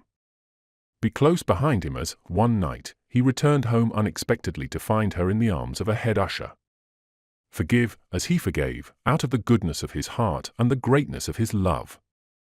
Then laugh, tasting the bitter gall, when the very next night he found her in the arms of a booking agent. Again he forgave her and again she sinned. Even then he didn't cast her out, no, though she jeered, mocked and even struck him repeatedly with an umbrella. But she ran off with a foreigner, a swarthy magician fellow. Behind she left memories and their baby daughter. He made his audience shadow him still as misfortune followed misfortune and, a middle-aged man, he haunted the booking offices, only a ghost of his former self. He who had hoped to play Hamlet, Lear, Othello, must needs become the company in an act called Nat Plumpstone and Company, light quips and breezy patter. He made them dog his dragging feet as, an aged and trembling old man, he. Fay came in quietly. Todd started to greet her, but she put her finger to her lips for him to be silent and motioned toward the bed. The old man was asleep. Todd thought his worn, dry skin looked like eroded ground. The few beads of sweat that glistened on his forehead and temples carried no promise of relief. It might rot, like rain that comes too late to a field, but could never refresh. They both tiptoed out of the room. In the hall he asked if she had had a good time with Homer. That dope, she exclaimed, making a wry face. His strictly home cooking. Todd started to ask some more questions, but she dismissed him with a curt, "I'm tired, honey." Chapter 16. The next afternoon, Todd was on his way upstairs when he saw a crowd in front of the door to the Greeners' apartment. They were excited and talked in whispers. "What's happened?" he asked. "Harry's dead." He tried the door of the apartment. It wasn't locked, so he went in. The corpse lay stretched out on the bed, completely covered with a blanket. From Fay's room came the sound of crying. He knocked softly on her door. She opened it for him, then turned without saying a word, and stumbled to her bed. She was sobbing into a face towel. He stood in the doorway, without knowing what to do or say. Finally, he went over to the bed and tried to comfort her. He patted her shoulder. "You poor kid." She was wearing a tattered, black lace negligee that had large rents in it. When he leaned over her, he noticed that her skin gave off a warm, sweet odor, like that of buckwheat in flour. He turned away and lit a cigarette. There was a knock on the door. When he opened it, Mary Dove rushed past him to take Fay in her arms. Mary also told Fay to be brave. She phrased it differently than he had done, however, and made it sound a lot more convincing. "Show some guts, kid. Come on now, show some guts." Fay shoved her away and stood up. She took a few wild steps, then sat down on the bed again. "I killed him," she groaned. Mary and he both denied this emphatically. "I killed him, I tell you." "I did. I did." She began to call herself names. Mary wanted to stop her, but Todd told her not to. Fay had begun to act and he felt that if they didn't interfere she would manage an escape for herself. "She'll talk herself quiet," he said. In a voice heavy with self-accusation, she began to tell what had happened. She had come home from the studio and found Harry in bed. She asked him how he was, but didn't wait for an answer. Instead, she turned her back on him to examine herself in the wall mirror. While fixing her face, she told him that she had seen Ben Murphy and that Ben had said if Harry were feeling better he might be able to use him in a Bowery sequence. She had been surprised when he didn't shout as he always did when Ben's name was mentioned. He was jealous of Ben and always shouted, "To hell with that bastard, I knew him when he cleaned spittoons in a nigger barroom." She realized that he must be pretty sick. She didn't turn around because she noticed what looked like the beginning of a pimple. It was only a speck of dirt and she wiped it off, but then she had to do her face all over again. While she was working at it, she told him that she could get a job as a dress extra if she had a new evening gown. Just to kid him, she looked tough and said, "If you can't buy me an evening gown, I'll find someone who can." When he didn't say anything, she got sore and began to sing, "Jeepers Creepers." He didn't tell her to shut up, so she knew something must be wrong. She ran over to the couch. He was dead. As soon as she had finished telling all this, she began to sob in a lower key, almost a coo, and rocked herself back and forth. Poor Papa. Poor darling. The fun they used to have together when she was little. No matter how hard up he was, he always bought her dolls and candy, and no matter how tired, he always played with her. She used to ride piggyback and they would roll on the floor and laugh and laugh. Mary's sobs made Faye speed up her own and they both began to get out of hand. There was a knock on the door. Todd answered it and found Mrs. Johnson, the janitress. Faye shook her head for him not to let her in. "Come back later," Todd said. He shut the door in her face. A minute later it opened again and Mrs. Johnson entered boldly. She had used a pass key. "Get out," he said. She tried to push past him, but he held her until Faye told him to let her go. He disliked Mrs. Johnson intensely. She was an officious, bustling woman with a face like a baked apple, soft and blotched. Later, he found out that her hobby was funerals. Her preoccupation with them wasn't morbid, it was formal. She was interested in the arrangement of the flowers, the order of the procession, the clothing and deportment of the mourners. She went straight to Faye and stopped her sobs with a firm, "Now, Miss Greener." There was so much authority in her voice and manner that she succeeded where Mary and Todd had failed. Faye looked up at her respectfully. "First, my dear," Mrs. Johnson said, counting one with the thumb of her right hand on the index finger of her left, "First, I want you to understand that my sole desire in this matter is to help you." She looked hard at Mary, then at Todd. "I don't get anything out of it, and it's just a lot of trouble." "Yes," Faye said. "All right. There are several things I have to know if I'm to help you. Did the deceased leave any money or insurance?" "No." "Have you any money?" "No." "Can you borrow any?" "I don't think so." Mrs. Johnson sighed. "Then the city will have to bury him."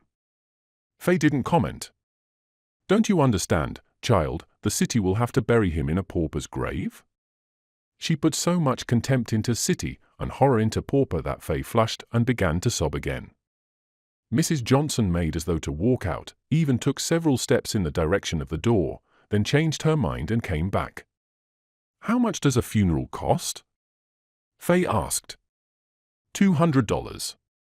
But you can pay on the installment plan $50 down and $25 a month. Mary and Todd both spoke together. "I'll get the money." "I've got some." "That's fine," Mrs. Johnson said. "You'll need at least 50 more for incidental expenses. I'll go ahead and take care of everything. Mr. Holsep will bury your father. He'll do it right." She shook hands with Faye as though she were congratulating her and hurried out of the room. Mrs. Johnson's little business talk had apparently done Faye some good. Her lips were set and her eyes dry. "Don't worry," Todd said. "I can raise the money." "No, thanks," she said. Mary opened her purse and took out a roll of bills. "Here's some." "No," she said, pushing it away. She sat thinking for a while, then went to the dressing table and began to fix her tear-stained face. She wore a hard smile as she worked. Suddenly she turned, lipstick in air, and spoke to Mary. "Can you get me into Mrs. Jennings?" "What for?" Todd demanded. "I'll get the money." Both girls ignored him. "Sure," said Mary, "you ought to done that long ago. It's a soft touch." Faye laughed. I was saving it. The change that had come over both of them startled Todd. They had suddenly become very tough. For a punkola like that, Earl. Get smart, girly, and lay off the cheapies. Let him ride a horse, he's a cowboy, ain't he? They laughed shrilly and went into the bathroom with their arms around each other. Todd thought he understood their sudden change to slang. It made them feel worldly and realistic, and so more able to cope with serious things. He knocked on the bathroom door. What do you want? Faye called out. Listen, kid, he said, trying to imitate them. Why go on the turf? I can get the dough. Oh, yeah. No, thanks, Faye said. But listen? He began again. Go peddle your tripe. Mary shouted. Chapter 17. On the day of Harry's funeral, Todd was drunk. He hadn't seen Faye since she went off with Mary Dove, but he knew that he was certain to find her at the undertaking parlor, and he wanted to have the courage to quarrel with her. He started drinking at lunch. When he got to Holseps in the late afternoon, he had passed the Brave State and was well into the Ugly One. He found Harry in his box, waiting to be wheeled out for exhibition in the adjoining chapel. The casket was open and the old man looked quite snug. Drawn up to a little below his shoulders and folded back to show its fancy lining was an ivory satin coverlet. Under his head was a tiny lace cushion. He was wearing a tuxedo, or at least had on a black bow tie with his stiff shirt and wing collar. His face had been newly shaved, his eyebrows shaped and plucked and his lips and cheeks rouged. He looked like the interlocutor in a minstrel show. Todd bowed his head as though in silent prayer when he heard someone come in. He recognized Mrs. Johnson's voice and turned carefully to face her. He caught her eye and nodded, but she ignored him. She was busy with a man in a badly fitting frock coat. It's the principle of the thing, she scolded. Your estimate said bronze. Those handles ain't bronze and you know it. But I asked Miss Greener, whined the man. She okayed them. I don't care. I'm surprised at you, trying to save a few dollars by fobbing off a set of cheap gunmetal handles on the poor child. Todd didn't wait for the undertaker to answer. He had seen Faye pass the door on the arm of one of the Lee sisters. When he caught up with her, he didn't know what to say. She misunderstood his agitation and was touched. She sobbed a little for him. She had never looked more beautiful. She was wearing a new, very tight black dress and her platinum hair was tucked up in a shining bun under a black straw sailor. Ever so often, she carried a tiny lace handkerchief to her eyes and made it flutter there for a moment. But all he could think of was that she had earned the money for her outfit on her back. She grew uneasy under his stare and started to edge away. He caught her arm. May I speak with you for a minute, alone? Miss Lee took the hint and left. What is it? Faye asked. Not here, he whispered, making mystery out of his uncertainty. He led her along the hall until he found an empty showroom. On the walls were framed photographs of important funerals, and on little stands and tables were samples of coffin materials and models of tombstones and mausoleums. Not knowing what to say, he accented his awkwardness, playing the inoffensive fool. She smiled and became almost friendly. Give out, you big dope. A kiss? Sure, baby, she laughed, only don't muss me. They pecked at each other. She tried to get away, but he held her. She became annoyed and demanded an explanation. He searched his head for one. It wasn't his head he should have searched, however. She was leaning toward him, drooping slightly, but not from fatigue.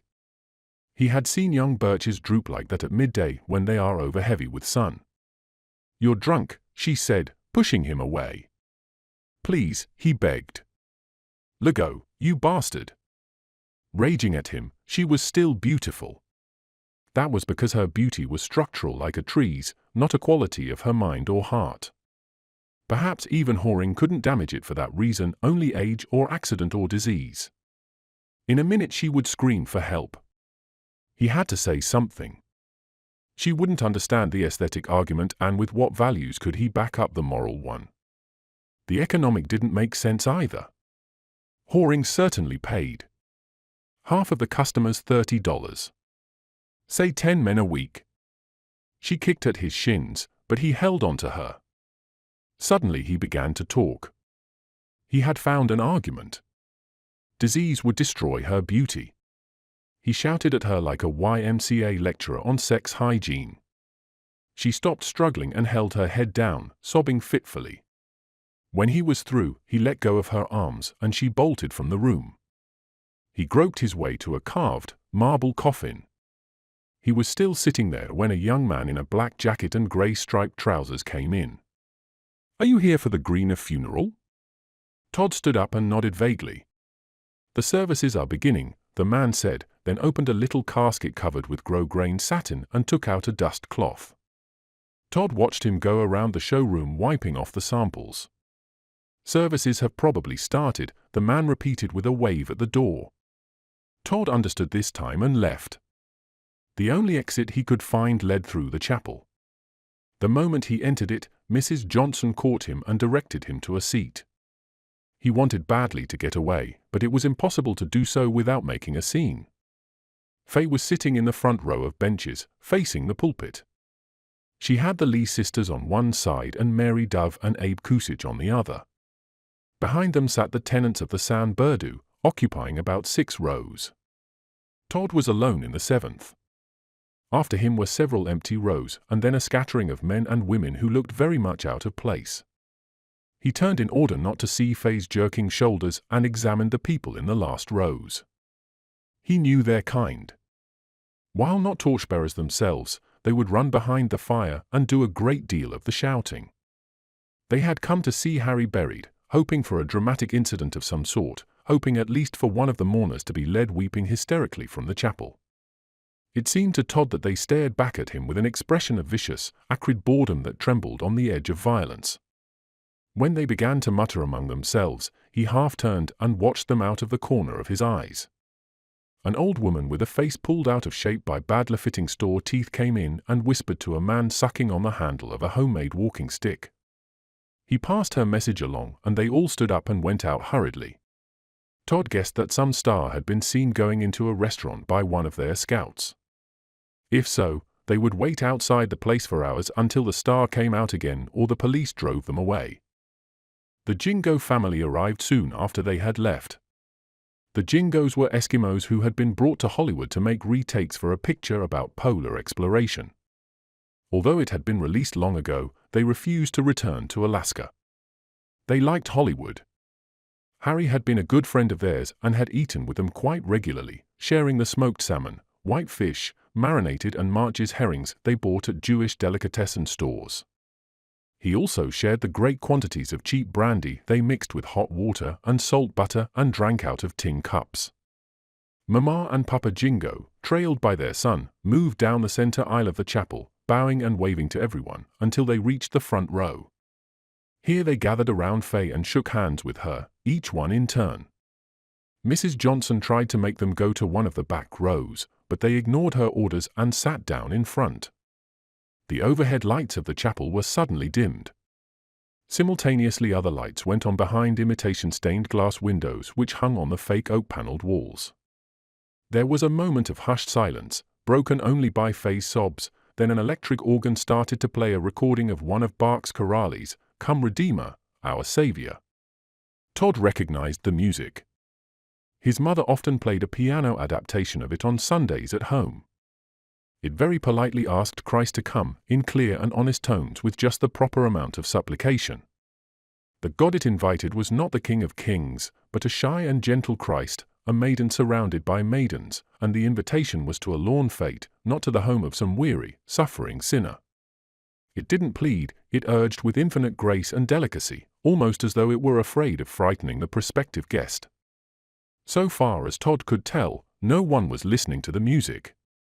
Faye was sobbing and the others seemed busy inside themselves. Bach politely serenading Christ was not for them. The music would soon change its tone and grow exciting. He wondered if that would make any difference. Already the bass was beginning to throb. He noticed that it made the Eskimos uneasy. As the bass gained in power and began to dominate the treble, he heard Papa Jingo grunt with pleasure. Mama caught Mrs. Johnson eyeing him and put her fat hand on the back of his head to keep him quiet. "Now come, oh our Savior," the music begged. Gone was its diffidence and no longer was it polite. Its struggle with the bass had changed it. Even a hint of a threat crept in and a little impatience. Of doubt, however, he could not detect the slightest trace. If there was a hint of a threat, he thought, just a hint and a tiny bit of impatience, could Bark be blamed?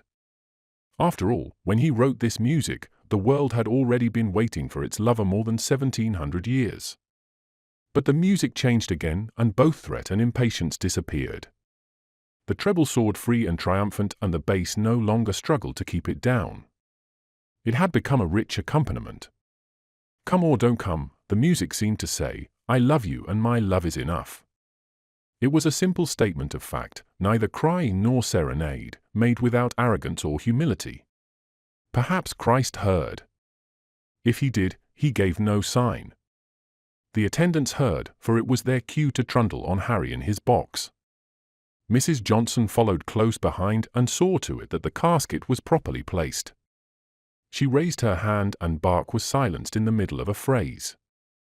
"Will those of you who wish to view the deceased before the sermon please step forward?" she called out.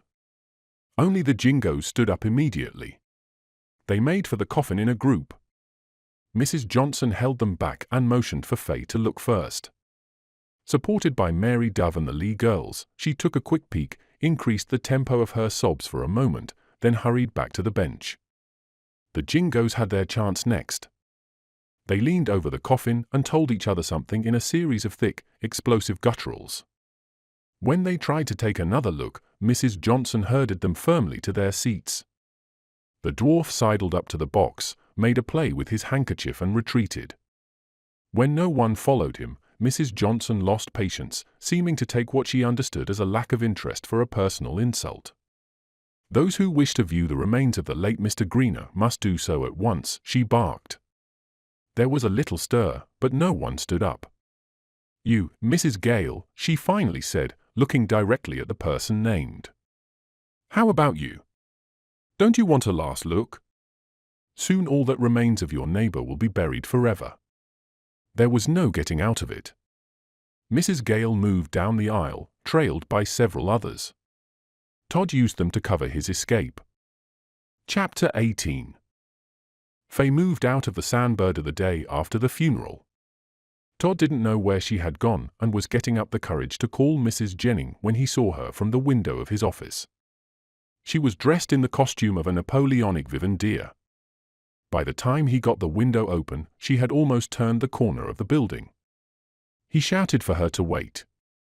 She waved, but when he got downstairs she was gone. From her dress, he was sure that she was working in the picture called Waterloo. He asked a studio policeman where the company was shooting and was told on the back lot. He started toward it at once. A platoon of cuirassiers, big men mounted on gigantic horses, went by. He knew that they must be headed for the same set and followed them. They broke into a gallop and he was soon outdistanced. The sun was very hot. His eyes and throat were choked with the dust thrown up by the horses' hooves and his head throbbed. The only bit of shade he could find was under an ocean liner made of painted canvas with real lifeboats hanging from its davits. He stood in its narrow shadow for a while, then went on toward a great 40-foot papier-mâché sphinx that loomed up in the distance. He had to cross a desert to reach it, a desert that was continually being made larger by a fleet of trucks dumping white sand. He had gone only a few feet when a man with a megaphone ordered him off. He skirted the desert, making a wide turn to the right, and came to a western street with a plank sidewalk. On the porch of the Last Chance Saloon was a rocking chair. He sat down on it and lit a cigarette. From there he could see a jungle compound with a water buffalo tethered to the side of a conical grass hut. Every few seconds the animal groaned musically. Suddenly an Arab charged by on a white stallion. He shouted at the man, but got no answer. A little while later he saw a truck with a load of snow and several Malamute dogs. He shouted again. The driver shouted something back, but didn't stop. Throwing away his cigarette, he went through the swinging doors of the saloon. There was no back to the building, and he found himself in a Paris street. He followed it to its end, coming out in a Romanesque courtyard. He heard voices a short distance away and went toward them. On a lawn of fibre, a group of men and women in riding costume were picnicking. They were eating cardboard food in front of a cellophane waterfall. He started toward them to ask his way, but was stopped by a man who scowled and held up a sign, "Quiet, please, we're shooting."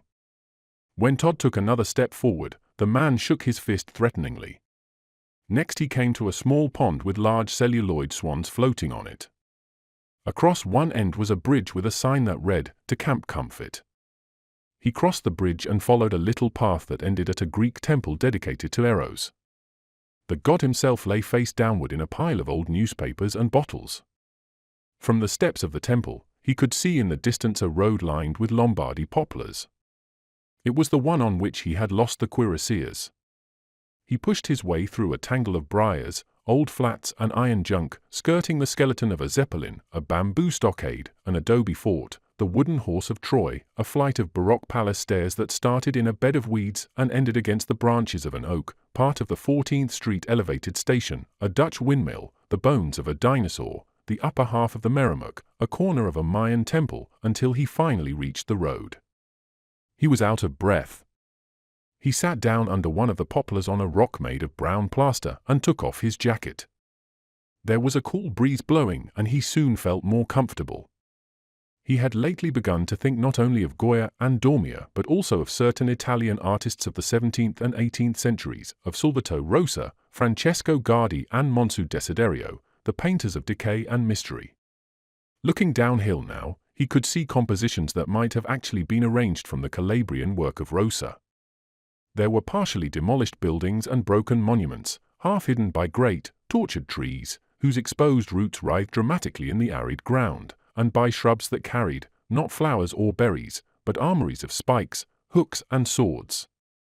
For Guardi and Desiderio there were bridges which bridged nothing, sculpture in trees, palaces that seemed of marble until a whole stone portico began to flap in the light breeze. And there were figures as well. 100 yards from where Todd was sitting, a man in a derby hat leaned drowsily against the gilded poop of a Venetian bark and peeled an apple. Still farther on, a charwoman on a stepladder was scrubbing with soap and water the face of a Buddha 30 feet high. He left the road and climbed across the spine of the hill to look down on the other side. From there he could see a 10-acre field of cockleburs spotted with clumps of sunflowers and wild gum. In the center of the field was a gigantic pile of sets, flats, and props. While he watched, a 10-ton truck added another load to it. This was the final dumping ground. He thought of Dunvia's Sargasso Sea. Just as that imaginary body of water was a history of civilization in the form of a marine junkyard, the studio lot was one in the form of a dream dump. A Sargasso of the imagination. And the dump grew continually, for there wasn't a dream afloat somewhere which wouldn't sooner or later turn up on it, having first been made photographic by plaster, canvas, lath, and paint. Many boats sink and never reach the Sargasso, but no dream ever entirely disappears. Somewhere it troubles some unfortunate person, and some day, when that person has been sufficiently troubled, it will be reproduced on the lot. When he saw a red glare in the sky and heard the rumble of cannon, he knew it must be Waterloo. From around a bend in the road trotted several cavalry regiments. They wore casques and chest armor of black cardboard and carried long horse pistols in their saddle holsters. They were Victor Hugo soldiers. He had worked on some of the drawings for their uniforms himself, following carefully the descriptions in Les Miserables. He went in the direction they took. Before long he was passed by the men of Lefebvre Desnouts, followed by a regiment of gendarmes d'élite, several companies of chasseurs of the guard, and a flying detachment of Rimbaud's lancers. They must be moving up for the disastrous attack on La Haute-Sainte. He hadn't read the scenario and wondered if it had rained yesterday. Would Grouchy or Bulcher arrive? Grotenstein, the producer, might have changed it. The sound of cannon was becoming louder all the time and the red fan in the sky more intense. He could smell the sweet, pungent odor of blank powder. It might be over before he could get there. He started to run. When he topped a rise after a sharp bend in the road, he found a great plain below him covered with early 19th century troops, wearing all the gay and elaborate uniforms that used to please him so much when he was a child and spent long hours looking at the soldiers in an old dictionary. At the far end of the field, he could see an enormous hump around which the English and their allies were gathered.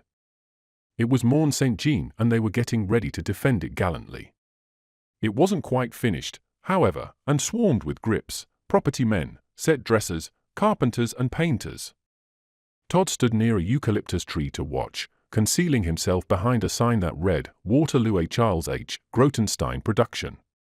Nearby, a youth in a carefully torn horse guard's uniform was being rehearsed in his lines by one of the assistant directors. Vive l'Empereur, the young man shouted, then clutched his breast and fell forward dead. The assistant director was a hard man to please and made him do it over and over again. In the center of the plain, the battle was going ahead briskly. Things looked tough for the British and their allies. The Prince of Orange, commanding the center, Hill the right and Picton the left wing, were being pressed hard by the veteran French. The desperate and intrepid prince was in an especially bad spot. Todd heard him cry hoarsely above the din of battle, shouting to the Hollande Belgians, Nassau, Brunswick, never retreat.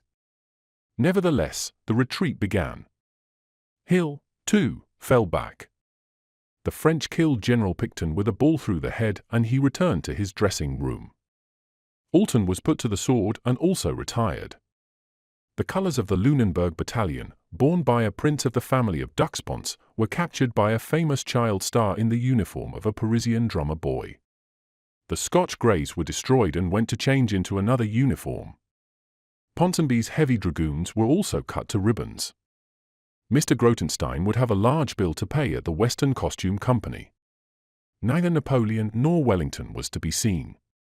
In Wellington's absence, one of the assistant directors, a Mr. Crane, was in command of the Allies.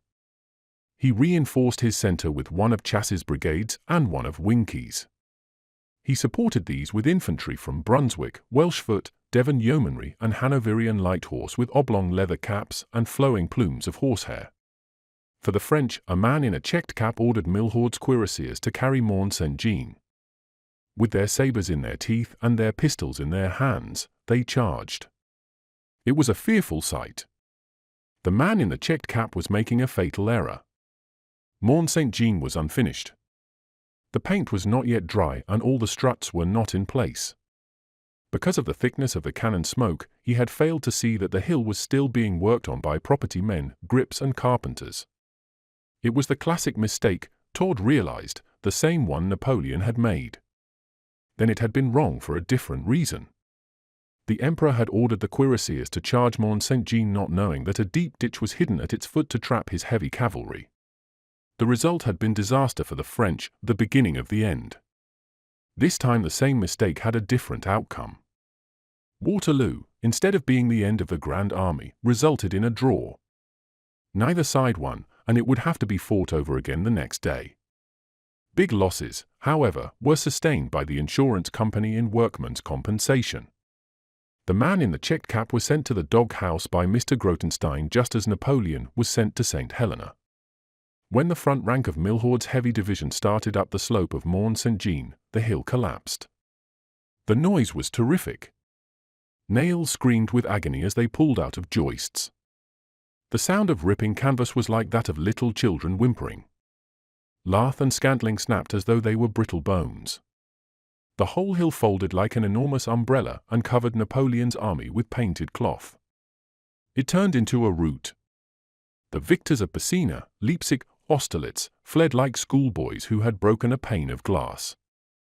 Sauve qui peut, they cried, or, rather, scram. The armies of England and her allies were too deep in scenery to flee. They had to wait for the carpenters and ambulances to come up. The men of the gallant 75th Highlanders were lifted out of the wreck with block and tackle. They were carted off by the stretcher-bearers, still clinging bravely to their claymores. Chapter 19. Todd got a lift back to his office in a studio car. He had to ride on the running board because the seats were occupied by 2 Walloon grenadiers and for Swabian foot. One of the infantrymen had a broken leg, the other extras were only scratched and bruised. They were quite happy about their wounds. They were certain to receive several extra days' pay, and the man with the broken leg thought he might get as much as $500. When Todd arrived at his office, he found Faye waiting to see him. She hadn't been in the battle. At the last moment, the director had decided not to use any vivandiers. To his surprise, she greeted him with warm friendliness. Nevertheless, he tried to apologize for his behavior in the funeral parlor. He had hardly started before she interrupted him. She wasn't angry, but grateful for his lecture on venereal disease. It had brought her to her senses. She had still another surprise for him. She was living in Homer Simpson's house. The arrangement was a business one. Homer had agreed to board and dress her until she became a star. They were keeping a record of every cent he spent, and as soon as she clicked in pictures, she would pay him back with 6% interest. To make it absolutely legal, they were going to have a lawyer draw up a contract. She pressed Todd for an opinion, and he said it was a splendid idea. She thanked him and invited him to dinner for the next night. After she had gone, he wondered what living with her would do to Homer. He thought it might straighten him out.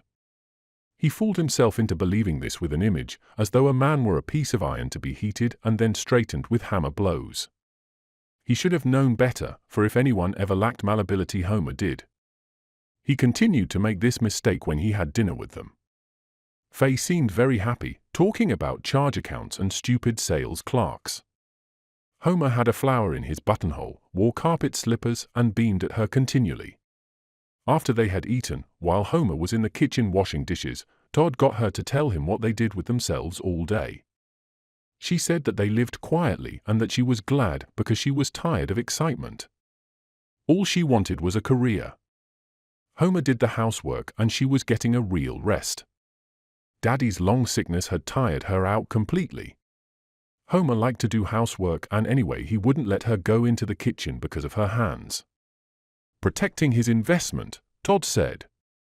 Yes, she replied seriously, they have to be beautiful. They had breakfast around 10, she went on. Homer brought it to her in bed. He took a housekeeping magazine and fixed the tray like the pictures in it. While she bathed and dressed, he cleaned the house. Then they went downtown to the stores, and she bought all sorts of things, mostly clothes. They didn't eat lunch on account of her figure, but usually had dinner out and went to the movies. Then, ice cream sodas, Homer finished for her, as he came out of the kitchen. Faye laughed and excused herself. They were going to a picture, and she wanted to change her dress. When she had left, Homer suggested that they get some air in the patio. He made Todd take the deck chair while he sat on an upturned orange crate. If he had been careful and had acted decently, Todd couldn't help thinking she might be living with him. He was at least better looking than Homer. But then there was her other prerequisite. Homer had an income and lived in a house, while he earned $30 a week and lived in a furnished room. The happy grin on Homer's face made him feel ashamed of himself. He was being unfair. Homer was a humble, grateful man who would never laugh at her, who was incapable of laughing at anything. Because of this great quality, she could live with him on what she considered a much higher plane. "What's the matter?" Homer asked softly, laying one of his heavy hands on Todd's knee. "Nothing." "Why?" Todd moved so that the hand slipped off. "You were making faces." "I was thinking of something." "Oh," Homer said sympathetically. Todd couldn't resist asking an ugly question. "When are you two getting married?" Homer looked hurt. "Didn't Faye tell about us?" "Yes, sort of. It's a business arrangement." "Yes?" To make Todd believe it, he poured out a long, disjointed argument, the one he must have used on himself. He even went further than the business part and claimed that they were doing it for poor Harry's sake. Faye had nothing left in the world except her career, and she must succeed for her daddy's sake. The reason she wasn't a star was because she didn't have the right clothes. He had money and believed in her talent, so it was only natural for them to enter into a business arrangement. Did Todd know a good lawyer? It was a rhetorical question, but would become a real one, painfully insistent, if Todd smiled. He frowned. That was wrong, too. We must see a lawyer this week and have papers drawn up. His eagerness was pathetic. Todd wanted to help him, but didn't know what to say. He was still fumbling for an answer when they heard a woman shouting from the hill behind the garage. A door! A door! She had a high soprano voice, very clear and pure. What a funny name, Todd said, glad to change the subject. Maybe it's a foreigner, Homer said. The woman came into the yard from around the corner of the garage. She was eager and plump and very American. Have you seen my little boy? She asked, making a gesture of helplessness. Adore's such a wanderer. Homer surprised Todd by standing up and smiling at the woman. Faye had certainly helped his timidity. Is your son lost? Homer said. Oh, no, just hiding to tease me. She held out her hand. We're neighbors. I'm Maybelle Loomis. Glad to know you. I'm Homer Simpson and this is Mr. Hackett. Todd also shook hands with her.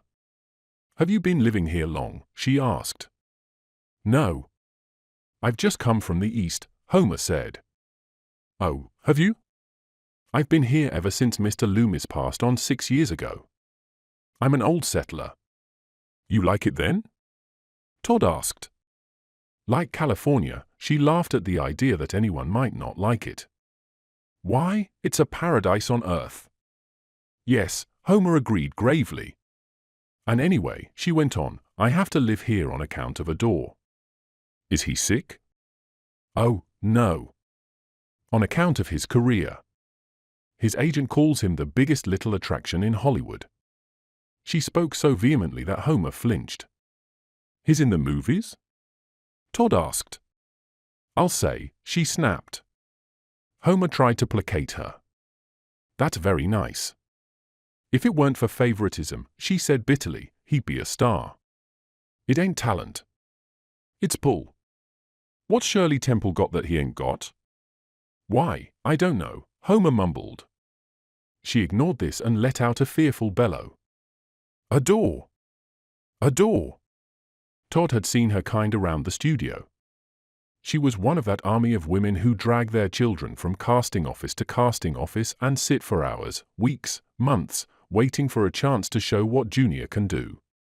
Some of them are very poor, but no matter how poor, they always manage to scrape together enough money, often by making great sacrifices, to send their children to one of the innumerable talent schools. Adore, she yelled once more, then laughed and became a friendly housewife again, a chubby little person with dimples in her fat cheeks and fat elbows.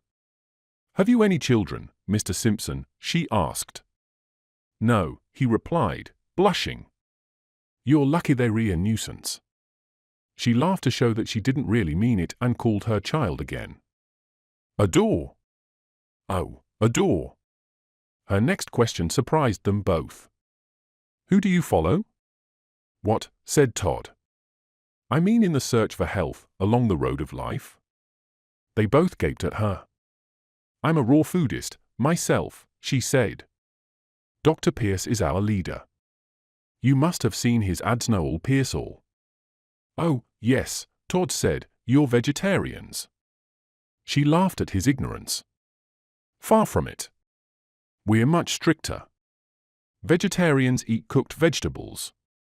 We eat only raw ones. Death comes from eating dead things. Neither Todd nor Homer found anything to say. Adore, she began again. Adore! This time there was an answer from around the corner of the garage. Here I am, Mama. A minute later, a little boy appeared dragging behind him a small sailboat on wheels. He was about 8 years old, with a pale, peaked face and a large, troubled forehead. He had great staring eyes. His eyebrows had been plucked and shaped carefully. Except for his buster brown collar, he was dressed like a man, in long trousers, vest and jacket. He tried to kiss his mother, but she fended him off and pulled at his clothes, straightening and arranging them with savage little tugs. "Adore," she said sternly, "I want you to meet Mr. Simpson, our neighbor." Turning like a soldier at the command of a drill sergeant, he walked up to Homer and grasped his hand. "A pleasure, sir," he said, bowing stiffly with his heels together. "That's the way they do it in Europe," Mrs. Loomis beamed. "Isn't he cute?" "What a pretty sailboat," Homer said, trying to be friendly. Both mother and son ignored his comment. She pointed to Todd, and the child repeated his bow and heel click. "Well, we've got to go," she said. Todd watched the child, who was standing a little to one side of his mother and making faces at Homer. He rolled his eyes back in his head so that only the white showed and twisted his lips in a snarl. Mrs. Loomis noticed Todd's glance and turned sharply. When she saw what Adore was doing, she yanked him by the arm, jerking him clear off the ground. "Adore," she yelled. To Todd she said apologetically, "He thinks he's the Frankenstein monster." She picked the boy up, hugging and kissing him ardently. Then she set him down again and fixed his rumpled clothing. "Won't Adore sing something for us?" Todd asked. "No," the little boy said sharply. "Adore," his mother scolded, "sing at once." "That's all right, if he doesn't feel like it," Homer said. But Mrs. Loomis was determined to have him sing. She could never permit him to refuse an audience. "Sing, Adore," she repeated with quiet menace. "Sing a Mama Don't Wan No Peas." His shoulders twitched as though they already felt the strap. He tilted his straw sailor over one eye, buttoned up his jacket and did a little strut, then began, "Mama Don't Wan No Peas, and rice, and coconut oil, just a bottle of brandy handy all the day. Mama Don't Wan No Peas, Mama Don't Wan No coconut oil." His singing voice was deep and rough, and he used the broken groan of the blues singer quite expertly. He moved his body only a little, against rather than in time with the music. The gestures he made with his hands were extremely suggestive. "Mama Don't Wan No gin, because gin do make her sin. Mama Don't Wan No glass of gin, because it bound to make her sin, and keep her hot and bothered all the day." He seemed to know what the words meant, or at least his body and his voice seemed to know. When he came to the final chorus, his buttocks writhed and his voice carried a top-heavy load of sexual pain. Todd and Homer applauded. Adore grabbed the string of his sailboat and circled the yard. He was imitating a tugboat. He tooted several times, then ran off. "He's just a baby," Mrs. Loomis said proudly, "but he's got loads of talent." Todd and Homer agreed. She saw that he was gone again and left hurriedly. They could hear her calling in the brush back of the garage. "Adore! Adore!" "That's a funny woman," Todd said. Homer sighed. "I guess it's hard to get a start in pictures. But Faye is awfully pretty." Todd agreed. She appeared a moment later in a new flower print dress and picture hat, and it was his turn to sigh. She was much more than pretty. She posed, quivering and balanced, on the doorstep and looked down at the two men in the patio. She was smiling, a subtle half-smile uncontaminated by thought. She looked just born, everything moist and fresh, volatile and perfumed. Todd suddenly became very conscious of his dull, insensitive feet bound in dead skin and of his hands, sticky and thick, holding a heavy, rough felt hat. He tried to get out of going to the pictures with them, but couldn't. Sitting next to her in the dark proved the ordeal he expected it to be. Her self-sufficiency made him squirm, and the desire to break its smooth surface with a blow, or at least a sudden obscene gesture, became irresistible. He began to wonder if he himself didn't suffer from the ingrained, morbid apathy he liked to draw in others. Maybe he could only be galvanized into sensibility, and that was why he was chasing Faye. He left hurriedly, without saying goodbye. He had decided to stop running after her. It was an easy decision to make, but a hard one to carry out. In order to manage it, he fell back on one of the oldest tricks in the very full bag of the intellectual. After all, he told himself, he had drawn her enough times. He shut the portfolio that held the drawings he had made of her, tied it with a string, and put it away in his trunk. It was a childish trick, hardly worthy of a primitive witch doctor, yet it worked. He was able to avoid her for several months. During this time, he took his pad and pencils on a continuous hunt for other models. He spent his nights at the different Hollywood churches, drawing the worshippers. He visited the Church of Christ, physicals where holiness was attained through the constant use of chest weights and spring grips, the Church Invisibles where fortunes were told and the dead made to find lost objects, the Tabernacle of the Third Coming where a woman in male clothing preached the crusade against salt, and the temple modern under whose glass and chromium roof brain-breathing, the secret of the Aztecs was taught. As he watched these people writhe on the hard seats of their churches, he thought of how well Alessandro Magnasco would dramatize the contrast between their drained-out, feeble bodies and their wild, disordered minds. He would not satirize them as Hogarth or Dormier might, nor would he pity them. He would paint their fury with respect, appreciating its awful, anarchic power and aware that they had it in them to destroy civilization. One Friday night in the Tabernacle of the Third Coming, a man near Todd stood up to speak. Although his name most likely was Thompson or Johnson and his hometown Sioux City, he had the same countersunk eyes, like the heads of burnished spikes, that a monk by Magnasco might have. He was probably just in from one of the colonies in the desert near Saboba Hot Springs, where he had been conning over his soul on a diet of raw fruit and nuts. He was very angry. The message he had brought to the city was one that an illiterate anchorite might have given decadent Rome. It was a crazy jumble of dietary rules, economics, and biblical threats. He claimed to have seen the tiger of wrath stalking the walls of the citadel and the jackal of lust skulking in the shrubbery, and he connected these omens with $30 every Thursday and meat eating. Todd didn't laugh at the man's rhetoric. He knew it was unimportant. What mattered were his messianic rage and the emotional response of his hearers. They sprang to their feet, shaking their fists and shouting. On the altar someone began to beat a bass drum and soon the entire congregation was singing Onward Christian Soldiers. Chapter 20. As time went on, the relationship between Faye and Homer began to change. She became bored with the life they were leading together, and as her boredom deepened, she began to persecute him. At first, she did it unconsciously, later maliciously. Homer realized that the end was in sight even before she did. All he could do to prevent its coming was to increase his servility and his generosity. He waited on her hand and foot. He bought her a coat of summer ermine and a light blue Bic runabout. His servility was like that of a cringing, clumsy dog who is always anticipating a blow, welcoming it even, and in a way that makes overwhelming the desire to strike him. His generosity was still more irritating. It was so helpless and unselfish that it made her feel mean and cruel, no matter how hard she tried to be kind. And it was so bulky that she was unable to ignore it. She had to resent it. He was destroying himself, and although he didn't mean it that way, forcing her to accept the blame. They had almost reached a final crisis when Todd saw them again.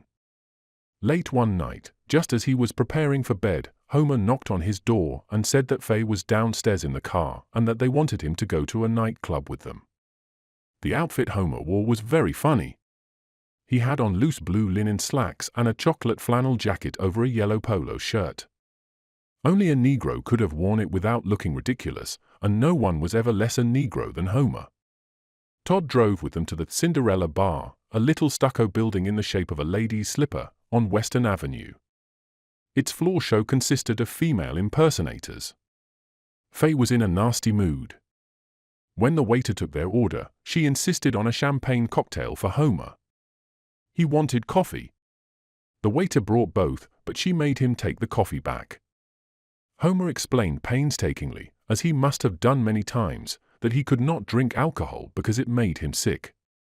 Faye listened with mock patience. When he finished, she laughed and lifted the cocktail to his mouth. "Drink it, damn you," she said. She tilted the glass, but he didn't open his mouth and the liquor ran down his chin. He wiped himself, using the napkin without unfolding it. Faye called the waiter again. "He doesn't like champagne cocktails," she said. "Bring him brandy." Homer shook his head. "Please, Faye," he whimpered. She held the brandy to his lips, moving the glass when he turned away. "Come on, sport, bottoms up." "Let him alone," Todd finally said. She ignored him as though she hadn't even heard his protest. She was both furious and ashamed of herself. Her shame strengthened her fury and gave it a target. "Come on, sport," she said savagely, or Mama'll spank. She turned to Todd. "I don't like people who won't drink.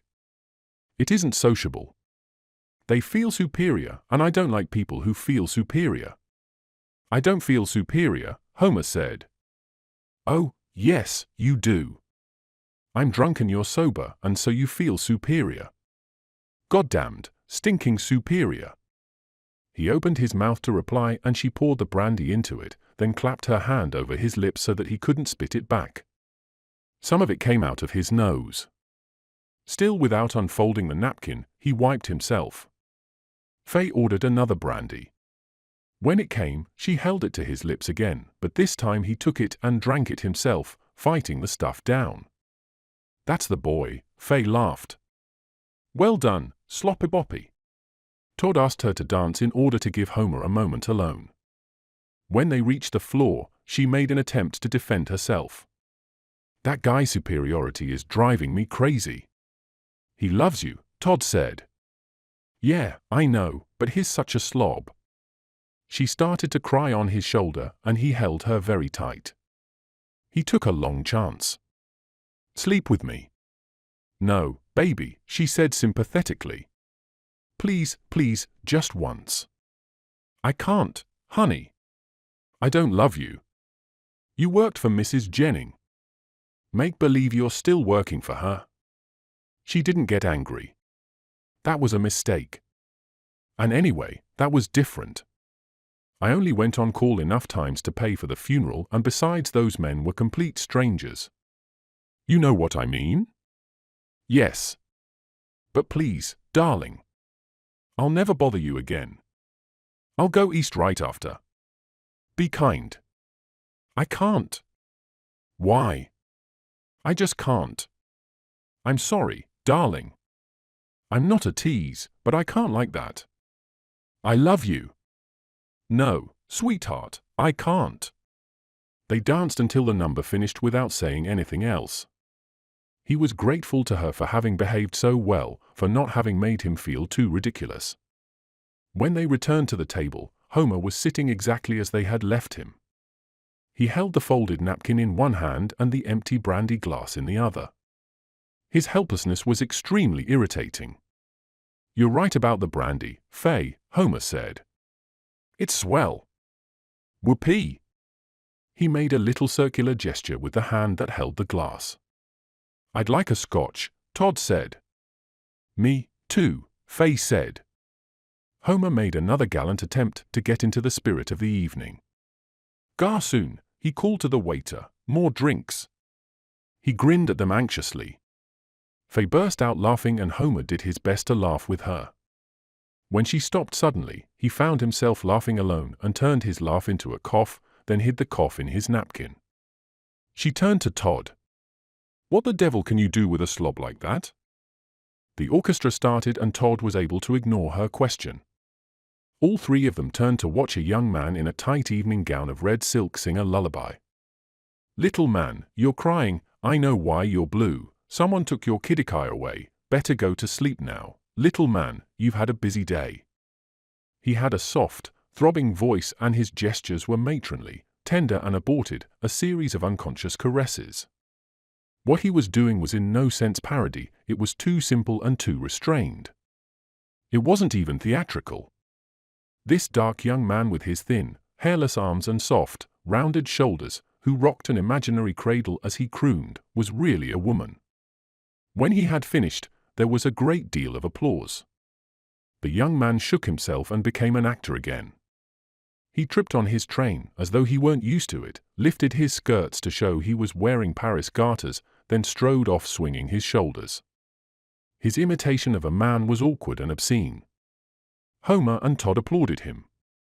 "I hate fairies," Faye said. "All women do." Todd meant it as a joke, but Faye was angry. "They're dirty," she said. He started to say something else, but Fay had turned to Homer again. She seemed unable to resist nagging him. This time she pinched his arm until he gave a little squeak. "Do you know what a fairy is?" she demanded. "Yes," he said hesitatingly. "All right, then," she barked. "Give out." "What's a fairy?" Homer twisted uneasily, as though he already felt the ruler on his behind, and looked imploring at Todd, who tried to help him by forming the word "homo" with his lips.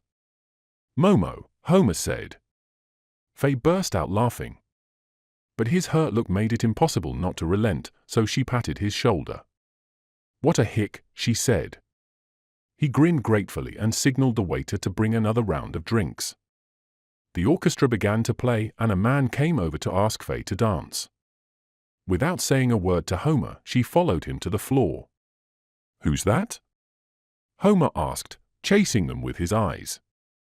Todd made believe he knew and said that he had often seen him around the San Berdu. His explanation satisfied Homer, but at the same time set him to thinking of something else. Todd could almost see him shaping a question in his head. "Do you know Earl Shoop?" Homer finally asked. "Yes." Homer then poured out a long, confused story about a dirty black hen. He kept referring to the hen again and again, as though it were the one thing he couldn't stand about Earl and the Mexican. For a man who was incapable of hatred, he managed to draw a pretty horrible picture of the bird. You never saw such a disgusting thing, the way it squats and turns its head. The roosters have torn all the feathers off its neck and made its comb all bloody, and it has scabby feet covered with warts, and it cackles so nasty when they drop it into the pen. "Who drops it into what pen?" "The Mexican." "Miguel?" "Yes. He's almost as bad as his hen." "You've been to their camp?"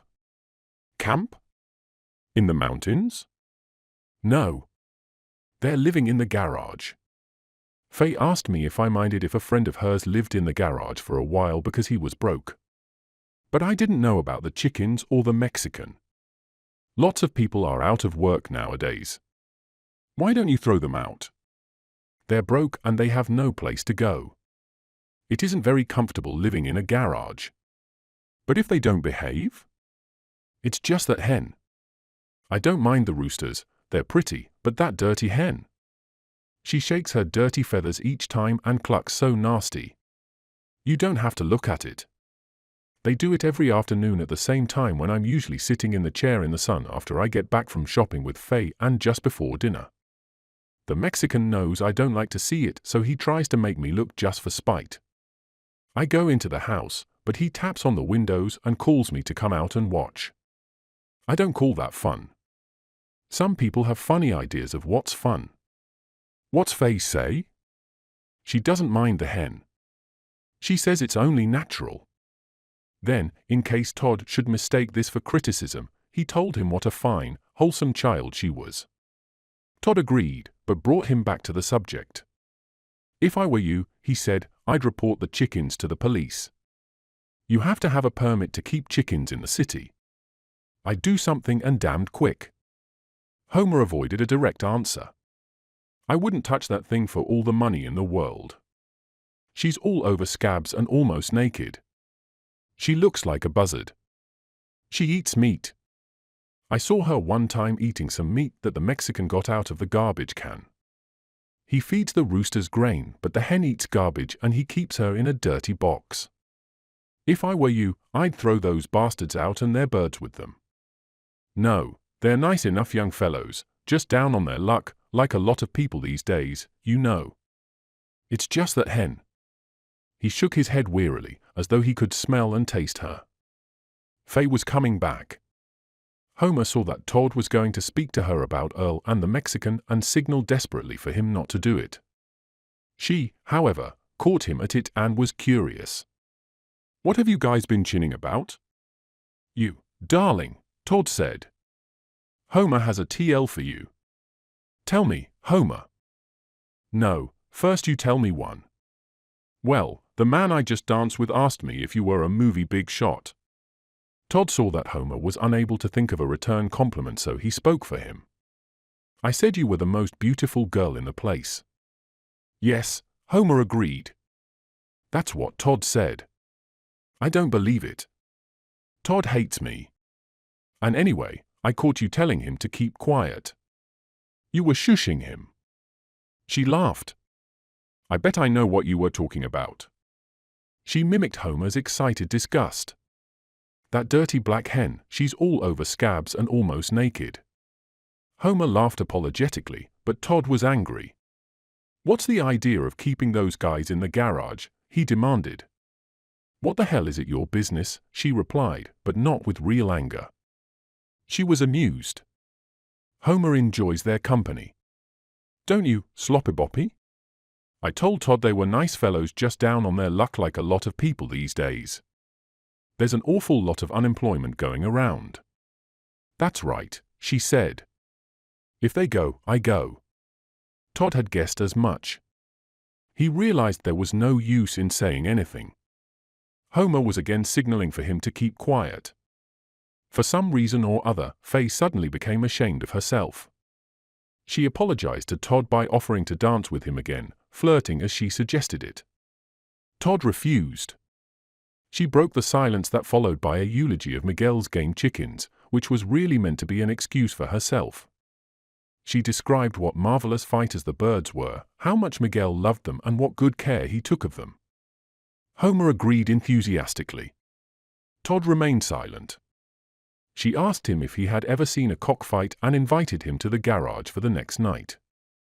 A man from San Diego was coming north with his birds to pit them against Miguel's. When she turned to Homer again, he leaned away as though she were going to hit him. She flushed with shame at this and looked at Todd to see if he had noticed. The rest of the evening, she tried to be nice to Homer. She even touched him a little, straightening his collar and patting his hair smooth. He beamed happily. Chapter 21. When Todd told Claude Estee about the cockfight, he wanted to go with him. They drove to Homer's place together. It was one of those blue and lavender nights when the luminous color seems to have been blown over the scene with an air brush. Even the darkest shadows held some purple. A car stood in the driveway of the garage with its headlights on. They could see several men in the corner of the building and could hear their voices. Someone laughed, using only two notes, ha ha and ha ha, over and over again. Todd stepped ahead to make himself known, in case they were taking precautions against the police. When he entered the light, Abe Kusich and Miguel greeted him, but Earl didn't. The fights are off, Abe said. That stinkola from Diego didn't get here. Claude came up and Todd introduced him to the three men. The dwarf was arrogant, Miguel gracious, and Earl his usual wooden, surly self. Most of the garage floor had been converted into a pit, an oval space about 9 feet long and 7 or 8 wide. It was floored with an old carpet and walled by a low, ragged fence made of odd pieces of lath and wire. Faye's coupe stood in the driveway, placed so that its headlights flooded the arena. Claude and Todd followed Abe out of the glare and sat down with him on an old trunk in the back of the garage. Earl and Miguel came in and squatted on their heels facing them. They were both wearing blue denims, polka-dot shirts, big hats, and high-heeled boots. They looked very handsome and picturesque. They sat smoking silently, all of them calm except the dwarf, who was fidgety. Although he had plenty of room, he suddenly gave Todd a shove. "Get over, Lardas," he snarled. Todd moved, crowding against Claude, without saying anything. Earl laughed at Todd rather than the dwarf, but the dwarf turned on him anyway. "Why, you punkola? Who you laughing at?" "You," Earl said. "That's so, huh? Well, listen to me, you pee-hole bandit, for 2 cents I'd knock you out of them prop boots." Earl reached into his shirt pocket and threw a coin on the ground. "There's a nickel," he said. The dwarf started to get off the trunk, but Todd caught him by the collar. He didn't try to get loose, but leaned forward against his coat, like a terrier in a harness, and wagged his great head from side to side. "Go on," he sputtered, "you fugitive from the Western Costume Company, you louse in a fright wig, you." Earl would have been much less angry if he could have thought of a snappy comeback. He mumbled something about a half-pint bastard, then spat. He hit the instep of the dwarf's shoe with a big gob of spittle. "Nice shot," Miguel said. This was apparently enough for Earl to consider himself the winner, for he smiled and became quiet. The dwarf slapped Todd's hand away from his collar with a curse and settled down on the trunk again. "He ought to wear gaffs," Miguel said. "I don't need them for a punk like that." They all laughed and everything was fine again. Abe leaned across Todd to speak to Claude. "It would have been a swell main," he said. "There was more than a dozen guys here before you come, and some of them with real dough. I was going to make book." He took out his wallet and gave him one of his business cards. "It was in the bag," Miguel said. "I got 5 birds that would have won easy and 2 sure losers. We would have made a killing." "I've never seen a chicken fight," Claude said. "In fact, I've never even seen a game chicken." Miguel offered to show him one of his birds and left to get it. Todd went down to the car for the bottle of whiskey they had left in a side pocket. When he got back, Miguel was holding Jujutala in the light. They all examined the bird. Miguel held the cock firmly with both hands, somewhat in the manner that a basketball is held for an underhand toss. The bird had short, oval wings and a heart-shaped tail that stood at right angles to its body. It had a triangular head, like a snake's, terminating in a slightly curved beak, thick at the base and fine at the point. All its feathers were so tight and hard that they looked as though they had been varnished. They had been thinned out for fighting, and the lines of its body, which was like a truncated wedge, stood out plainly. From between Miguel's fingers dangled its long, bright orange legs and its slightly darker feet with their horn nails. "Juju was bred by John R. Bose of Lindale, Texas," Miguel said proudly. "He's a 6-times winner. I give $50 and a shotgun for him." "He's a nice bird," the dwarf said grudgingly, "but looks ain't everything." Claude took out his wallet. "I'd like to see him fight," he said. "Suppose you sell me one of your other birds, and I put it against him." Miguel thought a while and looked at Earl, who told him to go ahead. "I've got a bird I'll sell you for $15, he said. The dwarf interfered. "Let me pick the bird." "Oh, I don't care," Claude said. "I just want to see a fight." "Here's your 15. Earl took the money and Miguel told him to get Hermano, the big red. "That red'll go over 8 pounds, he said, "while Juju won't go more than 6. Earl came back carrying a large rooster that had a silver shawl. He looked like an ordinary barnyard fowl. When the dwarf saw him, he became indignant. "What do you call that, a goose?" "That's one of Street's butcher boys," Miguel said. "I wouldn't bait a hook with him," the dwarf said. "You don't have to bet," Earl mumbled. The dwarf eyed the bird and the bird eyed him. He turned to Claude. "Let me handle him for you, mister," he said. Miguel spoke quickly. "Earl, do it. He knows the cock." The dwarf exploded at this. "It's a frame-up," he yelled. He tried to take the red, but Earl held the bird high in the air out of the little man's reach. Miguel opened the trunk and took out a small wooden box, the kind chessmen are kept in. It was full of curved gaffs, small squares of chamois with holes in their centers and bits of wax string like that used by a shoemaker. They crowded around to watch him arm Juju. First, he wiped the short stubs on the cock's legs to make sure they were clean and then placed a leather square over one of them so that the stub came through the hole. He then fitted a gaff over it and fastened it with a bit of the soft string, wrapping very carefully. He did the same to the other leg. When he had finished, Earl started on the big red. "That's a bird with lots of co-jones," Miguel said.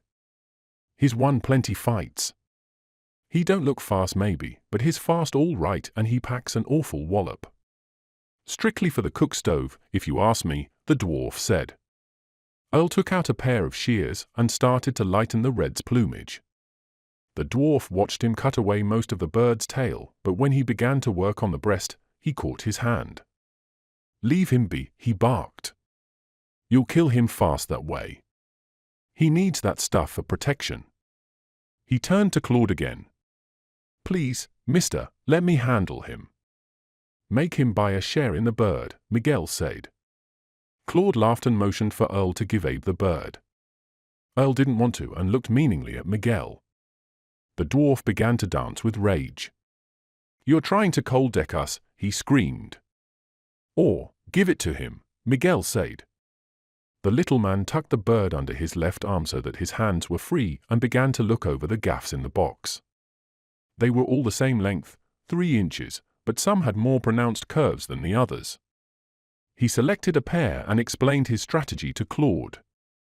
"He's going to do most of his fighting on his back. This pair'll hit right that way. If he could get over the other bird, I wouldn't use them." He got down on his knees and honed the gaffs on the cement floor until they were like needles. "Have we a chance?" Todd asked. "You can't ever tell," he said, shaking his extra-large head. "He feels almost like a dead bird." After adjusting the gaffs with great care, he looked the bird over, stretching its wings and blowing its feathers in order to see its skin. "The comb ain't bright enough for fighting condition," he said, pinching it, "but he looks strong. He may have been a good one once." He held the bird in the light and looked at its head. When Miguel saw him examining its beak, he told him anxiously to quit stalling.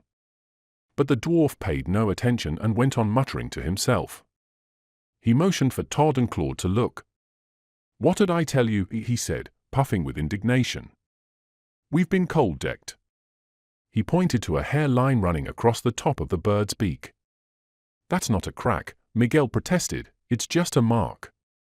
He reached for the bird as though to rub its beak, and the bird pecked savagely at him. This pleased the dwarf. "We'll fight," he said, "but we won't bet." Earl was to referee.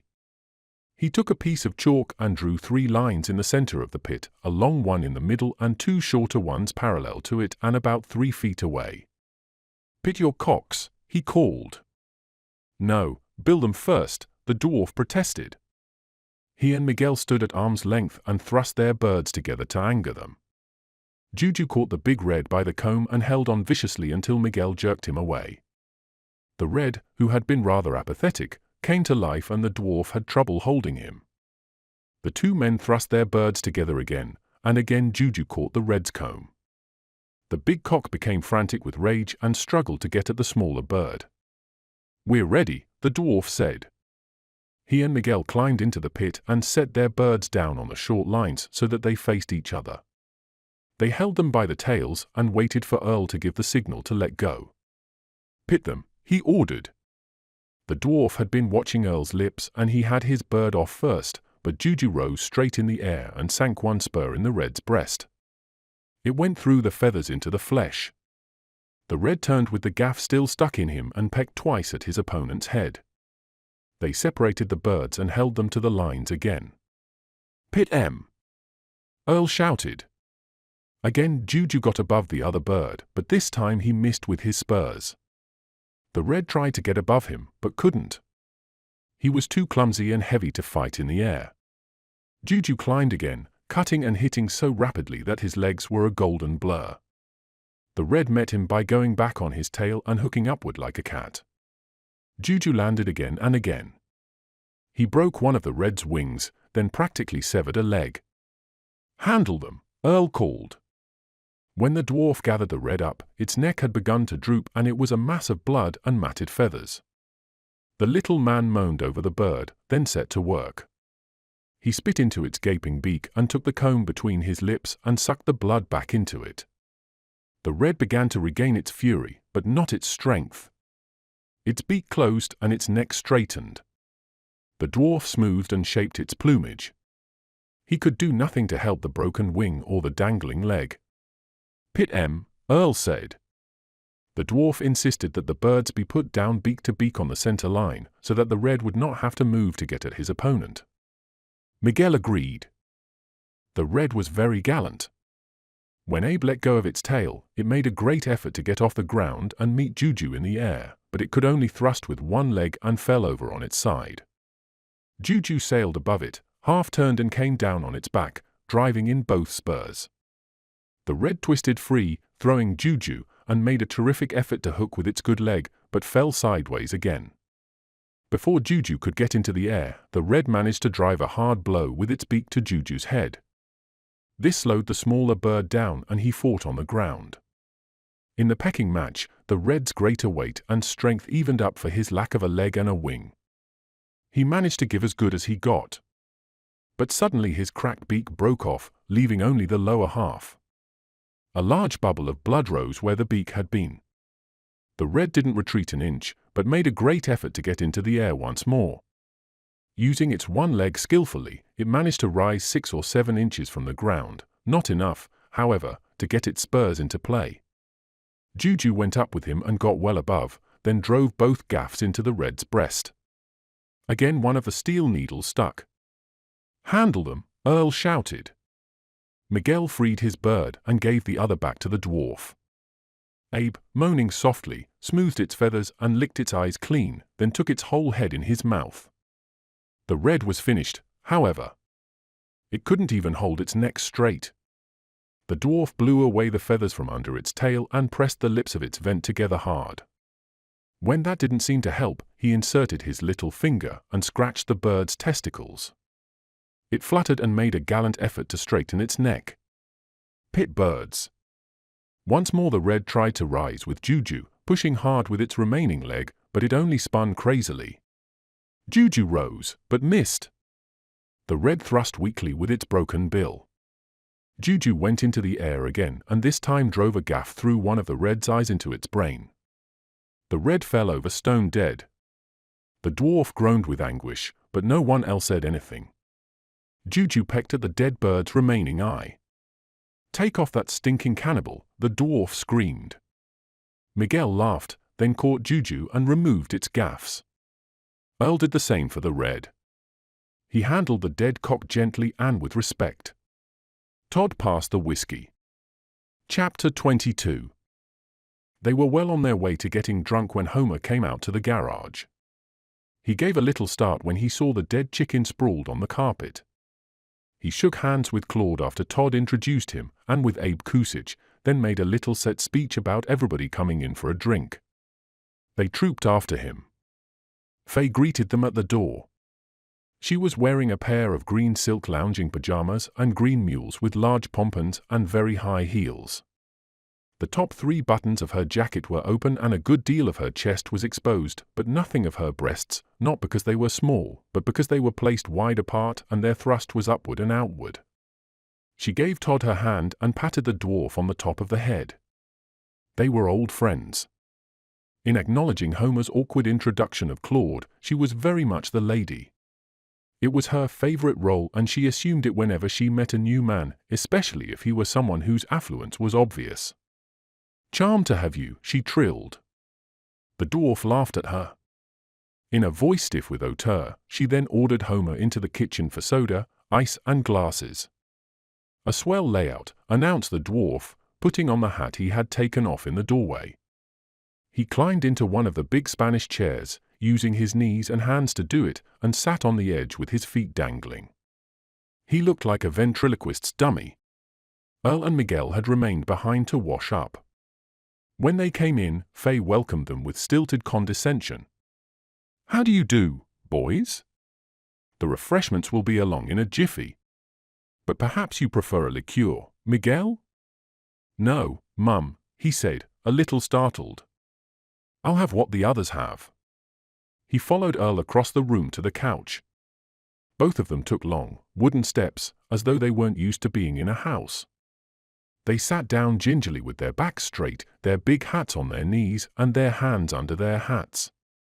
They had combed their hair before leaving the garage and their small round heads glistened prettily. Homer took the drinks around on a small tray. They all made a show of manners, all but the dwarf, that is, who remained as arrogant as ever. He even commented on the quality of the whiskey. As soon as everyone had been served, Homer sat down. Faye alone remained standing. She was completely self-possessed despite their stares. She stood with one hip thrown out and her hand on it.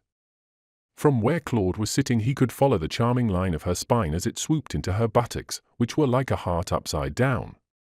He gave a low whistle of admiration and everyone agreed by moving uneasily or laughing.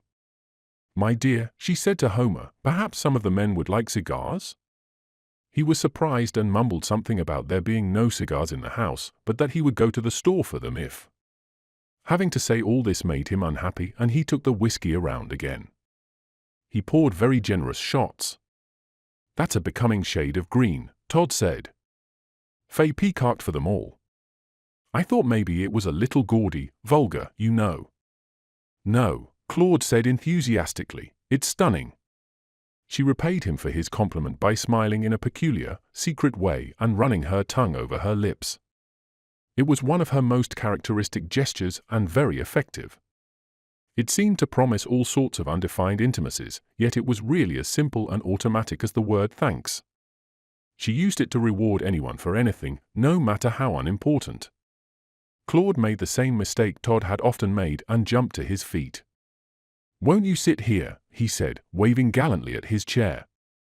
She accepted by repeating the secret smile and the tongue caress. Claude bowed, but then, realizing that everyone was watching him, added a little mock flourish to make himself less ridiculous. Todd joined them, then Earl and Miguel came over. Claude did the courting while the others stood by and stared at her. "Do you work in pictures, Mr. Estee?" she asked.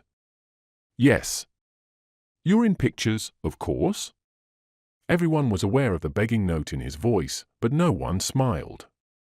They didn't blame him. It was almost impossible to keep that note out when talking to her.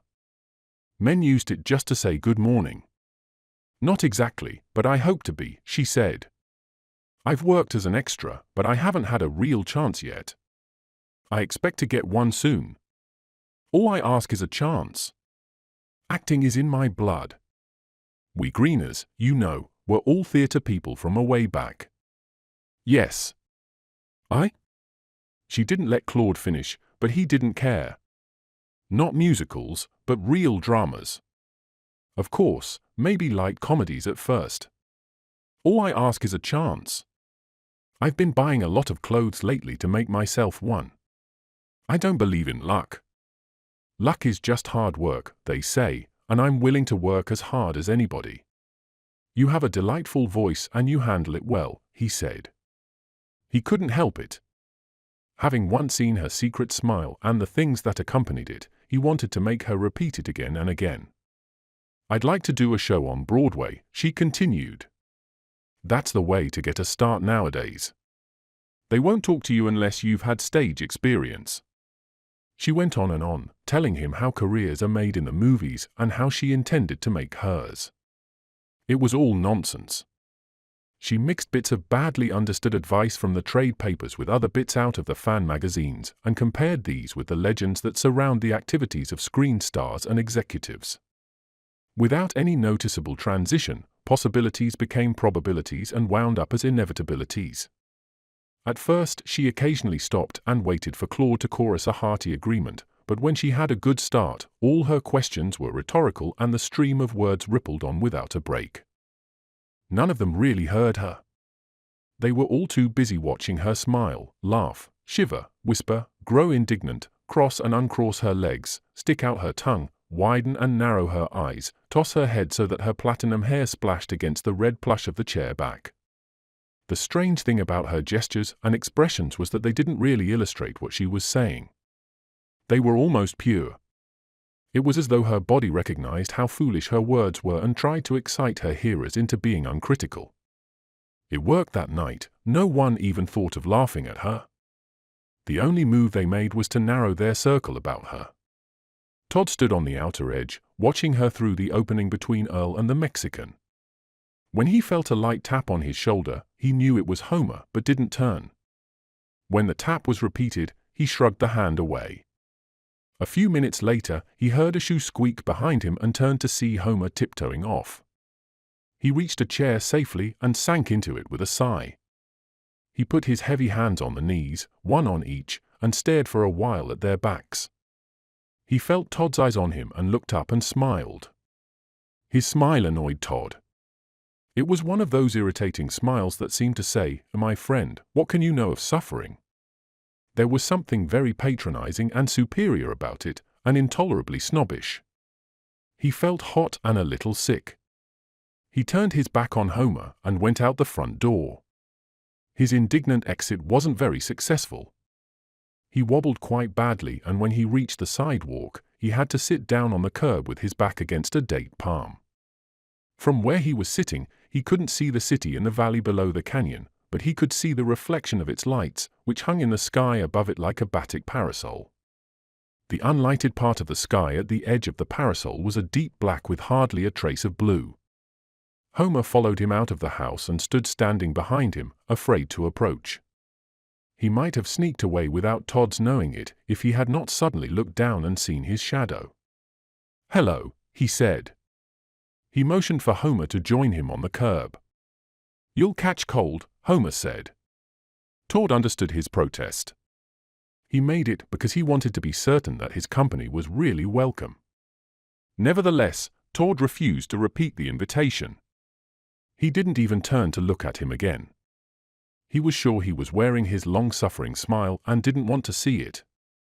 He wondered why all his sympathy had turned to malice. Because of Faye? It was impossible for him to admit it. Because he was unable to do anything to help him? This reason was a more comfortable one, but he dismissed it with even less consideration. He had never set himself up as a healer. Homer was looking the other way, at the house, watching the parlor window. He cocked his head to one side when someone laughed. The short sounds, ha-ha and again ha-ha, distinct musical notes, were made by the dwarf. "You could learn from him," Todd said. "What?" Homer asked, turning to look at him. "Let it go." His impatience both hurt and puzzled Homer. He saw that and motioned for him to sit down, this time emphatically.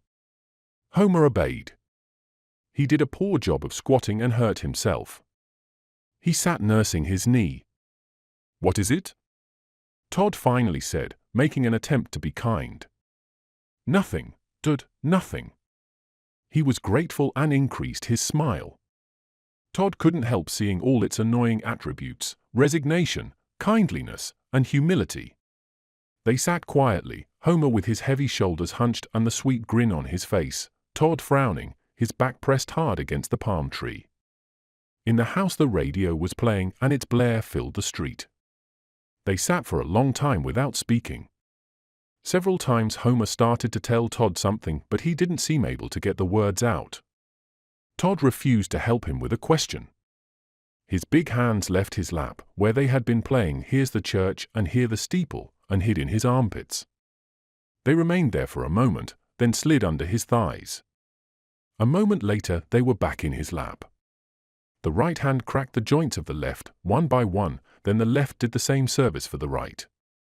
They seemed easier for a moment, but not for long. They started "Here's the Church" again, going through the entire performance and ending with the joint manipulation as before.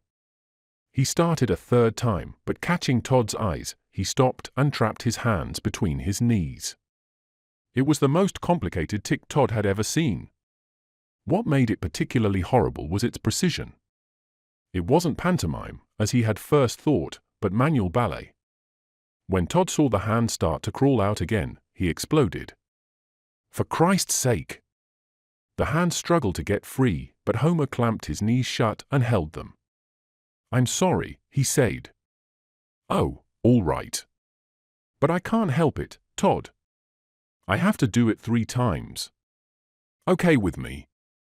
He turned his back on him. Faye started to sing and her voice poured into the street. "Dreamed about a reefer 5 feet long, not too mild and not too strong, you'll be high, but not for long, if you're a Viper A6 par." Instead of her usual swing delivery, she was using a lugubrious one, wailing the tune as though it were a dirge. At the end of every stanza, she shifted to an added minor. "I'm the queen of everything, gotta be high before I can swing, light a T and let it be, if you're a Viper A6 par." "She sings very pretty," Homer said. "She's drunk." "I don't know what to do, Todd," Homer complained. "She's drinking an awful lot lately. It's that Earl. We used to have a lot of fun before he came, but now we don't have any fun anymore since he started to hang around. Why don't you get rid of him?" "I was thinking about what you said about the license to keep chickens." Todd understood what he wanted. "I'll report them to the Board of Health tomorrow." Homer thanked him, then insisted on explaining in detail why he couldn't do it himself. But that'll only get rid of the Mexican, Todd said. You'll have to throw Earl out yourself. Maybe he'll go with his friend? Todd knew that Homer was begging him to agree so that he could go on hoping, but he refused. Not a chance. You'll have to throw him out. Homer accepted this with his brave, sweet smile. Maybe. Tell Faye to do it, Todd said. Oh, I can't. Why the hell not? It's your house. Don't be mad at me, Todd. All right, homie, I'm not mad at you. Faye's voice came through the open window. And when your throat gets dry, you know you're high, if you're a viper. The others harmonized on the last word, repeating it. 6 Pa. Todd Homer began, if. Stop calling me Todd for Christ's sake. Homer didn't understand. He took Todd's hand. I didn't mean nothing. Back home we call. Todd couldn't stand his trembling signals of affection. He tore free with a jerk. Oh, but, Todd she's a whore. He heard Homer grunt, then heard his knees creak as he struggled to his feet. Faye's voice came pouring through the window, a reedy wail that broke in the middle with a husky catch. Hi, when you're high, everything is dandy, truck on down to the candy store, bust your conch on peppermint candy. Then you know your body's sent, don't care if you don't pay rent, sky is high and so am I, if you're a viper a 6 Pa. Chapter 23. When Todd went back into the house, he found Earl, Abe Kusich, and Claude standing together in a tight group, watching Faye dance with Miguel. She and the Mexican were doing a slow tango to music from the phonograph. He held her very tight, one of his legs thrust between hers, and they swayed together in long spirals that broke rhythmically at the top of each curve into a dip. All the buttons on her lounging pajamas were open and the arm he had around her waist was inside her clothes. Todd stood watching the dancers from the doorway for a moment, then went to a little table on which the whiskey bottle was. He poured himself a quarter of a tumblerful, tossed it off, then poured another drink. Carrying the glass, he went over to Claude and the others. They paid no attention to him, their heads moved only to follow the dancers, like the gallery at a tennis match. Did you see Homer? Todd asked, touching Claude's arm. Claude didn't turn, but the dwarf did. He spoke as though hypnotized. What a quiff! What a quiff! Todd left them and went to look for Homer. He wasn't in the kitchen, so he tried the bedrooms. One of them was locked. He knocked lightly, waited, then repeated the knock. There was no answer, but he thought he heard someone move. He looked through the keyhole. The room was pitch dark. Homer, he called softly. He heard the bed creak, then Homer replied. Who is it? It's me, Toddy. He used the diminutive with perfect seriousness. Go away, please, Homer said. Let me in for a minute. I want to explain something. No, Homer said, go away, please. Todd went back to the living room. The phonograph record had been changed to a foxtrot and Earl was now dancing with Faye. He had both his arms around her in a bear hug and they were stumbling all over the room, bumping into the walls and furniture. Faye, her head thrown back, was laughing wildly. Earl had both eyes shut tight. Miguel and Claude were also laughing, but not the dwarf. He stood with his fists clenched and his chin stuck out. When he couldn't stand any more of it, he ran after the dancers to cut in. He caught Earl by the seat of his trousers. "Let me dance," he barked. Earl turned his head, looking down at the dwarf from over his shoulder. "Git. GWAN, GIT. Faye and Earl had come to a halt with their arms around each other. When the dwarf lowered his head like a goat and tried to push between them, she reached down and tweaked his nose. "Let me dance," he bellowed. They tried to start again, but Abe wouldn't let them. He had his hands between them and was trying frantically to pull them apart. When that wouldn't work, he kicked Earl sharply in the shins. Earl kicked back and his boot landed in the little man's stomach, knocking him flat on his back. Everyone laughed. The dwarf struggled to his feet and stood with his head lowered like a tiny ram. Just as Fay and Earl started to dance again, he charged between Earl's legs and dug upward with both hands. Earl screamed with pain and tried to get at him. He screamed again, then groaned and started to sink to the floor, tearing Fay's silk pajamas on his way down. Miguel grabbed Abe by the throat. The dwarf let go his hold and Earl sank to the floor. Lifting the little man free, Miguel shifted his grip to his ankles and dashed him against the wall, like a man killing a rabbit against a tree. He swung the dwarf back to slam him again, but Todd caught his arm. Then Claude grabbed the dwarf and together they pulled him away from the Mexican. He was unconscious. They carried him into the kitchen and held him under the cold water. He came to quickly and began to curse. When they saw he was all right, they went back to the living room. Miguel was helping Earl over to the couch. All the tan had drained from his face and it was covered with sweat. Miguel loosened his trousers while Claude took off his necktie and opened his collar. Fay and Todd watched from the side. "Look," she said, "my new pajamas are ruined." One of the sleeves had been pulled almost off and her shoulder stuck through it. The trousers were also torn. While he stared at her, she undid the top of the trousers and stepped out of them. She was wearing tight black lace drawers. Todd took a step toward her and hesitated. She threw the pajama bottoms over her arm, turned slowly and walked toward the door. "Fay," Todd gasped. She stopped and smiled at him. "I'm going to bed," she said. "Get that little guy out of here." Claude came over and took Todd by the arm. "Let's blow," he said. Todd nodded. "We'd better take the homunculus with us or he's liable to murder the whole household." Todd nodded again and followed him into the kitchen. They found the dwarf holding a big piece of ice to the side of his head. "There's some lump where that greaser slammed me." He made them finger and admire it. "Let's go home," Claude said. "No," said the dwarf, "let's go see some girls." "I'm just getting started." "To hell with that," snapped Todd. "Come on." He pushed the dwarf toward the door. "Take your hands off, punk," roared the little man. Claude stepped between them. "Easy there, citizen," he said. "All right, but no shoving." He strutted out and they followed. Earl still lay stretched on the couch. He had his eyes closed and was holding himself below the stomach with both hands. Miguel wasn't there. Abe chuckled, wagging his big head gleefully. "I fixed that buckaroo." Out on the sidewalk he tried again to get them to go with him. "Come on, you guys will have some fun." "I'm going home," Claude said. They went with the dwarf to his car and watched him climb in behind the wheel. He had special extensions on the clutch and brake so that he could reach them with his tiny feet. "Come to town?" "No, thanks," Claude said politely. "Then to hell with you." That was his farewell. He let out the brake and the car rolled away. Chapter 24. Todd woke up the next morning with a splitting headache.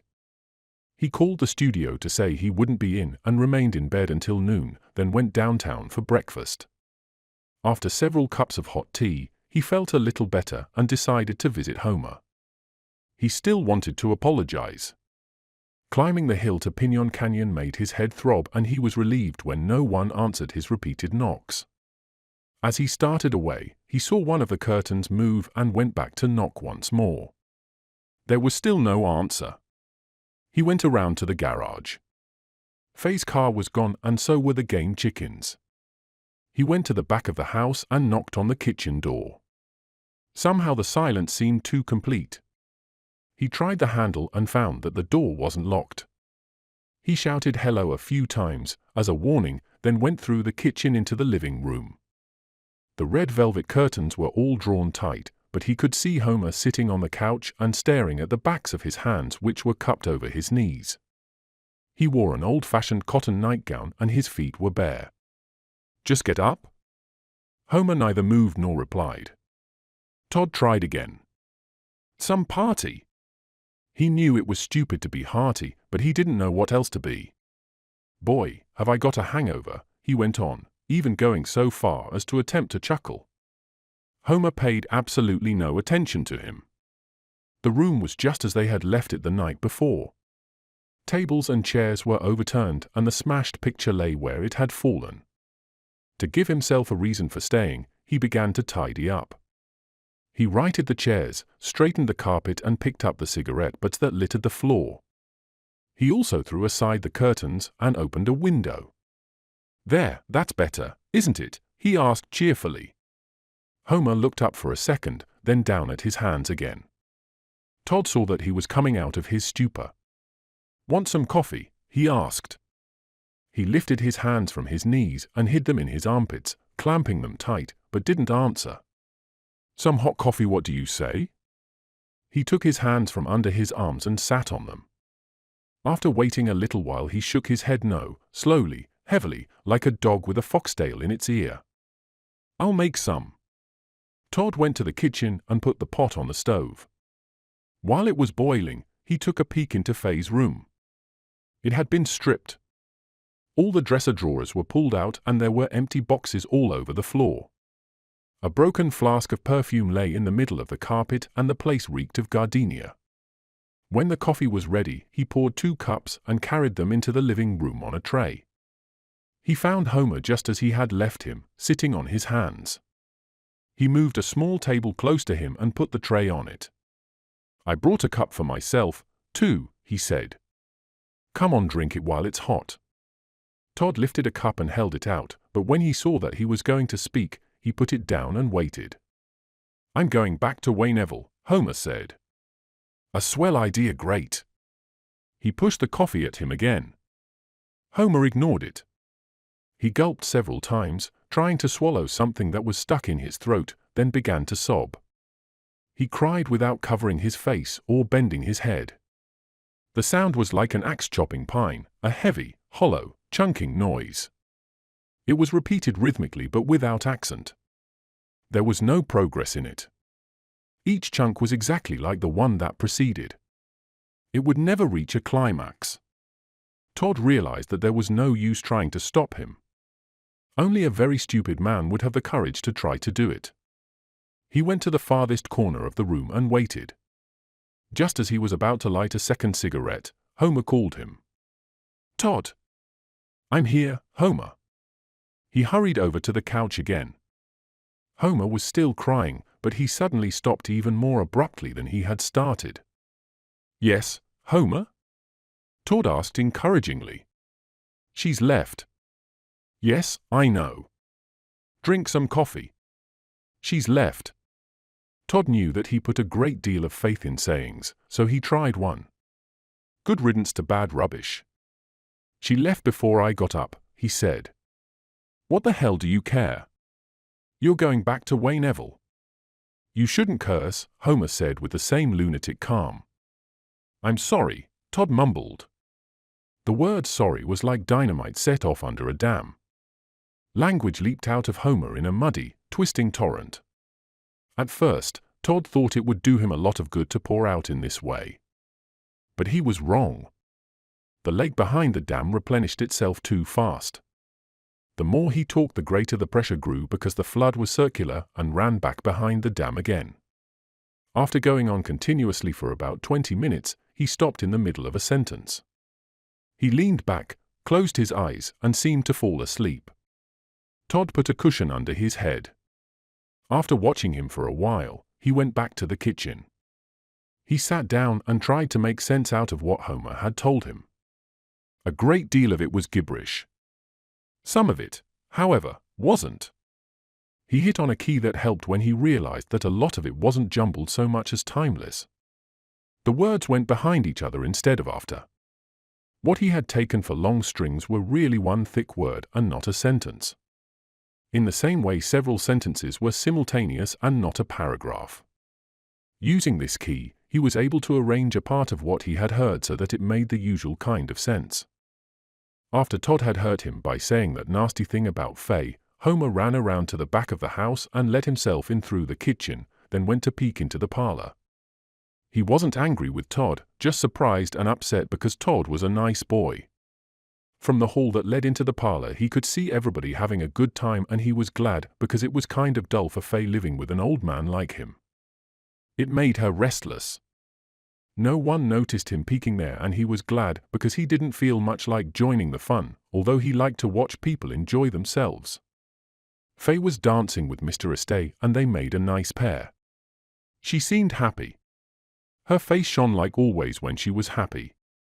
Next she danced with Earl. He didn't like that because of the way he held her. He couldn't see what she saw in that fellow. He just wasn't nice, that's all. He had mean eyes. In the hotel business, they used to watch out for fellows like that and never gave them credit because they would jump their bills. Maybe he couldn't get a job because nobody would trust him, although it was true, as Faye said, that a lot of people were out of work nowadays. Standing there peeking at the party, enjoying the laughing and singing, he saw Earl catch Faye and bend her back and kiss her, and everybody laughed, although you could see Faye didn't like it because she slapped his face. Earl didn't care, he just kissed her again, a long nasty one. She got away from him and ran toward the door where he was standing. He tried to hide, but she caught him. Although he didn't say anything, she said he was nasty spying on her and wouldn't listen when he tried to explain. She went into her room and he followed to tell about the peeking, but she carried on awful and cursed him some more as she put red on her lips. Then she knocked over the perfume. That made her twice as mad. He tried to explain, but she wouldn't listen and just went on calling him all sorts of dirty things. So he went to his room and got undressed and tried to go to sleep. Then Todd woke him up and wanted to come in and talk. He wasn't angry, but didn't feel like talking just then. All he wanted to do was go to sleep. Todd went away, and no sooner had he climbed back into bed when there was some awful screaming and banging. He was afraid to go out and see, and he thought of calling the police, but he was scared to go in the hall where the phone was, so he started to get dressed to climb out of the window and go for help because it sounded like murder. But before he finished putting his shoes on, he heard Todd talking to Faye, and he figured that it must be all right or she wouldn't be laughing, so he got undressed and went back to bed again.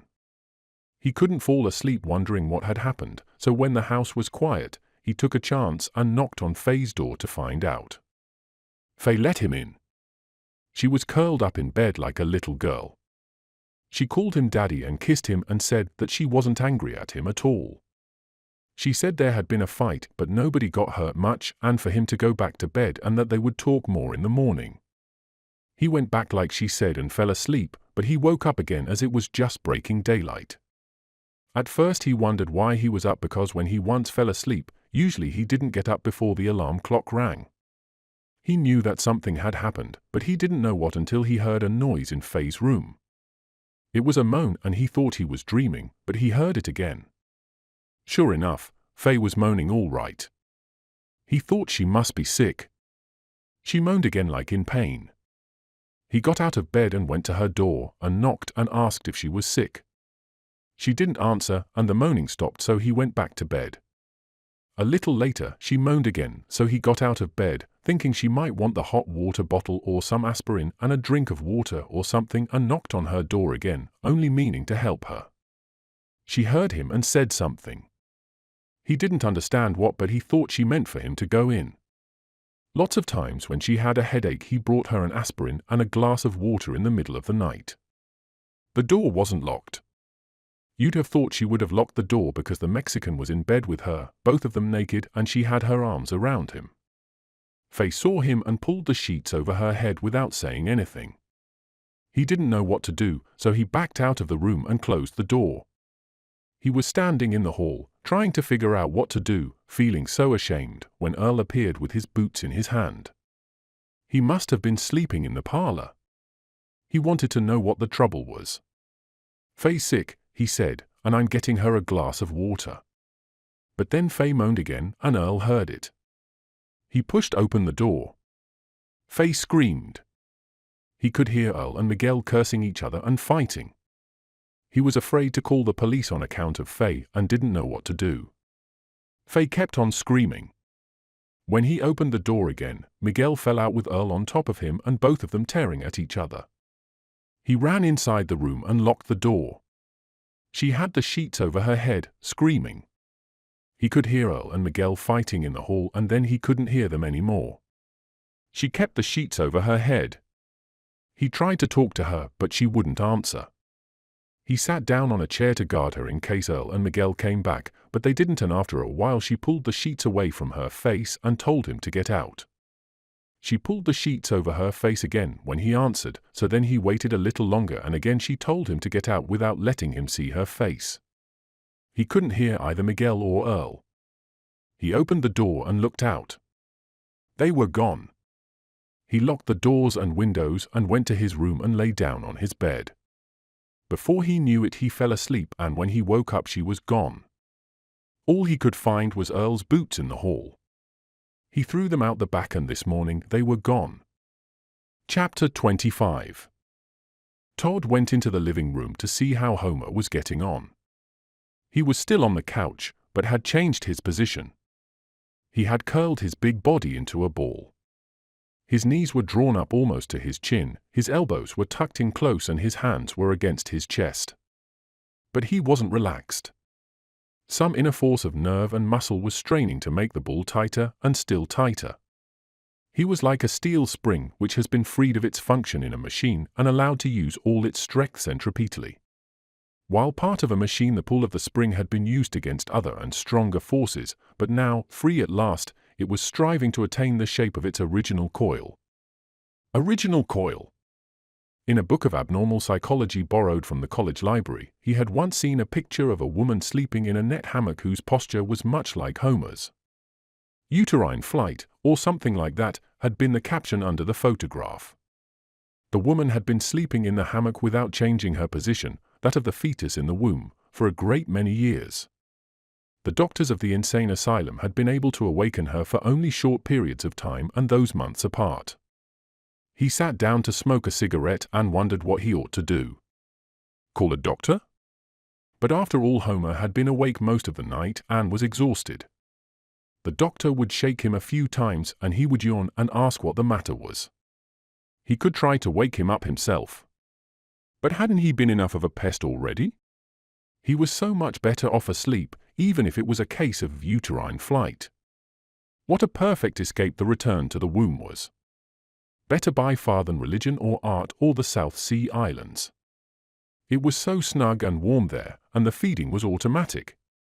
Everything perfect in that hotel. No wonder the memory of those accommodations lingered in the blood and nerves of everyone. It was dark, yes, but what a warm, rich darkness. The grave wasn't in it. No wonder one fought so desperately against being evicted when the 9 months lease was up. Todd crushed his cigarette. He was hungry and wanted his dinner, also a double scotch and soda. After he had eaten, he would come back and see how Homer was. If he was still asleep, he would try to wake him. If he couldn't, he might call a doctor. He took another look at him, then tiptoed out of the cottage, shutting the door carefully. Chapter 26. Todd didn't go directly to dinner. He went first to Hodge Saddlery store, thinking he might be able to find out something about Earl, and through him about Fay. Calvin was standing there with a wrinkled Indian who had long hair held by a bead strap around his forehead. Hanging over the Indian's chest was a sandwich board that read, "Tuttle's Trading Post, for genuine relics of the Old West. Beads, silver, jewelry, moccasins, dolls, toys, rare books, postcards. Take back a souvenir from Tuttle's Trading Post." Calvin was always friendly. "Lo, thar," he called out when Todd came up. "Meet the chief," he added, grinning. "Chief, kiss my tokus." The Indian laughed heartily at the joke. "You gotta live," he said. "Earl been around today?" Todd asked. "Yop. Went by an hour ago. We were at a party last night, and I—" Calvin broke in by hitting his thigh a wallop with the flat of his palm. That must have been some shindig to hear Earl tell it. "Eh, skookum?" "Vas you dear, Charlie," the Indian agreed, showing the black inside of his mouth, purple tongue, and broken orange teeth. "I heard there was a fight after I left." Calvin smacked his thigh again. "Sure must have been. Earl get himself 2 black eyes, Lulus." "That's what comes of pawling up with a dirty greaser," said the Indian excitedly. He and Calvin got into a long argument about Mexicans. The Indian said that they were all bad. Calvin claimed he had known quite a few good ones in his time. When the Indian cited the case of the Hermanos brothers who had killed a lonely prospector for $50, Calvin countered with a long tale about a man called Thomas Lopez who shared his last pint of water with a stranger when they both were lost in the desert. Todd tried to get the conversation back to what interested him. "Mexicans are very good with women," he said. "Better with horses," said the Indian. "I remember one time along the Brazos, Todd tried again. "They fought over Earl's girl, didn't they?" Not to hear him tell it, Calvin said. "He claims it was Doe claims the Mex robbed him while he was sleeping." "The dirty, thieving rat," said the Indian, spitting. "He claims he's all washed up with that bitch," Calvin went on. "Yes, sirree, that's his story, to hear him tell it." Todd had enough. "So long," he said. "Glad to meet you," said the Indian. "Don't take any wooden nickels," Calvin shouted after him. Todd wondered if she had gone with Miguel. He thought it more likely that she would go back to work for Mrs. Jennings. But either way she would come out all right. Nothing could hurt her. She was like a cork. No matter how rough the sea got, she would go dancing over the same waves that sank iron ships and tore away piers of reinforced concrete. He pictured her riding a tremendous sea. Wave after wave reared its ton on ton of solid water and crashed down only to have her spin gaily away. When he arrived at Musso Frank's restaurant, he ordered a steak and a double scotch. The drink came first and he sipped it with his inner eye still on the spinning cork. It was a very pretty cork, gilt with a glittering fragment of mirror set in its top. The sea in which it danced was beautiful, green in the trough of the waves and silver at their tips. But for all their moon-driven power, they could do no more than net the bright cork for a moment in a spume of intricate lace. Finally it was set down on a strange shore where a savage with pork sausage fingers and a pimpled but picked it up and hugged it to his sagging belly. Todd recognized the fortunate man. He was one of Mrs. Jennings' customers. The waiter brought his order and paused with bent back for him to comment. In vain. Todd was far too busy to inspect the steak. "Satisfactory, sir?" asked the waiter. Todd waved him away with a gesture more often used on flies. The waiter disappeared. Todd tried the same gesture on what he felt, but the driving itch refused to go. If only he had the courage to wait for her some night and hit her with a bottle and rape her. He knew what it would be like lurking in the dark in a vacant lot, waiting for her. Whatever that bird was that sang at night in California would be bursting its heart in theatrical runs and quavers, and the chill night air would smell of spice pink. She would drive up, turn the motor off, look up at the stars, so that her breasts reared, then toss her head and sigh. She would throw the ignition keys into her purse and snap it shut, then get out of the car. The long step she took would make her tight dress pull up so that an inch of glowing flesh would show above her black stocking. As he approached carefully, she would be pulling her dress down, smoothing it nicely over her hips. "Faye, Faye, just a minute," he would call. "Why, Todd, hello." She would hold her hand out to him at the end of her long arm that swooped so gracefully to join her curving shoulder. "You scared me." She would look like a deer on the edge of the road when a truck comes unexpectedly around a bend. He could feel the cold bottle he held behind his back and the forward step he would take to bring. "Is there anything wrong with it, sir?" The fly-like waiter had come back. Todd waved at him, but this time the man continued to hover. "Perhaps you would like me to take it back, sir?" "No, no. Thank you, sir." But he didn't leave. He waited to make sure that the customer was really going to eat. Todd picked up his knife and cut a piece. Not until he had also put some boiled potato in his mouth did the man leave. Todd tried to start the rape going again, but he couldn't feel the bottle as he raised it to strike. He had to give it up. The waiter came back. Todd looked at the steak. It was a very good one, but he wasn't hungry anymore. "A check, please." "No dessert, sir?" "No, thank you, just a check." "Check it is, sir," the man said brightly as he fumbled for his pad and pencil. Chapter 27. When Todd reached the street, he saw a dozen great violet shafts of light moving across the evening sky in wide, crazy sweeps. Whenever one of the fiery columns reached the lowest point of its arc, it lit for a moment the rose-colored domes and delicate minarets of Khan's Persian Palace Theatre. The purpose of this display was to signal the world premiere of a new picture. Turning his back on the searchlights, he started in the opposite direction, toward Homer's place. Before he had gone very far, he saw a clock that read 6:15 and changed his mind about going back just yet. He might as well let the poor fellow sleep for another hour and kill some time by looking at the crowds. When still a block from the theater, he saw an enormous electric sign that hung over the middle of the street. In letters 10 feet high he read that, Mr. Khan Pleasure Dome decreed. Although it was still several hours before the celebrities would arrive, thousands of people had already gathered. They stood facing the theater with their backs toward the gutter in a thick line hundreds of feet long. A big squad of policemen was trying to keep a lane open between the front rank of the crowd and the facade of the theater.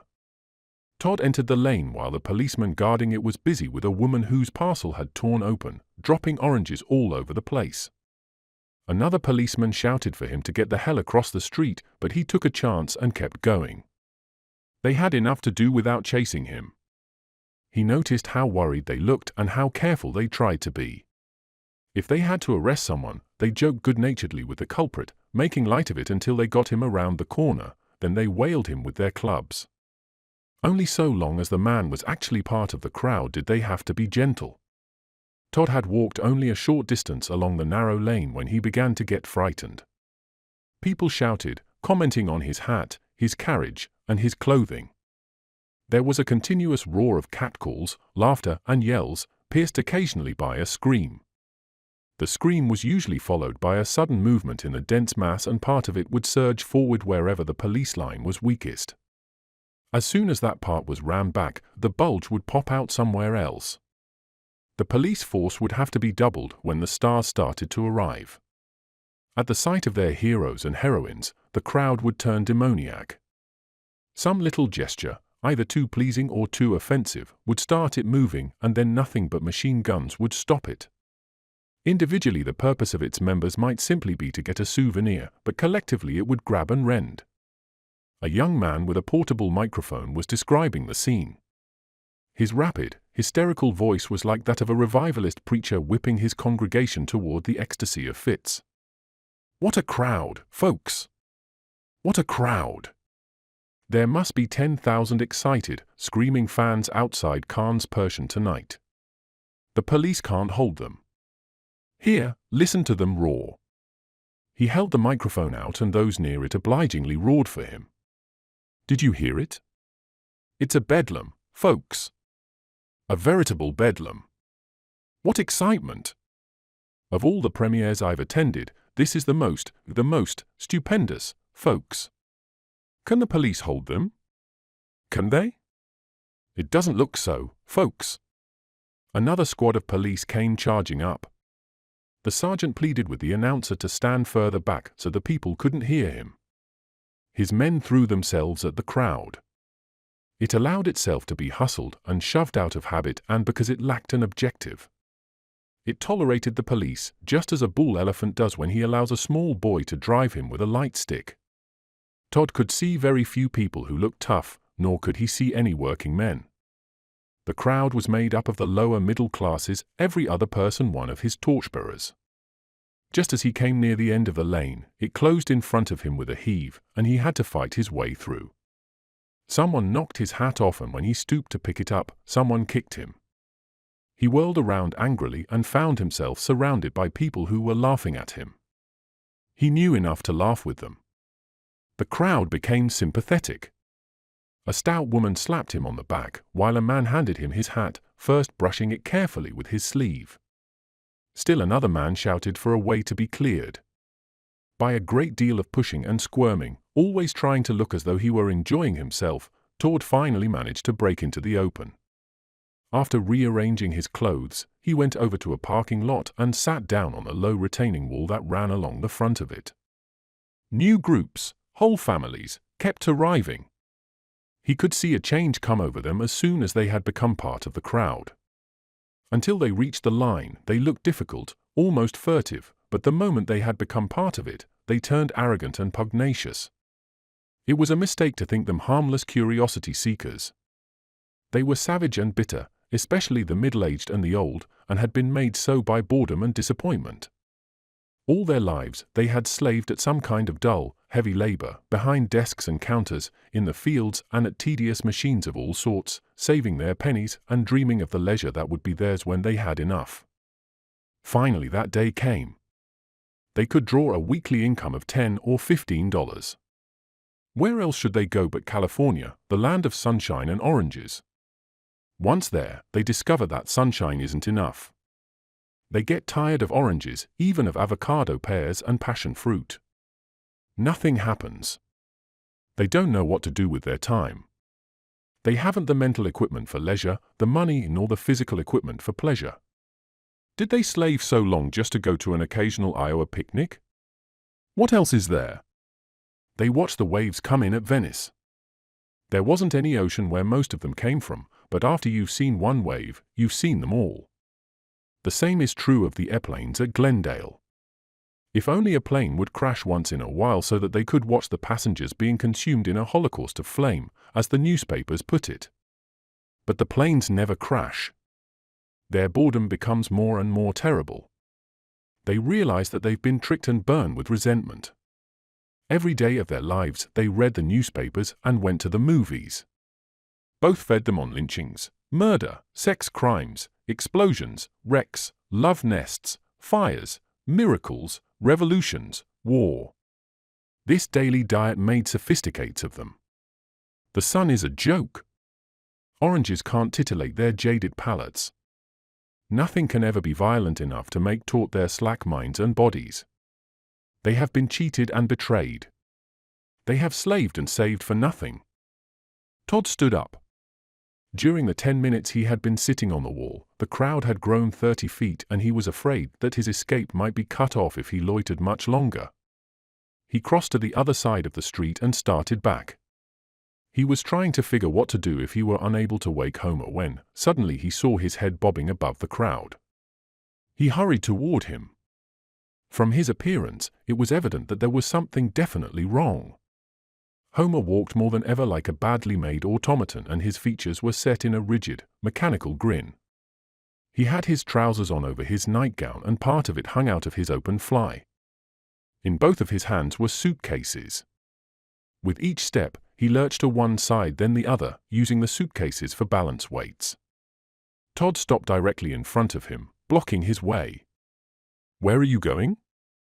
"Way, Neville," he replied, using an extraordinary amount of jaw movement to get out this single word. "That's fine. But you can't walk to the station from here. It's in Los Angeles." Homer tried to get around him, but he caught his arm. "We'll get a taxi. I'll go with you." The cabs were all being routed around the block because of the preview. He explained this to Homer and tried to get him to walk to the corner. "Come on, we're sure to get one on the next street." Once Todd got him into a cab, he intended to tell the driver to go to the nearest hospital. But Homer wouldn't budge, no matter how hard he yanked and pleaded. People stopped to watch them, others turned their heads curiously. He decided to leave him and get a cab. "I'll come right back," he said. He couldn't tell from either Homer's eyes or expression whether he heard, for they both were empty of everything, even annoyance. At the corner he looked around and saw that Homer had started to cross the street, moving blindly. Brakes screeched and twice he was almost run over, but he didn't swerve or hurry. He moved in a straight diagonal. When he reached the other curb, he tried to get on the sidewalk at a point where the crowd was very thick and was shoved violently back. He made another attempt and this time a policeman grabbed him by the back of the neck and hustled him to the end of the line. When the policeman let go of him, he kept on walking as though nothing had happened. Todd tried to get over to him, but was unable to cross until the traffic lights changed. When he reached the other side, he found Homer sitting on a bench, 50 or 60 feet from the outskirts of the crowd. He put his arm around Homer's shoulder and suggested that they walk a few blocks further. When Homer didn't answer, he reached over to pick up one of the valises. Homer held onto it. "I'll carry it for you," he said, tugging gently. "Thief!" Before Homer could repeat the shout, he jumped away. It would be extremely embarrassing if Homer shouted thief in front of a cop. He thought of phoning for an ambulance. But then, after all, how could he be sure that Homer was crazy? He was sitting quietly on the bench, minding his own business. Todd decided to wait, then try again to get him into a cab. The crowd was growing in size all the time, but it would be at least half an hour before it overran the bench. Before that happened, he would think of some plan. He moved a short distance away and stood with his back to a store window so that he could watch Homer without attracting attention. About 10 feet from where Homer was sitting grew a large eucalyptus tree, and behind the trunk of the tree was a little boy. Todd saw him peer around it with great caution, then suddenly jerk his head back. A minute later, he repeated the maneuver. At first Todd thought he was playing hide and seek, then noticed that he had a string in his hand which was attached to an old purse that lay in front of Homer's bench. Every once in a while the child would jerk the string, making the purse hop like a sluggish toad. Its torn lining hung from its iron mouth like a furry tongue, and a few uncertain flies hovered over it. Todd knew the game the child was playing. He used to play it himself when he was small. If Homer reached to pick up the purse, thinking there was money in it, he would yank it away and scream with laughter. When Todd went over to the tree, he was surprised to discover that it was Adore Loomis, the kid who lived across the street from Homer. Todd tried to chase him, but he dodged around the tree, thumbing his nose. He gave up and went back to his original position. The moment he left, Adore got busy with his purse again. Homer wasn't paying any attention to the child, so Todd decided to let him alone. Mrs. Loomis must be somewhere in the crowd, he thought. Tonight when she found Adore, she would give him a hiding. He had torn the pocket of his jacket and his Buster Brown collar was smeared with grease. Adore had a nasty temper. The completeness with which Homer ignored both him and his pocketbook made him frantic. He gave up dancing it at the end of the string and approached the bench on tiptoes, making ferocious faces, yet ready to run at Homer's first move. He stopped when about 4 feet away and stuck his tongue out. Homer ignored him. He took another step forward and ran through a series of insulting gestures. If Todd had known that the boy held a stone in his hand, he would have interfered. But he felt sure that Homer wouldn't hurt the child and was waiting to see if he wouldn't move because of his pestering. When Adore raised his arm, it was too late. The stone hit Homer in the face. The boy turned to flee but tripped and fell. Before he could scramble away, Homer landed on his back with both feet, then jumped again. Todd yelled for him to stop and tried to yank him away. He shoved Todd and went on using his heels. Todd hit him as hard as he could, first in the belly, then in the face. He ignored the blows and continued to stamp on the boy. Todd hit him again and again, then threw both arms around him and tried to pull him off. He couldn't budge him. He was like a stone column. The next thing Todd knew, he was torn loose from Homer and sent to his knees by a blow in the back of the head that spun him sideways. The crowd in front of the theater had charged. He was surrounded by churning legs and feet. He pulled himself erect by grabbing a man's coat, then let himself be carried along backwards in a long, curving swoop. He saw Homer rise above the mass for a moment, shoved against the sky, his jaw hanging as though he wanted to scream but couldn't. A hand reached up and caught him by his open mouth and pulled him forward and down. There was another dizzy rush. Todd closed his eyes and fought to keep upright. He was jostled about in a hacking cross-surf of shoulders and backs, carried rapidly in one direction and then in the opposite. He kept pushing and hitting out at the people around him, trying to face in the direction he was going. Being carried backwards terrified him. Using the eucalyptus tree as a landmark, he tried to work toward it by slipping sideways against the tide, pushing hard when carried away from it and riding the current when it moved toward his objective. He was within only a few feet of the tree when a sudden, driving rush carried him far past it. He struggled desperately for a moment, then gave up and let himself be swept along. He was the spearhead of a flying wedge when it collided with a mass going in the opposite direction. The impact turned him around. As the two forces ground against each other, he was turned again and again, like a grain between millstones. This didn't stop until he became part of the opposing force. The pressure continued to increase until he thought he must collapse. He was slowly being pushed into the air. Although relief for his cracking ribs could be gotten by continuing to rise, he fought to keep his feet on the ground. Not being able to touch was an even more dreadful sensation than being carried backwards. There was another rush, shorter this time, and he found himself in a dead spot where the pressure was less and equal. He became conscious of a terrible pain in his left leg, just above the ankle, and tried to work it into a more comfortable position. He couldn't turn his body, but managed to get his head around. A very skinny boy, wearing a Western Union cap, had his back wedged against his shoulder. The pain continued to grow and his whole leg as high as the groin throbbed. He finally got his left arm free and took the back of the boy's neck in his fingers. He twisted as hard as he could. The boy began to jump up and down in his clothes. He managed to straighten his elbow by pushing at the back of the boy's head and so turn halfway around and free his leg. The pain didn't grow less. There was another wild surge forward that ended in another dead spot. He now faced a young girl who was sobbing steadily. Her silk print dress had been torn down the front and her tiny brassiere hung from one strap. He tried by pressing back to give her room, but she moved with him every time he moved. Now and then, she would jerk violently and he wondered if she was going to have a fit. One of her thighs was between his legs. He struggled to get free of her, but she clung to him, moving with him and pressing against him. She turned her head and said, "Stop, stop," to someone behind her. He saw what the trouble was. An old man, wearing a Panama hat and horn-rimmed glasses, was hugging her.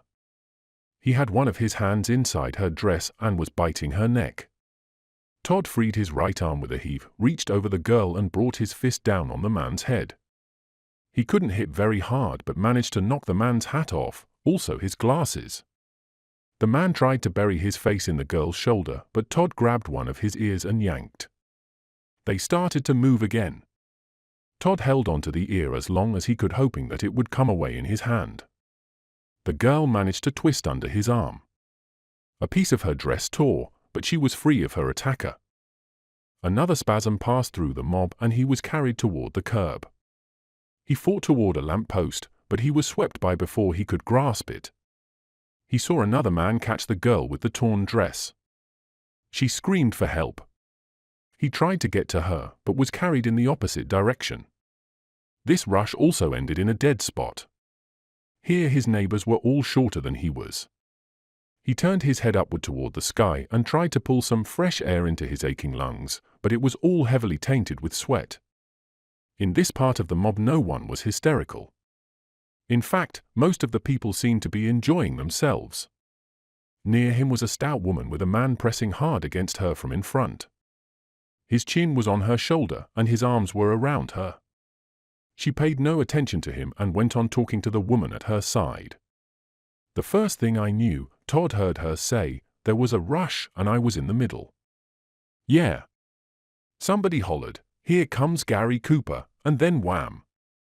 "That ain't it," said a little man wearing a cloth cap and pullover sweater. "This is a riot you're in." "Yeah," said a third woman, whose snaky gray hair was hanging over her face and shoulders. "A pervert attacked a child. He ought to be lynched." Everybody agreed vehemently. "I come from St. Louis," announced the stout woman, "and we had one of them pervert fellas in our neighborhood once. He ripped up a girl with a pair of scissors." "He must have been crazy," said the man in the cap. "What kind of fun is that?" Everybody laughed. The stout woman spoke to the man who was hugging her. "Hey, you," she said. "I ain't no pillow." The man smiled beatifically but didn't move. She laughed, making no effort to get out of his embrace. "A fresh guy," she said. The other woman laughed. "Yeah," she said, "this is a regular free-for-all." The man in the cap and sweater thought there was another laugh in his comment about the pervert. Ripping up a girl with scissors. That's the wrong tool. He was right. They laughed even louder than the first time. You'd have done it different, eh, kid, said a young man with a kidney-shaped head and waxed mustaches. The two women laughed. This encouraged the man in the cap, and he reached over and pinched the stout woman's friend. She squealed. Lay off that, she said good-naturedly. I was shoved, he said. An ambulance siren screamed in the street. Its wailing moan started the crowd moving again, and Todd was carried along in a slow, steady push. He closed his eyes and tried to protect his throbbing leg. This time, when the movement ended, he found himself with his back to the theater wall. He kept his eyes closed and stood on his good leg. After what seemed like hours, the pack began to loosen and move again with a churning motion. It gathered momentum and rushed. He rode it until he was slammed against the base of an iron rail which fenced the driveway of the theater from the street. He had the wind knocked out of him by the impact, but managed to cling to the rail. He held on desperately, fighting to keep from being sucked back. A woman caught him around the waist and tried to hang on. She was sobbing rhythmically. Todd felt his fingers slipping from the rail and kicked backwards as hard as he could. The woman let go. Despite the agony in his leg, he was able to think clearly about his picture, the burning of Los Angeles.